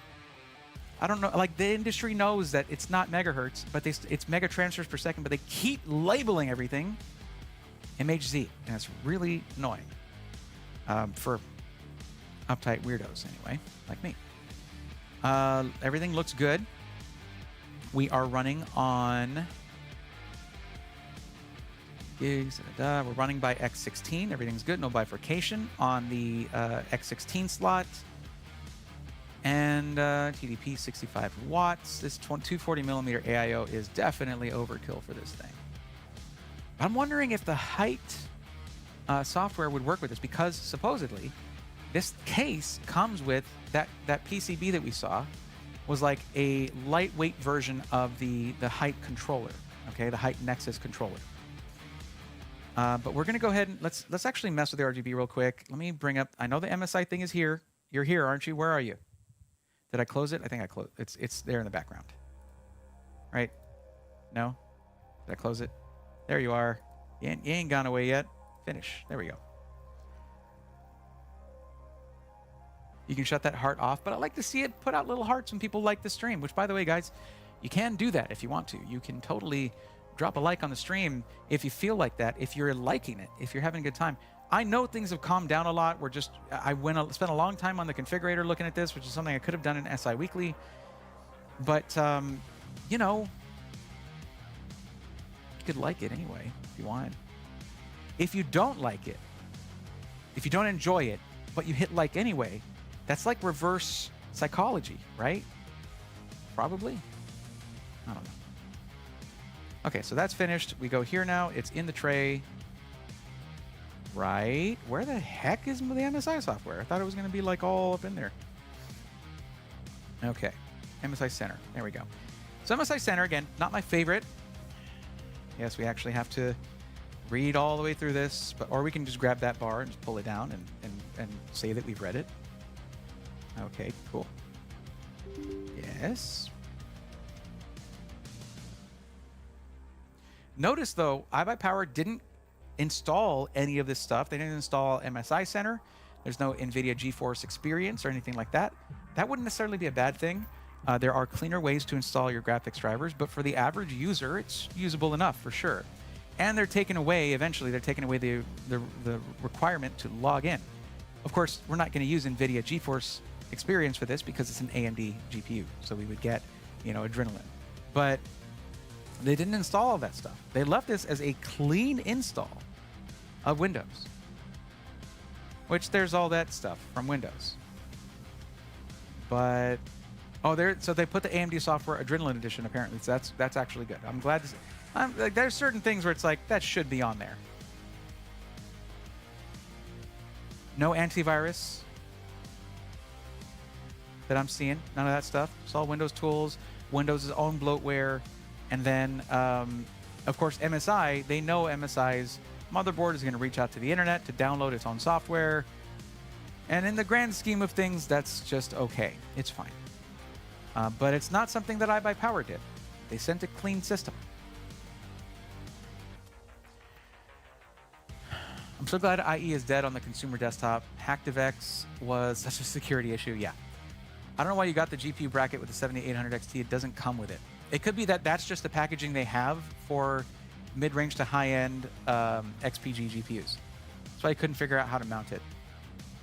Yeah, I mean, it doesn't look like retail packaging. If you look at it, it's just a black box. So it's just probably what they send along with those GPUs. Now, the little hooks that were on there could support it. It could work, probably. But I wouldn't want to imagine a lot of people getting their first PCs trying to figure that one out. I think iBUYPOWER should make their own anti-sag bracket, and it looks like they prepared for that on this motherboard tray with those slots, and it just wasn't included. I think that's a bit of a miss, honestly.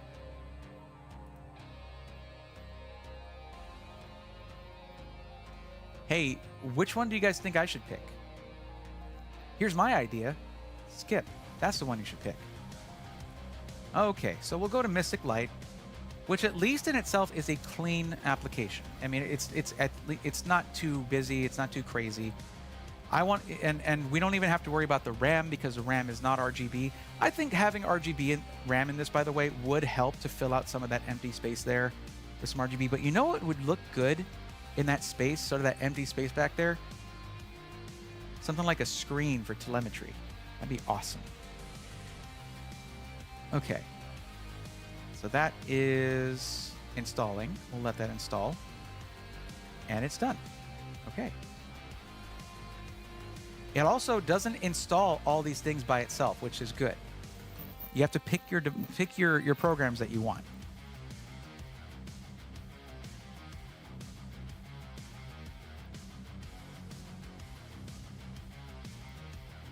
And it'll work eventually, probably. How are you guys doing? You can use any AMD stock cooler on that as long as you have the motherboard backplate, but I'll look around Braythorn. I might have one. Northern Lights, are you going back through the stream and watching previous stuff or something? Because I don't think it's that lagged behind. You might be really behind on the stream unless you're purposely doing that. But you're never going to hear this. Let me go ahead and type that.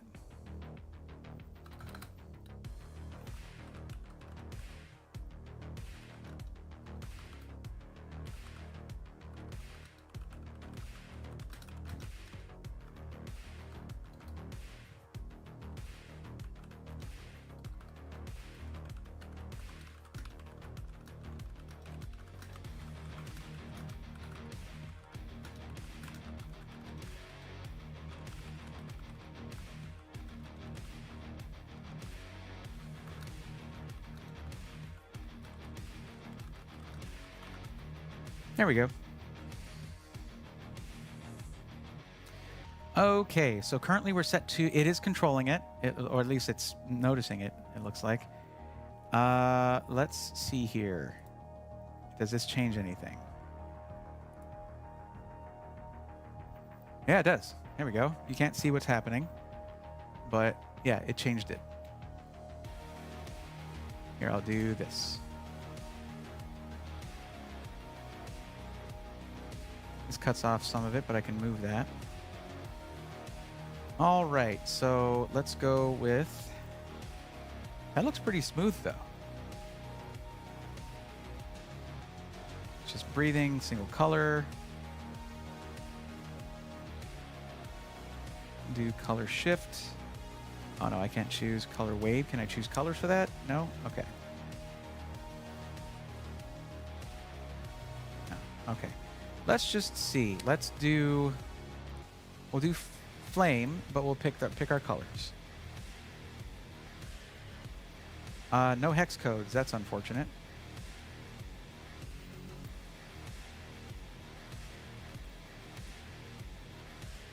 You can't tab through these either. That's great. Okay, that's one color right there. No, I want it. How unintuitive is that? I wanted to keep the color I just made.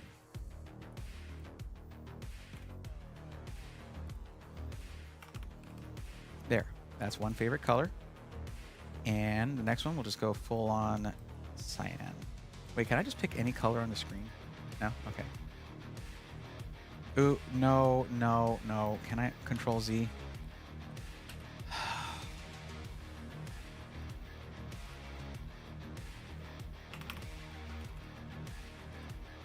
Okay, now this color. Here, cyan. Apply. And you can control the speed of the effect and the brightness, although the speed is like pretty fast. But I gotta say, this looks, it's too flashy. I guess it's supposed to be like a flame. I just want a smooth effect from one color to another. Is that really that hard? Oh my God.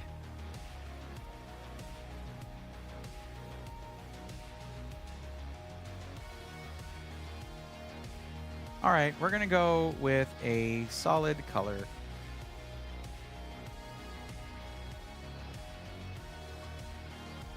Can I just go with a solid color? Where would that be? Steady. There we go. Apply. You have to click apply for it to work. There we go. Yes, that looks insanely good. And the RGB values you saw there, that is also electric indigo, so that's what this is. Damn good. Now, it'd be cool if I could choose to do the bar in one color and then the fans in a different one and then the AIO CPU block in another one. Might need signal RGB or something like that for it, or maybe the height software if it actually recognizes all these things. But generally you'll need like, I don't know. I don't know if Height's coming out with like more intelligent RGB fans, because their current fans that they do are generally not RGB. Considering how much work they're putting into RGB software and hardware, RGB fans. I mean, they have some for other applications, but I don't know. We'll see. We'll see what they do. It did look flamey though. It did indeed.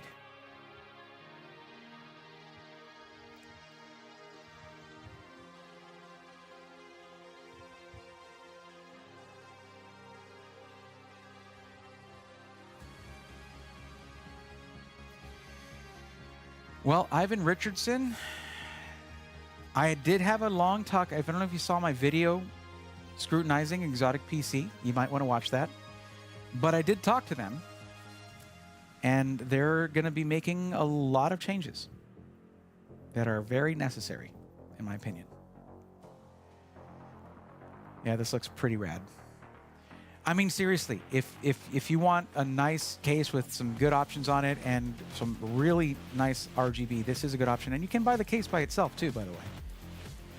I wish I had a link for that I could show you. I don't seem to have one, but I think I showed it.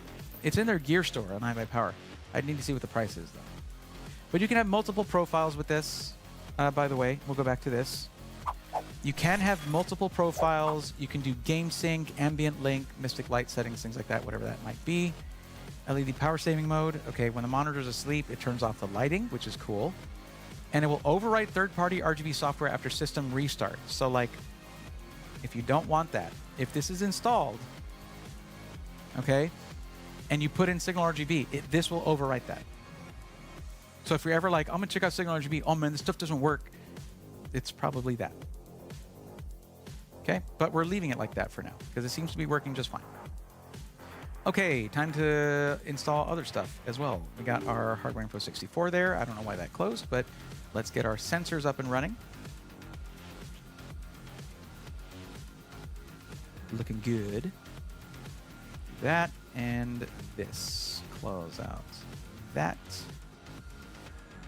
And this and that. There we go. Now remember, this is a pretty basic CPU from AMD. It's their entry-level one, so we're not looking to see how high it scores in Cinebench R23. Yes, I know I need to get R24 and start using that, but I have a bunch of previous scores with other systems that I no longer have in R23, so I'm going to continue using that. It is fine. It is not completely deprecated yet. It is working just fine. Hold on. So we're going to do a single multi-core and run that while we check how the temps go. All right, we will reset these. There we go, and start. That's a single run right there.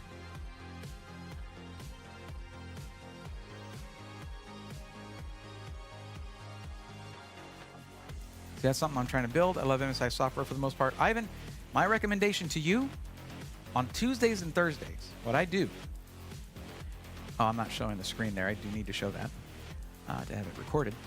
What I do on Tuesdays and Thursdays is if you fill out a form that asks you a bunch of questions to make sure I'm giving you accurate information for you as an individual buyer, and then we do a one-on-one.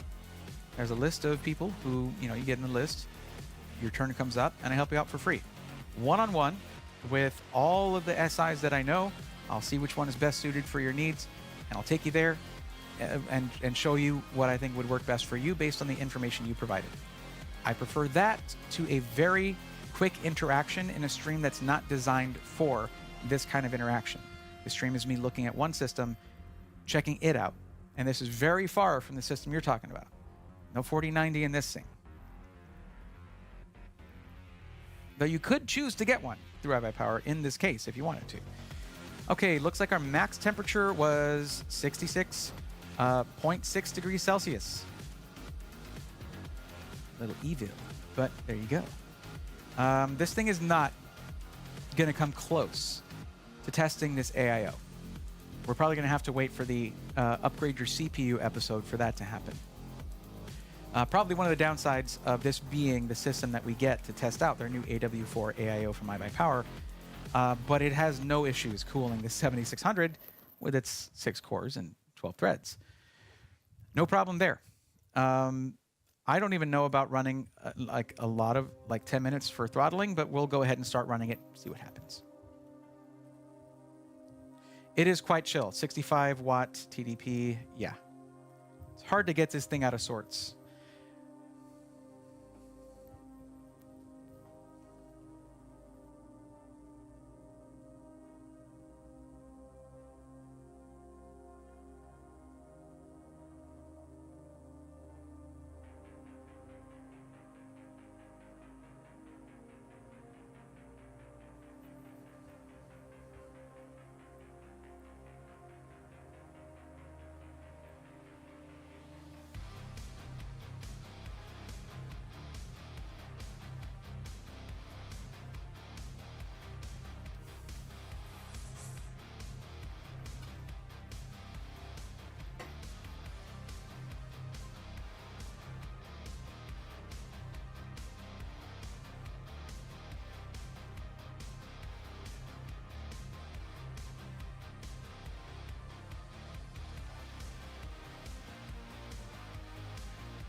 TJ, this system is for the express purpose of being the baseline system for the series pre-built, rebuilt.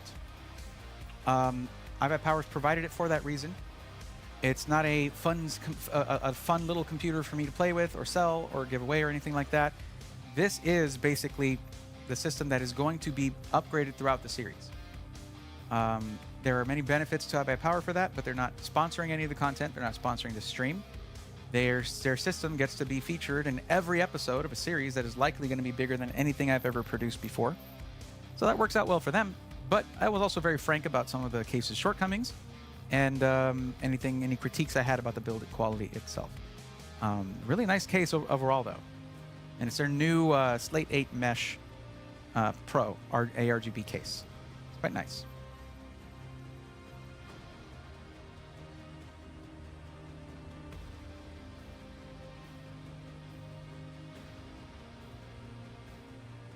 Basically, I'm holding on to it. I'm going to use it for that purpose, and we'll see where we go from there. Can't sleep, insomnia wins again. I'm so sorry about that. Oh, that's rough. Oh, Roby still uses R23 too. Yeah, too much of a history with it. And a lot of the stuff that I tested with it, I don't have anymore because we either sent it back to the SI or gave it away. Yeah, sorry to hear you going through that, Jasmine. But Rurutu, I didn't even see that hydrate, but you got your hydrate redemption. Heavy Hitter, what's going on? How's it going? LEDs look great. You, sir, are an artist. I didn't build this. iBUYPOWER built this. The artists are all over there at iBUYPOWER. But this is the case, and this is the case that they designed. PNY I used to think was janky back in the day. They upped their game when EVGA left the GPU market. Oh no, and also that's the retail, like, consumer game. They were making enterprise GPUs. If you ever see NVIDIA enterprise GPUs, those are made by PNY. Braythorn, with respect to you, it is okay to tell folks what I'm currently building in here. Is it okay to tell folks that? If not, no problem at all. I'm newer to this, actually being in folks live. Building like on a configurator, if that's what you're talking about. Again, I would come back on Tuesday because I can help you out with that 100%. I know all those parts really. Building my streaming platform now as well, trying to share my personality with the world.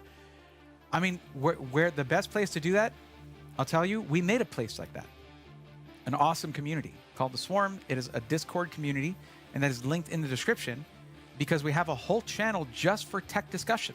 It's really cool. There's a channel for DIY. There's a channel for to post your completed rigs as well. Lots of stuff like that. The thing is, I don't always feel like I can completely engage in that conversation when I'm doing stuff like this. Tuesdays and Thursdays, it's a little easier, but I'm also directly helping people at those times as well. I think PNY did some of the Dell and HP gaming GPU blower cards. Could be. Sounds like a case swap could be an episode. Dan, that is one of the episodes. That is actually the last episode of Phase 1 is going to be a full case swap. Got a sponsor for a 7800X3D, 9800X3D upgrade yet? No, because no one's going to come out and say, hey, we know this is coming out. One of the big mysteries, unless you're going to follow rumors, which you do that with a grain of salt whenever possible, or chaos, no one's come out and said that they're going to launch with X3D CPUs because what did they do for 7000 series? Did they launch with X3D? No, they did not. They launched their standard chips, and then X3D came at the CES after that.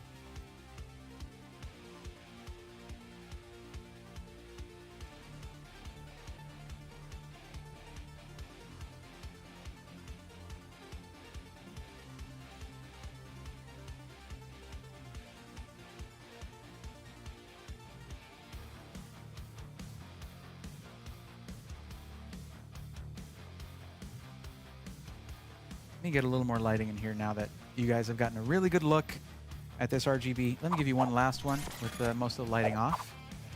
Just look at that case. What a stunner. Now, are there more elaborate, fancier cases? Yes, but remember that this is a case for a system integrator, you know? And it's not bare bones. It's not just, you know, mesh, fans, and whatever RGB comes with parts. They added elements to this. There was a lot of thought that went into it. And the airflow seems to be working out great. Like, we're running this, of course, it's a baseline CPU. It's an entry-level CPU with overkill cooling on it, but max temps have not gone over 68.6 degrees Celsius on the CPU die average.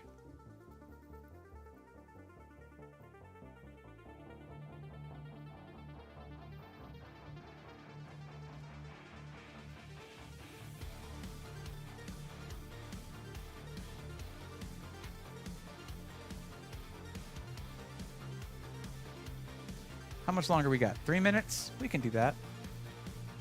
Okay, back to the thing though.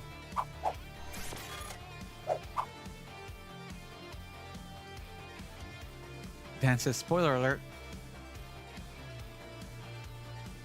What is the PSU in this PC? It's a Be Quiet, 750 watt, pure power.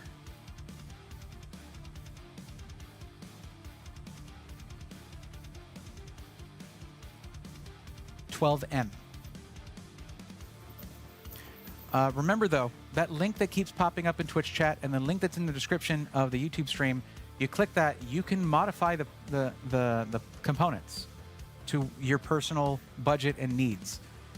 If you need to do streaming on this thing, you can get yourself a motherboard with a much more I/O for just 19 bucks, and it's a really nice one, and more cores in your CPU for 77 bucks. Get yourself Ryzen 7 7700X.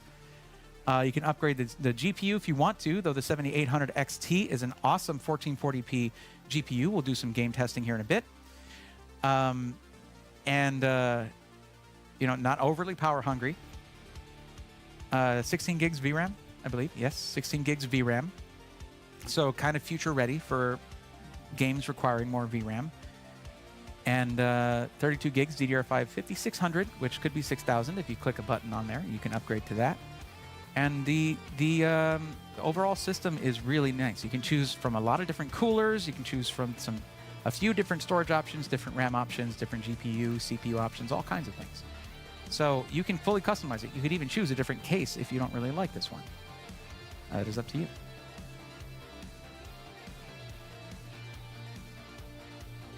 Right, I feel you, Braythorn. Of course, yeah. Make sure to join that Discord, though. Great community there. People of all ages and all vibes, you know, all different moods.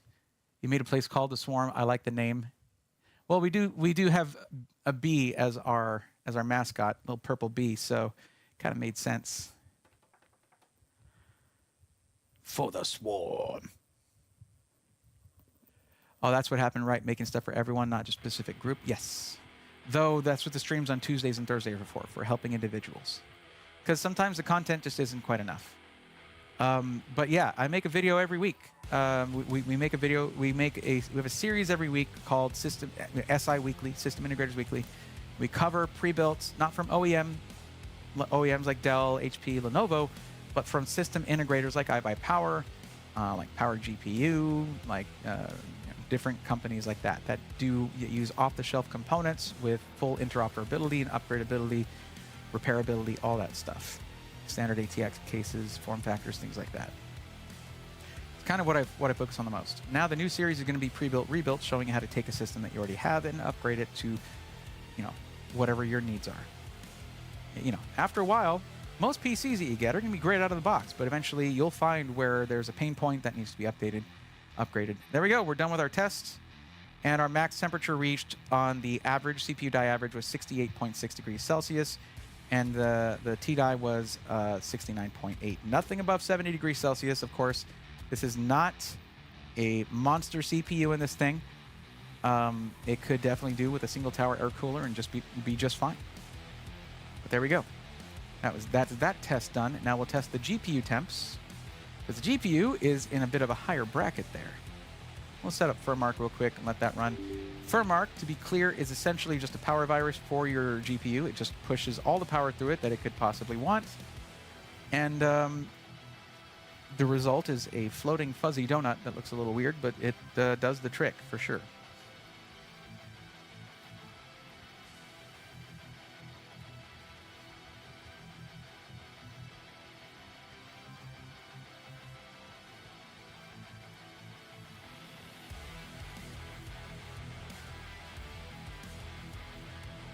There we go.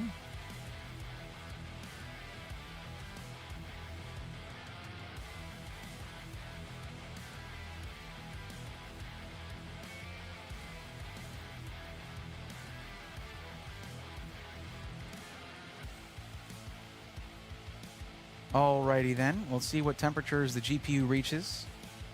Let me reset this just to have a fresh number here.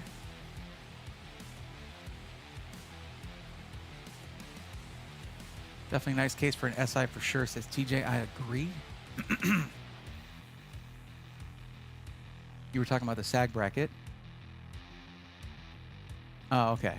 Neptune 4 Max and 2 Creality K1Cs.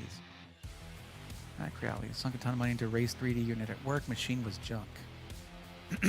Man, there's so many things I would 3D print if I were really in that hobby. Just another hobby that I can't really afford the time for, you know? So we are watching the GPU temperature climb. The memory junction is going to be a higher temperature than your overall. Your standard GPU the temperature of the overall GPU is actually doing quite well. That's the wrong one. That's the 7800 XT. Okay, this one down here, don't pay attention to this. That is the CPU's iGPU essentially. Okay, so we're running this at 1440p. It's getting 205 frames per second, and our current GPU temperature overall is 55 degrees Celsius. You'll see individual components, things like that, popping up here, or specific sensors, rather. But the overall temperature is very healthy, not having any issues. We'll let this run for about 5 minutes.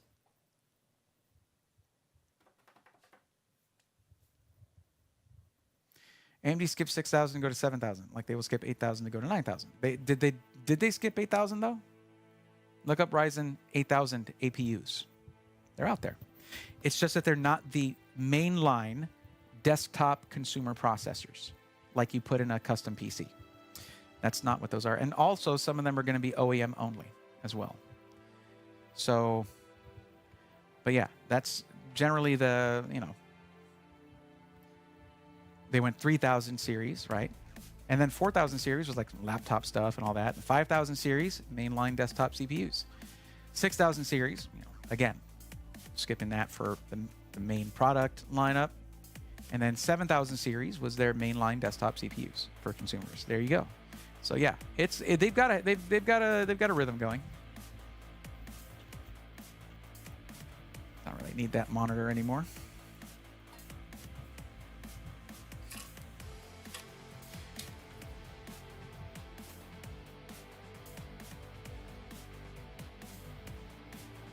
Yep, laptop chips.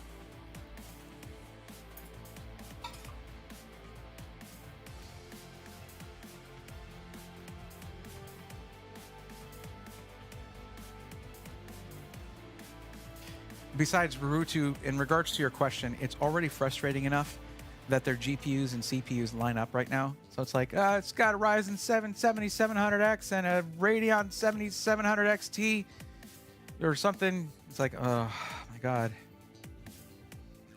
Yeah, it's not that great actually that they're matched up right now, and it really annoys me, honestly. I mean, it's a number, it's whatever, but like, I'm starting to not like the number 7. I didn't ask for this. I didn't ask them to do that to me, to my brain, but it's what I got. Thanks, AMD. You know who makes the AIOs for iBUYPOWER? I was asked that earlier, and I still do not know.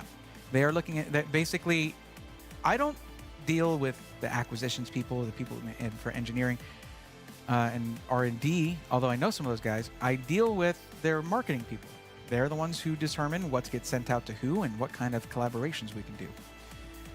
So they have to get that information and then get back to me. I don't have that info yet. Okay, we don't need you anymore, although I do need the Steam library. This is going to be CPU based. I can copy this over now, right? Nah, I'll let this run. I'm not going to mess with it. Here, you know what? You can just unplug right there. There we go.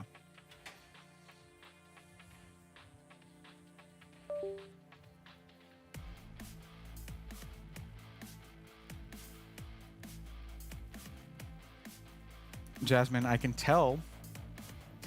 You mentioned that insomnia earlier. I can tell you're tired, though. When you start speaking in emotes, when anyone does, when they just start speaking in emotes, that's when the exhaustion, I think, has set in. Jeff Trains likes the fuzzy donut. That's good. It creeps me out a little bit, and it's right here on my screen, kind of staring at me. Actually, from 3 different screens there, so that's a little weird. Well, one screen and then another big screen that has 2 of them on it, but yeah. Is that a drowning fish? Is that what that is? What is that? Okay. Make it Final Fantasy VII themed for a X770 Mobo 7700X CPU 7700 XT. No. It's too many 7s. What is this, Vegas? No worries, just curious. Yeah, no, I was curious too. So I asked them, and once I know, I'll get back to y'all. Because there are, AIO manufacturers they've been more in the forefront when there have been things like failing AIOs, failing pumps, leaking AIOs, or ones that get clogged up. That's the most important one because they have corrosion, things like that. That has been becoming, there's more awareness to that. We got some temperatures coming out of this thing, but it's cooling effectively. It's a pretty beefy cooling solution on that 7800 XT. So while you see memory junction temperatures going high, but that's high, that's not the max temperature. Like you'll see if your overall GPU temperature is reading up around 80 degrees Celsius, it will start throttling back, and we're not there yet. There's no red on here. When you get throttling, that's when you'll start seeing things denoted in red.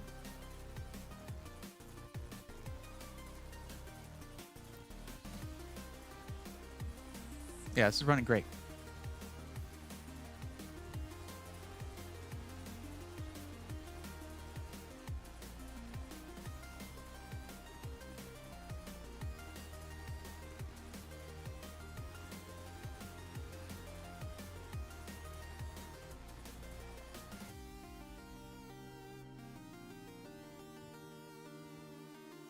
Oh, I was referring to PNY was making things for the general public, which made them blah now to a more specified group, which allowed them to focus all their skills in one area.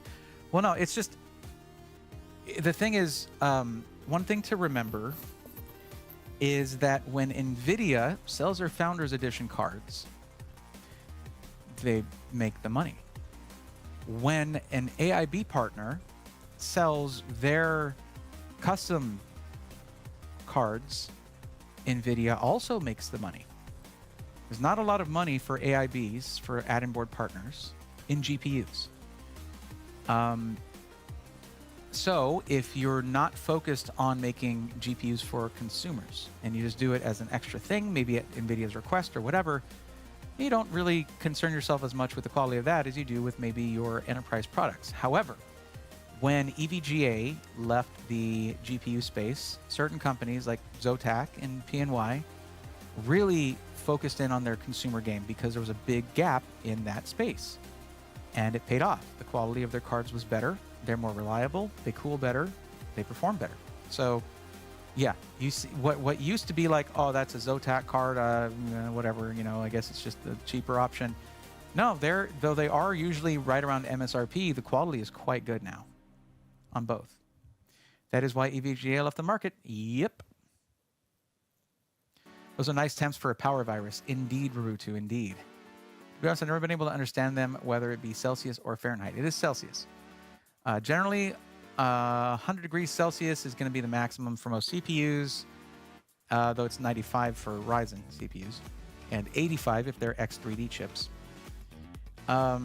80 degrees Celsius is too hot for a GPU. Like, it needs to be a little lower than that for the overall temperature.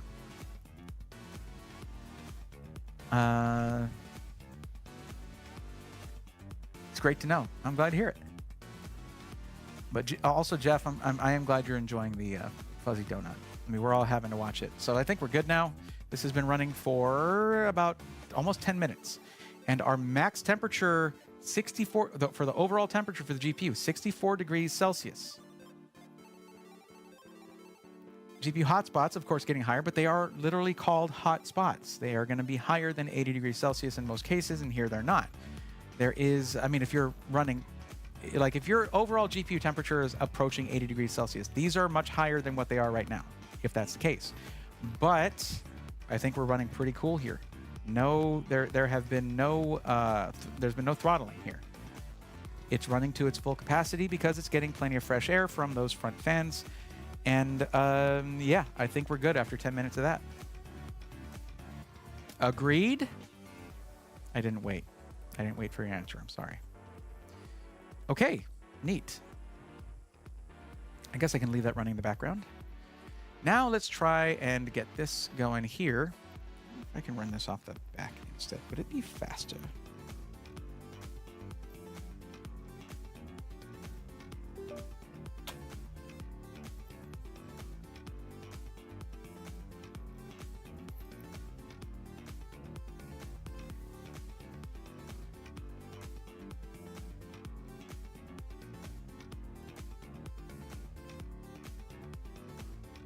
So here's what happens with, oh, okay, all right, guess running off the motherboard USB Type-C is faster than the case one. I wonder what that thing is rated for. Actually, I don't know.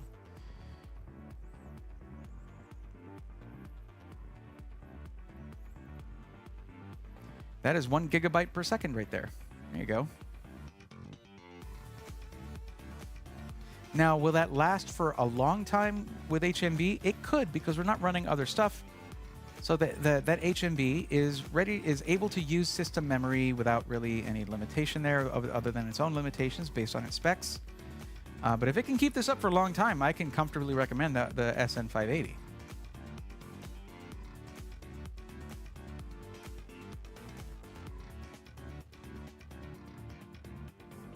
This is not a small folder that I'm moving over. It's a Steam library. I want to run directly off of the drive.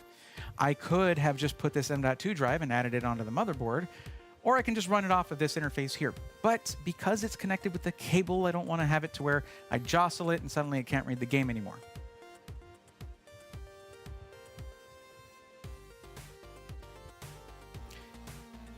Hey, TJ, I have a 4080 Zotac for over a year now and no issues. That is awesome.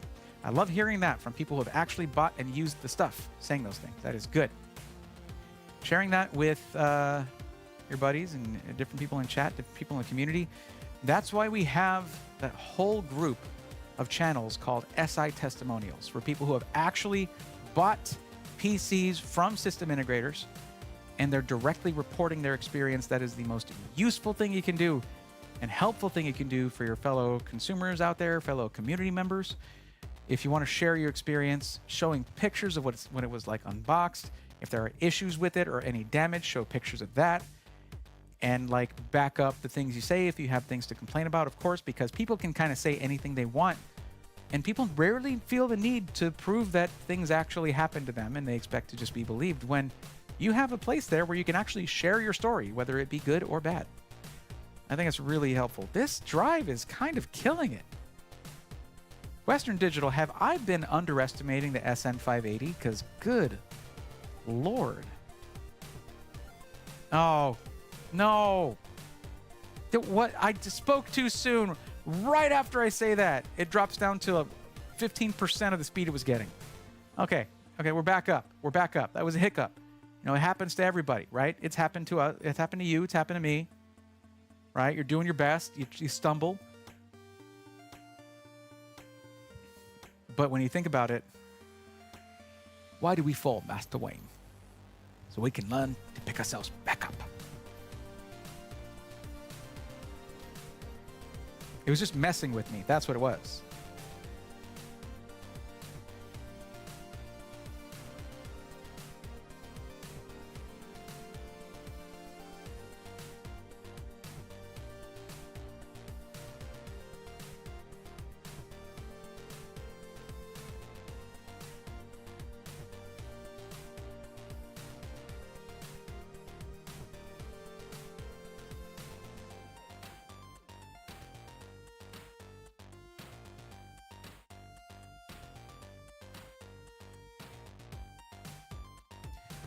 I know it's muted there for a second, sorry. I don't like drinking sounds to be part of the recording, but it dipped again, not as badly. Little dip right there. We're back to 1 gigabyte per second. Jasmine, for real though, if you're gonna be ordering in May, you should wait a couple weeks, because that is literally probably gonna be a couple of weeks before AMD announces their new CPUs. What does that mean to you? Does that mean you need to get the latest and greatest? No. But it could mean price drops on current generation hardware. You don't buy a PC a couple weeks before Computex. You don't do that.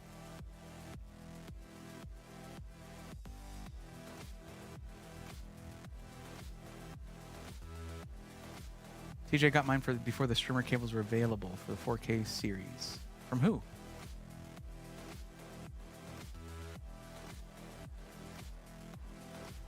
Hey, 3070 Ti is still good.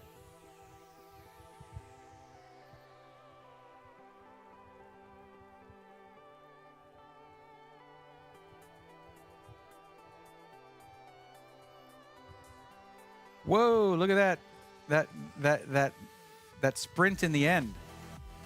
2.5, oh wait, no. Was that 2.5 megabytes per second? That wasn't a sprint, that was a crawl. Crawled across the finish line, but that's okay. Happens when you're getting smaller files.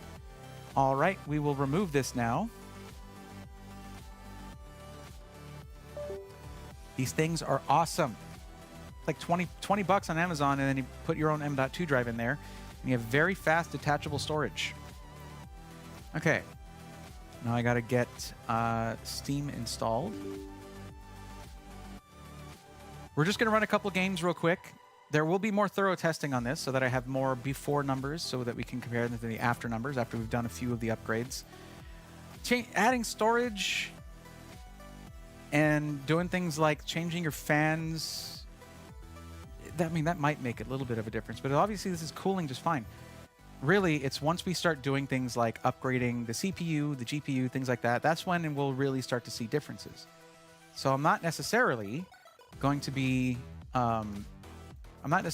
showing before and after numbers for every upgrade we do. A lot of them don't really reflect benchmarks. Some of them are going to be aesthetic upgrades. Phase 1 is going to have all of the things that are going to be actual working components, things like that. But after Phase 1, when we're into Phase 2, I might still make some videos that are not the Phase 2 videos, which y'all don't know about yet, which is okay, where I'm going to be doing stuff like showing how to do vinyl wraps, stuff like that, on your... Weird. Sure. Okay.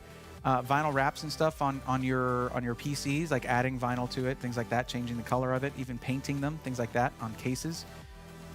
Showing how to do other kinds of mods, and we're going to have PC modders join us for that. I've already worked up some little collaborations and stuff that we're going to be able to do with other content creators.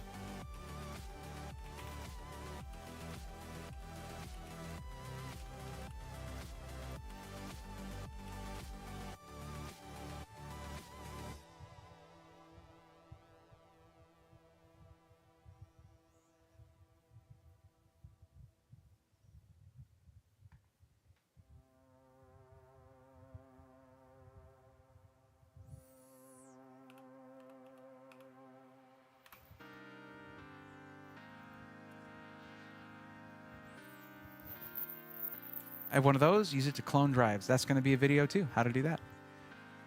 Can't wait to build my PC. Okay, yeah, sorry, mentioned that. Yes.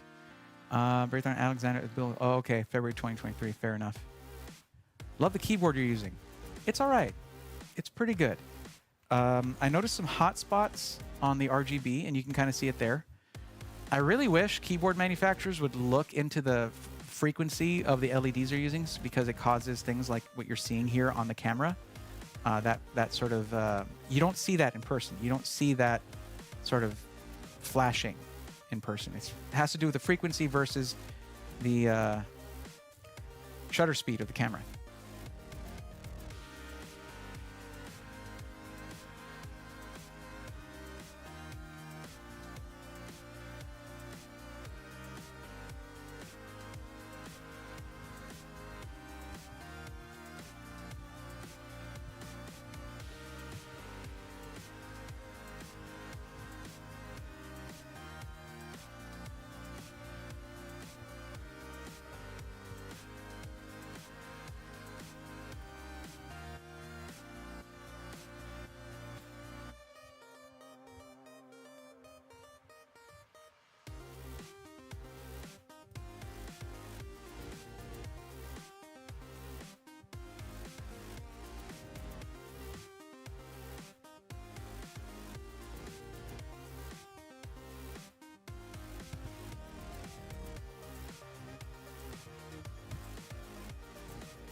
Okay, that's interesting. It's not liking that library.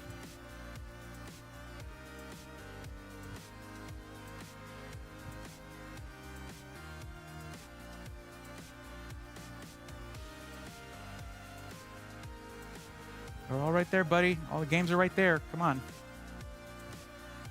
Am I really going to have to run off of the external? I think I got to run off the external drive. It doesn't like me putting a Steam library on the boot drive, I guess, and copying it over. So very interesting that that's a thing.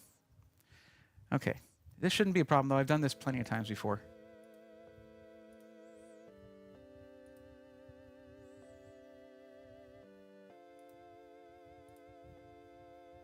There we go.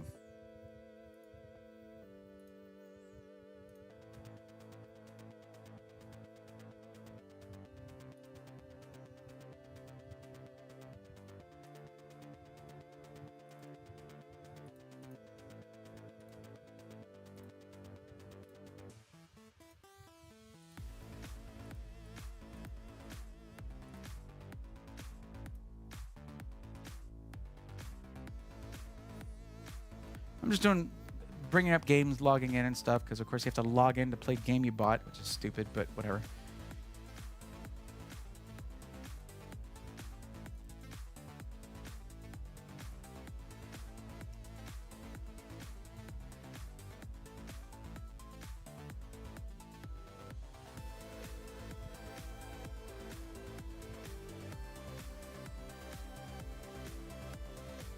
There we go.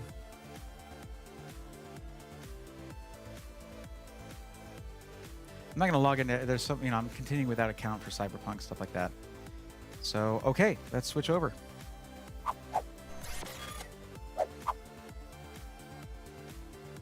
I would like to see what the game chooses for the defaults.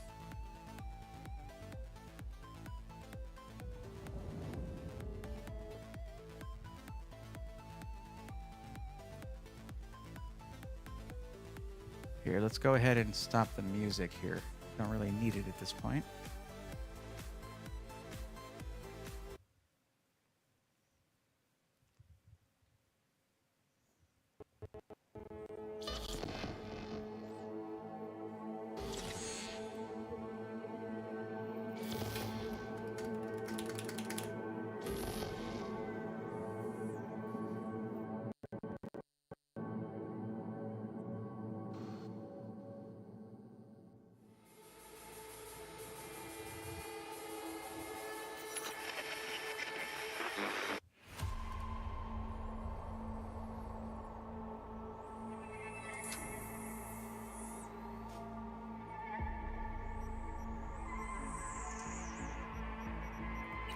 What are the default graphic settings? Oh, first off, hold on.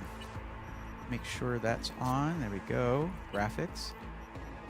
Defaults to Ray Tracing Ultra with FSR 2.1 set to auto. Now, what we should do is change this to a different setting,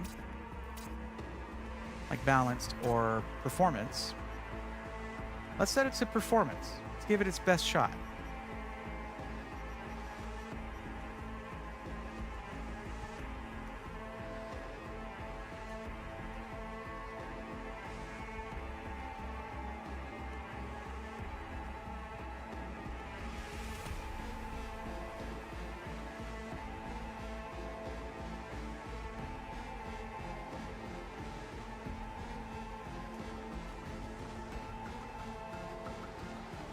All right, we're going to apply that. Let's back out, actually. All right, we'll let it run. And run the benchmark. Yes, thank you.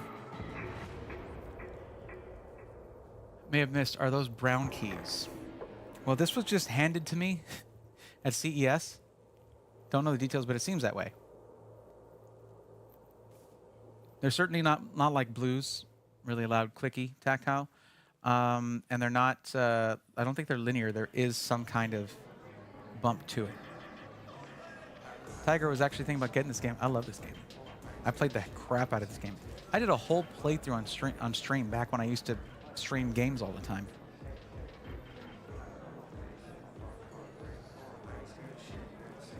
Okay, so the goal for AAA titles, generally about 60 FPS or higher. And it looks like we're hitting that in this more difficult part to run at 1440p ultra ray tracing with FSR. And you go outside, generally the frame rate will go up. Look at these reflections right here, looking super clean. Not seeing any like artifacting or screen tearing or anything like that.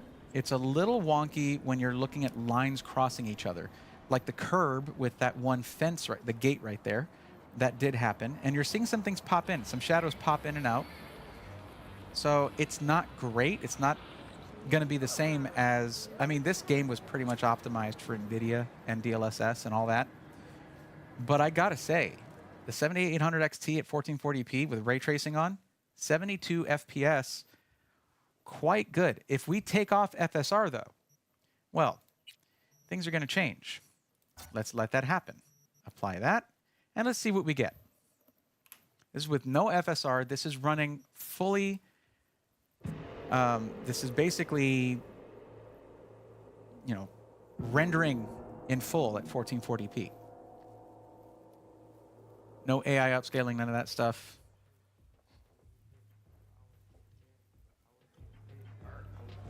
And as you can see, quite a bit rougher. FPS 28, 27. So FSR definitely doing its job whenever it's switched on. So if you're thinking like, you know, that AMD FSR, it's not going to keep up with DLSS, yada, yada.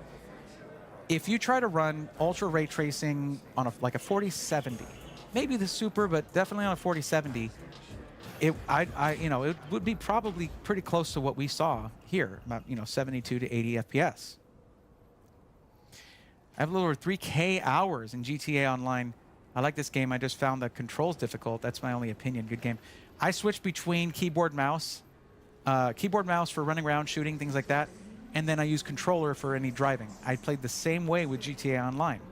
Fun fact, I was most known early on among the people that did watch as a GTA Online streamer. That's what I played all the time. FSR makes it very, it does make it very playable at the top settings. Jasmine says Cyberpunk is one of the top 3 games. That's so cool. Yeah, this is not playable if you take FSR off. So what about this? You could even run Intel's Xe super sampling, which is interesting. Let's see. What if we do texture quality to medium? What kind of boost do we get then? And also, we're going to turn ray trace lighting down to medium as well. Crowd density to medium as well. These are now, when it comes to adjusting your game settings, you need to know the ones that are going to make a big difference. Like I often will turn off motion blur. I forgot to do that here. It's okay. I just don't quite like it that much, but this has been applied this way. You saw the settings I changed. Knowing to like what things you can change in your settings that maybe don't make a big difference visually, because these things are going to make a big difference visually. There are some settings though that are pretty difficult to run, but don't make a big difference to the visual overall effect. We'll also try running this without ray tracing. I really want to see what it does there. So we have ray tracing set to medium, crowd density set to medium, texture quality set to medium as well.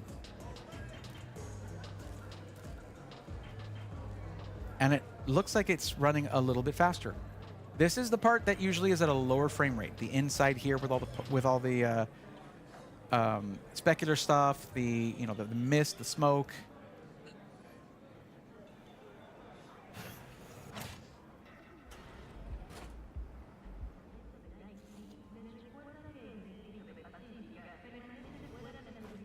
It looks pretty damn good. And we're now running closer to 90 frames per second at certain parts, 80 frames per second at other parts. So if you're not familiar with, or you don't really take the time to adjust your settings in games, then what you're going to probably try to do to get the best performance is just throw money at the problem if you have that as a possibility. But it's not always necessary to get the highest end hardware there is. You just need to be willing to spend the time to adjust your settings. I also noticed less pop in and pop out of stuff, but that could be just me. The overall average is not that much higher, but I'm going to have to go back and look at what the minimums were, because minimum FPS is also a very big factor. The delta that you have between your average and your minimum can be very perceptible in how smoothly the frame rate actually appears to be. But even our minimum didn't go below 60, so that's really nice. Now going in here, we're turning off ray tracing. Bam, done. And we're going to run the same thing without ray tracing. With this on, and then we'll go ahead and turn off FSR without ray tracing. We can even turn up the texture quality, turn up the crowd density, things like that. Once we're not worrying about ray tracing, we're probably going to see this thing fly. I want to show you guys that 1440p, for me, I think should be the goal for everybody, kind of regardless of your budget. This is a $1,600 computer, $1,650 or so. And look at that, 144 frames per second. We have capped it out. We have maxed our frame rate just by turning off ray tracing because, as I mentioned before,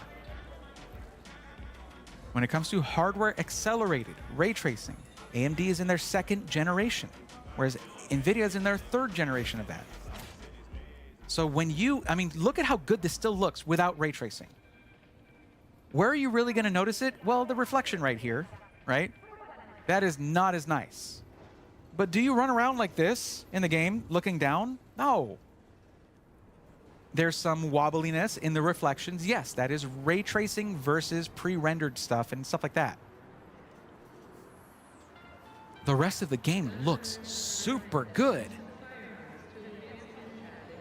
And we are super smooth here.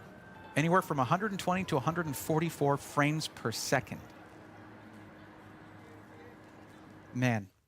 And that's the thing. Whenever I say, hey, how important is ray tracing to you? Really think about that. Because, yeah, Cyberpunk really pushes the whole ray tracing envelope. They do. It's one of the reasons I like to use this game as a benchmark. But look at our minimum FPS, 116, and our average at about 140, 139. Now, what we're going to do, we're going to crank texture quality, crowd density. What else did I change? I changed one of the settings for ray tracing, right? But there we go. We're going to change that. And we're even going to turn FSR to quality, okay? Meaning it's going to be more focused on giving you a quality visual experience. And we're going to run it this way. And this, I'm thinking, is probably how I would run it. Because ray tracing are some ray tracing features I've turned off in Cyberpunk with a 4090, okay? Just saying. Because to me, it didn't make much of a difference, and I'd rather my GPU ran cooler and used less power. Even NVIDIA has to do most of the work with software because hardware just can't. Yeah, ray tracing is hard as heck. It's very hard. It's a lot to ask of your GPU.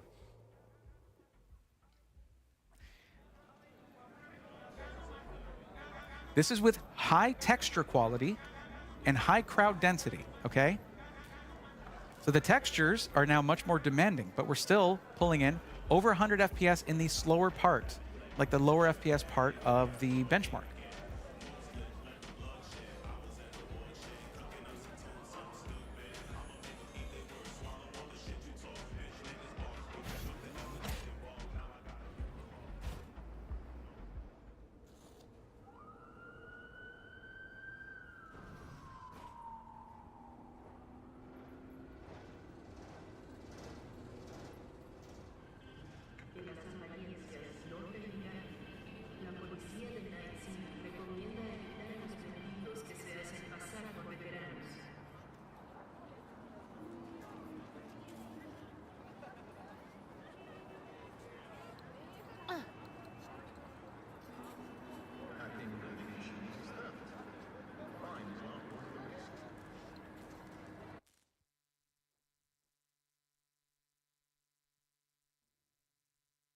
I was muted, sorry.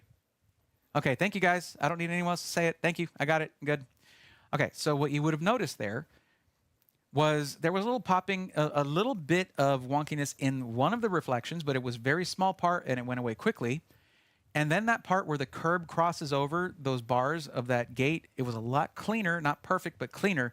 What you were seeing is pure rasterized performance. And that is where AMD brings their value to the table. Because this, with ray tracing turned off, is going to beat more expensive NVIDIA GPUs. NVIDIA relies solely on their advanced tech in ray tracing and in their AI assistants. They rely a lot on that stuff, whereas AMD is still putting out powerful hardware and focusing on rasterized performance. It's great. I like to see that. So whenever it's like someone comes in and they're like, I just want an NVIDIA GPU, you got to look at it. There's a reason NVIDIA has such a stranglehold on the market. And that is going to change because think about it. What if this is like the highest end GPU of the next generation of AMD GPUs? They're 800 series or whatever. Kind of like, you know, not how it used to be, but you know what I mean. They're mostly going to be looking, according to rumors, at mid-range and budget GPUs as their focus. They're not necessarily going to be competing with NVIDIA in the high end anymore. And considering that only 3 or 4% of Steam users play in 4K, that's a super smart move. Super smart. Like, I think if AMD focuses all their R&D in mid-range and budget GPUs, they would kill it. And remember that Battlemage is coming out. Intel's Battlemage, they've been working on those drivers for a long time already, because the drivers were the issue, right? Because the hardware team finished a while ago, and they're already working on the next generation of Intel GPUs for hardware, which is pretty normal. Generally, when you see like a CPU generation come out, that development on that started a couple years prior. Hardware development takes a long time. But this is very, very good. This and remember, what else do you need to remember right here? What else is really important? What CPU do we have in here? What CPU is in this system? The most baseline entry-level AMD Ryzen 5 7600. Not even the X, not even 7600X. If this is the kind of gaming you want, AAA titles at 1440p or even 4K, you don't need a 7800X 3D. Will you gain some frame rate from that? Yeah. Will you notice? Not necessarily. We capped out what this monitor could, what this, at least what this capture card could do, which is 144 frames per second on 1440p. Totally sick. This CPU has a TDP of 65 watts and could be cooled with a single tower cooler. Think about that. Ventro, thank you for the bits. Good Lord. Thanks, buddy. 600 biddies. I appreciate that. Thank you very much. If you don't mind not using ray tracing, AMD is a fantastic option. I mean, look at that. Look at how it looked without ray tracing. It looked excellent. And a lot of work goes into that, too, in making things look good without it. Love the 7800X 3D CPU. It really is something special. It is. And for anyone doing competitive gaming at 1080p that needs incredible frame rates, it is indispensable. And if your budget can allow for it, it's not that much more expensive than something like a 7600X, 7700X. It's just a little step up. However, you are making a bit of a sacrifice when it comes to productivity things like that. So if you're doing a multi-purpose PC, X3D chips are not always the best option, and the standard X chips are good. Very good for that, depending on how many cores you need. But just overall, I'm just very impressed with what this thing, with a budget CPU and a mid-range GPU, or higher mid-range GPU, can do. That's awesome. Okay. So we're going to move on. And now we're going to do something that's going to test the CPU a little bit more. And that's going to be Counter-Strike 2, CS2. Yo, Ventro, thank you for the tier 1 gifted sub, too. That's a gifted sub for Monkey Milk? Monkey Mike? Not Monkey Milk. That's a very weird name. Monkey Mike, not much less weird, but still less weird than what I said. It's a gifted tier 1 sub for Monkey Mike. Thank you, Ventro, for that. I appreciate that. Under 400 bucks too. Yeah, 7800X3D is excellent. And I'm not disparaging that CPU at all. Matter of fact, you could get this system with a 7800X3D yourself, and I would suggest that if your budget is higher for one thing and you just want the best gaming CPU that money can buy. That's a little bit loud. Or if you're going to be doing, you know, a really high refresh rate 1080p gaming where the CPU becomes more important.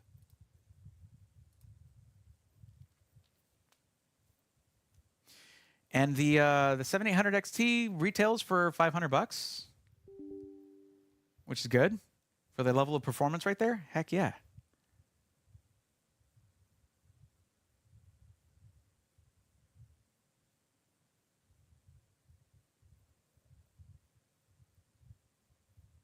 How you doing, Ventra? Welcome to the stream, of course.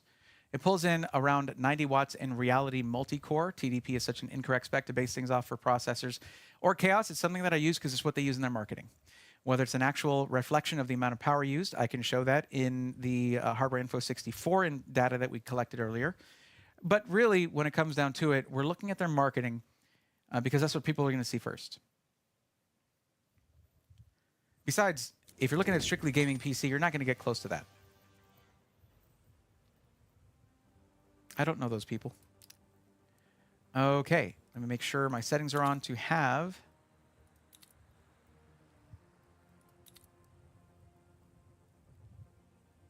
right here.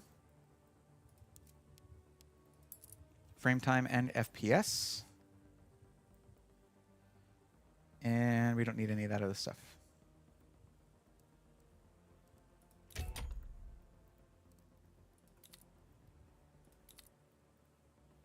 You know what? Let's do deathmatch because it's a lot faster pace if I die, which I will. I'm playing standing up. Do you game standing up? I don't. It's pretty awkward, honestly. Yes, yes, yes. I'm playing a local match with bots, but you want internet access. Go for it, I guess. I'm invulnerable.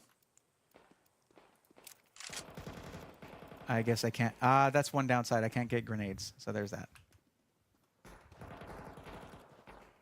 So we're looking at our FPS being around 341, 255, 291. We're at high settings in 1440p. Not the way you would run it if you were doing competitive gaming. You'd be running at 1080p.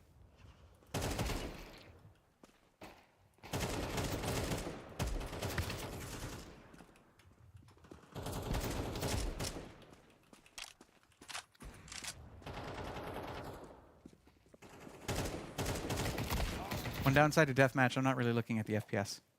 Capture will have to carry there. Oh, what happened to my capture, actually? This is hardly showing anything. Oh, it's because I'm zoomed in like an idiot. All right, there we go. Much better. Y'all are probably saying it all in chat. I know, I know. Give me a break. It's okay. Streaming is hard, all right?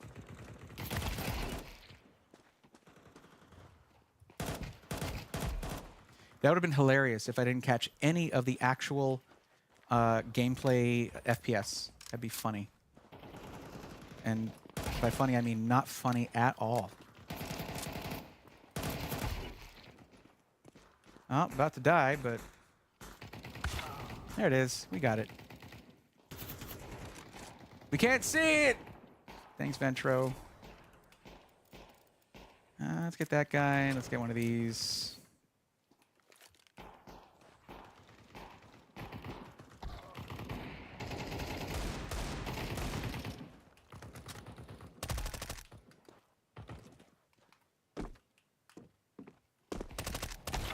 Oh, well, okay. They're behind me, I guess.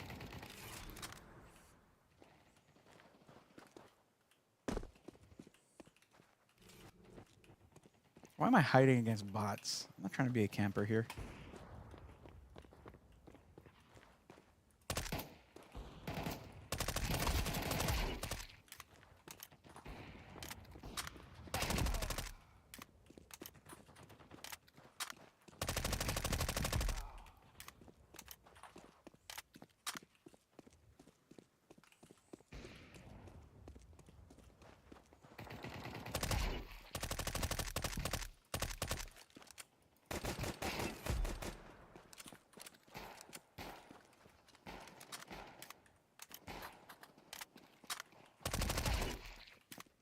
Hey, hey, hey, don't be sneaking up. That's rude.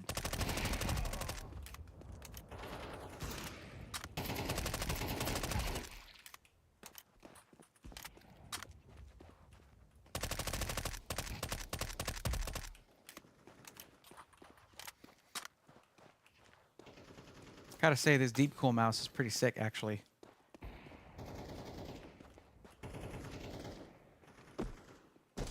Feels really good, even on just a desktop.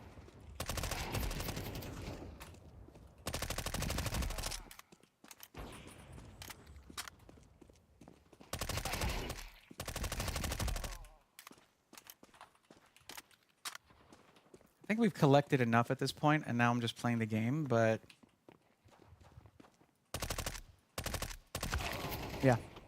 Okay, I think we've got good enough... you could go pro. I could not. I couldn't do that. You know what? I haven't used a P90 in a while. Get that Desert Eagle. Okay, cool.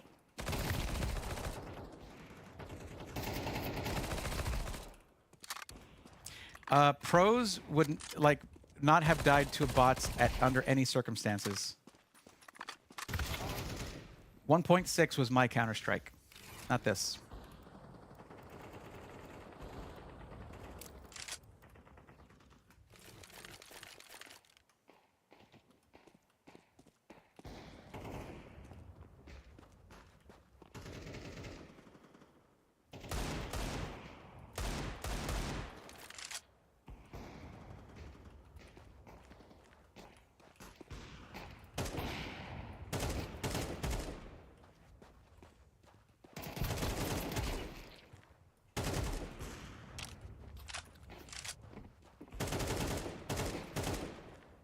Hey.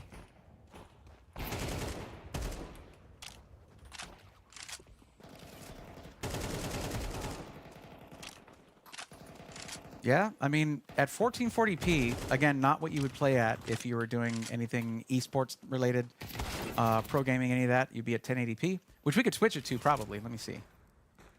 I'd probably have to go to the settings to do that. Let's actually do that. Let's exit to main menu. We're going to switch this to 1080p resolution and see what happens to our frame rate.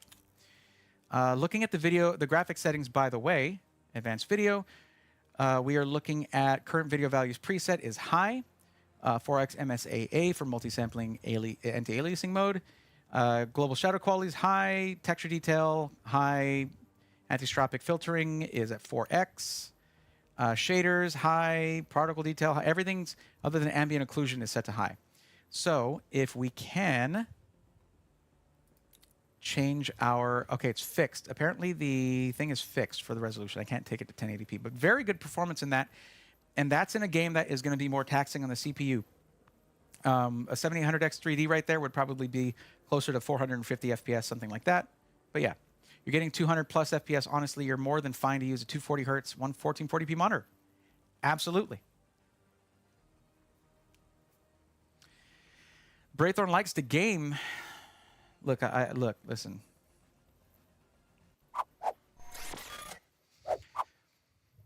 I was a gamer like you. And then I became a content creator. I know I was not going to say I took an arrow to the knee. No, it would have been pretty played out there. But no. Now I help other people game. That's what I do. And I'm okay with that. The gaming need that if you want to see me game, be on the Twitch channel on Sundays at 8 p.m. Central. And I bring up the gaming that I really am enjoying right now, which is retro randomized gaming. Taking games like Super Metroid and Legend of Zelda: Link to the Past and using a randomizer to randomize where the items are. And I've tried something recently which is super cool, which is randomizing doors, which means you go through a door or into a cave that you know in Link to the Past and end up somewhere completely unexpected. And it's very cool. So I'll have to do that at some point.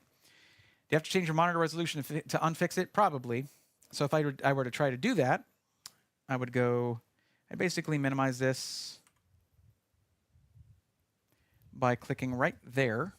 Oh, that usually works. Guess not. Can this go away now? All right, I'll just have to go through settings. Settings. There we go. All right, display resolution, let's change this to 1920 by 1080. I'm not showing what I'm doing, I'm sorry, okay? I wanted to speak frankly to you. Okay, 1920 by 1080. We go here, and then hello.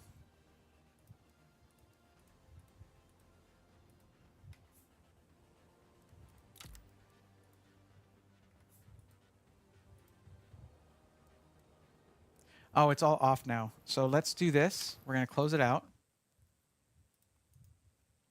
And we're going to reopen the game. That should pick up the settings. And yeah, we should be good. I still have my scaling on, though, so that everything looks gigantic.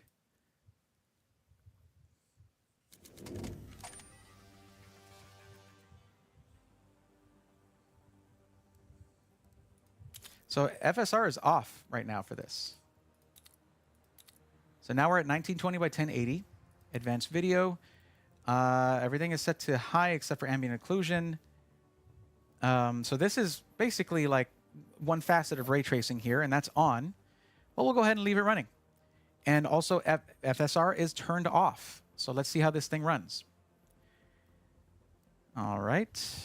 Play. Deathmatch. Dust 2. Go. Wait, no. No, not matchmaking. I'm not trying to play online. Thank you. Practice. There we go. Deathmatch. Dust 2. Go. This is a very nice and informative stream. Thank you all for the wisdom. You're welcome, G-Code.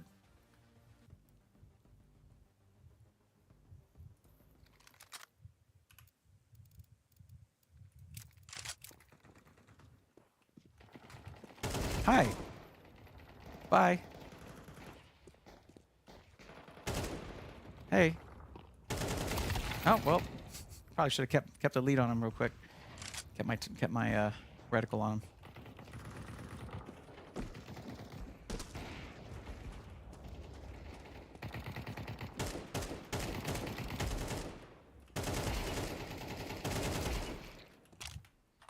I let the recoil take him out.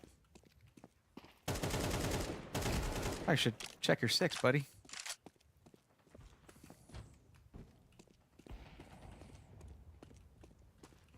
Problem is someone can spawn right behind you.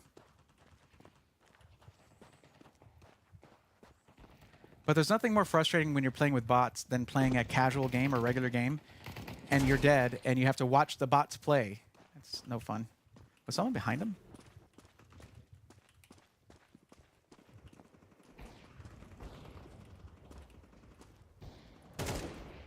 Oh, hey. Caught me reloading, didn't you?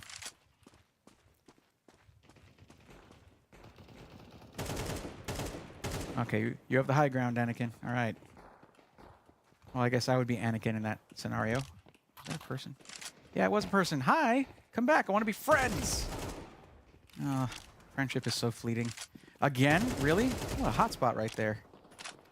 Okay. Well, all right. You got a G-code. Absolutely.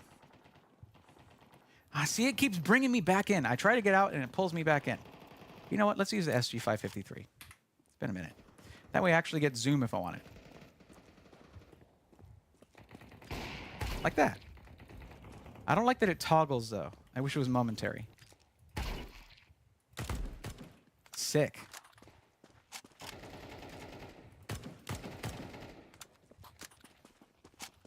Oh yeah, you got an op right there. Cool, cool, cool. Okay, I got flanked. All right, guys. I don't know. I mean, for a lot of it, I was seeing 3050 here and there, 325, sometimes up to 400. Yeah, so it's very good. Yeah.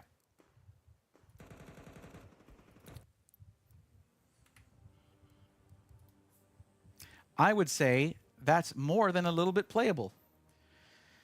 1440p high settings, other than the and this is with ambient occlusion on. Yeah, I did try to quit the desktop. Yes. Oh, I hit return, didn't I? Anyway, that is ambient. That is with ambient occlusion set to medium, and that is a form of ray tracing. FSR was turned off you turn on FSR, that frame rate's going to jump up too. Turn off ambient occlusion, it'll go up even more. But that's more than playable right there. And it looked really nice. So yeah, I enjoyed that. Let's get this back to 1440p. Because 1440p was also very playable. But I think that's going to be it. So let's go back out here. I'm going to fix this. There we go. Well, guys, I have to say, let me fix this, actually. I have this thing packed away most of the time, so the mouse cord is not loosened up yet. There we go. Okay. So I got to say, I'm really excited about this PC for pre-built, rebuilt, because we're already starting from a really solid place. And what we mostly tested was gaming, because that's the current loadout here. It's designed for gaming with the Ryzen 5 7600 non-X CPU, it's punching way above its weight class, I think, which is why it's such a hit for budget builders who want to go with the current gen. And that 7800 XT is just a real banger. But there is still a lot of stuff we could upgrade. I am surprisingly impressed by the speed of the storage. That did really well when transferring those huge files. But there's still going to be options to upgrade even further that would give you faster transfer speeds. So there's a lot to like here. There are some things that I'm not a big fan of. I don't like the fact that it doesn't seem to have an obvious spot for mounting a 3.5-inch hard drive for anyone wanting to use this case for content creation that wants mass storage that's not external, but internal. I don't like that it seems to have slots for GPU support, anti-sag brackets that are kind of carved into the motherboard tray there, but there's nothing there to utilize with it. But aesthetically, and with options for adding storage such as SATA storage, things like that, lots of space in the case, great cooling as we saw, although we're going to have to upgrade that CPU if we want to really test it. I think that this is a great option for a case. The Slate 8 Mesh Pro is a really good case, kind of in every way. So it's a good option for you if you're trying to not spend way too much, but still get something that is visually striking and does not let up in performance. As for the AIO, it really wasn't very tested on this one. The CPU block on it looks amazing, I would say.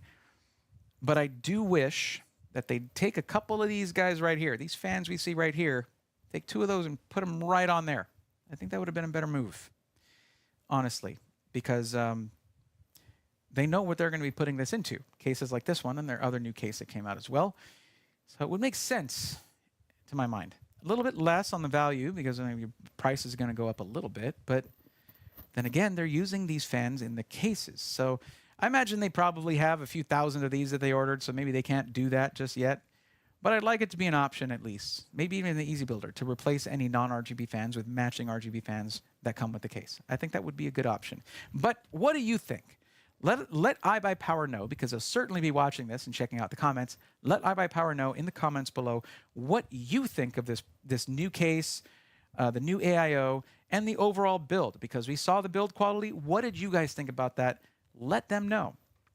And keep your eyes peeled for the first introductory episode of Pre-Built Rebuilt, where we might finally say a little bit about what Phase 2 is going to be all about.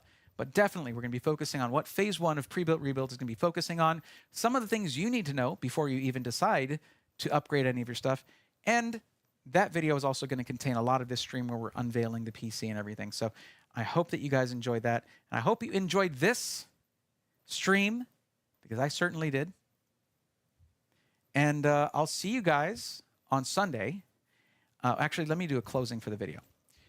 But yeah, keep an eye out for Pre-Built Rebuilt. It's going to be an awesome series for anyone looking to upgrade the pre-built they already have. So if you're rocking a pre-built right now, or you're thinking about getting one, you can upgrade the one you've already got, or you'll know that in the future, when you want to make that thing that's already good even better, there's one place you can go where you'll have all the info you need, and that's right here on the channel. So get subscribed if you're not already, and if you don't mind, hit that like button, because if you watched all the way to this point, it sounds like you liked it. You know you did. Come on, you know. Anyway, thank you so much for joining me, and I'll see y'all on the next one. Okay, that's for the video. But thanks, guys, so much for hanging out for so long. I appreciate y'all. I streamed for a really long time on this. How long was I going? 5.5 hours. And I want to give a shout out to iBUYPOWER for taking a risk with this, because this is not for a review. This is for the series. We are getting our thoughts on this thing, and I've shared those, and are mostly positive, which is great. But they're going out on a limb to support a series that's nothing like anything else that's out there. There's stuff showing how to do this or how to do that, but there's nothing that comes together in such a way as we're trying to do it. There's nothing like that out there. So thank you, iBUYPOWER. I appreciate you guys. Thank you for stopping in earlier. That was much appreciated. Thank you, Jeff's Trains, for the $2 super sticker. I appreciate you as well. Thank you very much. And David before, we were dropping tons of subs on Twitch, which was crazy. But I am tired, I am hungry, and it is time for me to take a rest. Come back on Sunday, guys. Come back and hang out on Sunday. We're going to be finishing up the Link to the Past randomizer and maybe trying out the door randomized version of that.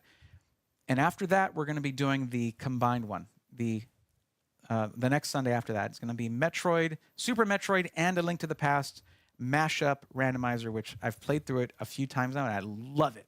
And it's different every time, which is super cool. But anyway, thank you so much, guys. Thank you so much for hanging out. I appreciate y'all very much. And I'm honestly really tired. I don't know if I have the wherewithal to try and find someone to raid right now on Twitch. Just take a peek real quick.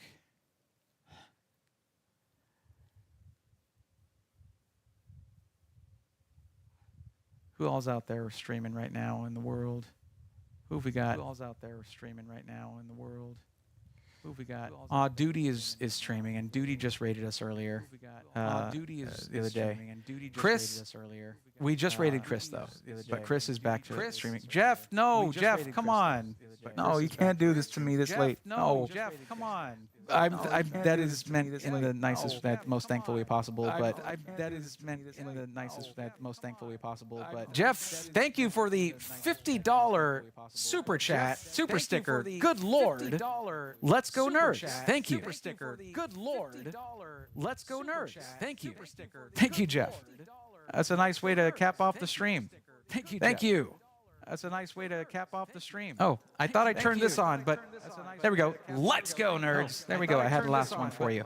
There we go. Let's go, nerds. There we go. I had the last one for you. What happens? I start to get a little less. There we go. I had the last one for you. What happens? I start to get a little less reliable on that. What happens? I start that stuff. Thank you very much, Jeff. Thank you. That's very much appreciated. But how many people do we have in here right now? But 23. How many people do we have in here right now? Yeah, we'll drop a. We'll drop a. We got the natural echo, right? It's not very well treated in here for that stuff, right? Let's drop a raid for duty for that stuff, right? Oh, that might not be for everybody. That's kind of crazy. Doing IRL stream at a pretty insane concert right now, so you guys might be able to actually hear that. So we're gonna go ahead and just call it tonight. Thanks, guys. Thanks, guys, so much. I appreciate y'all. And I'll see y'all on Sunday night, 8 p.m. Central on Twitch. Not on YouTube, just on Twitch. But I'll see y'all then. Thanks so much, guys. Until the next one, take care.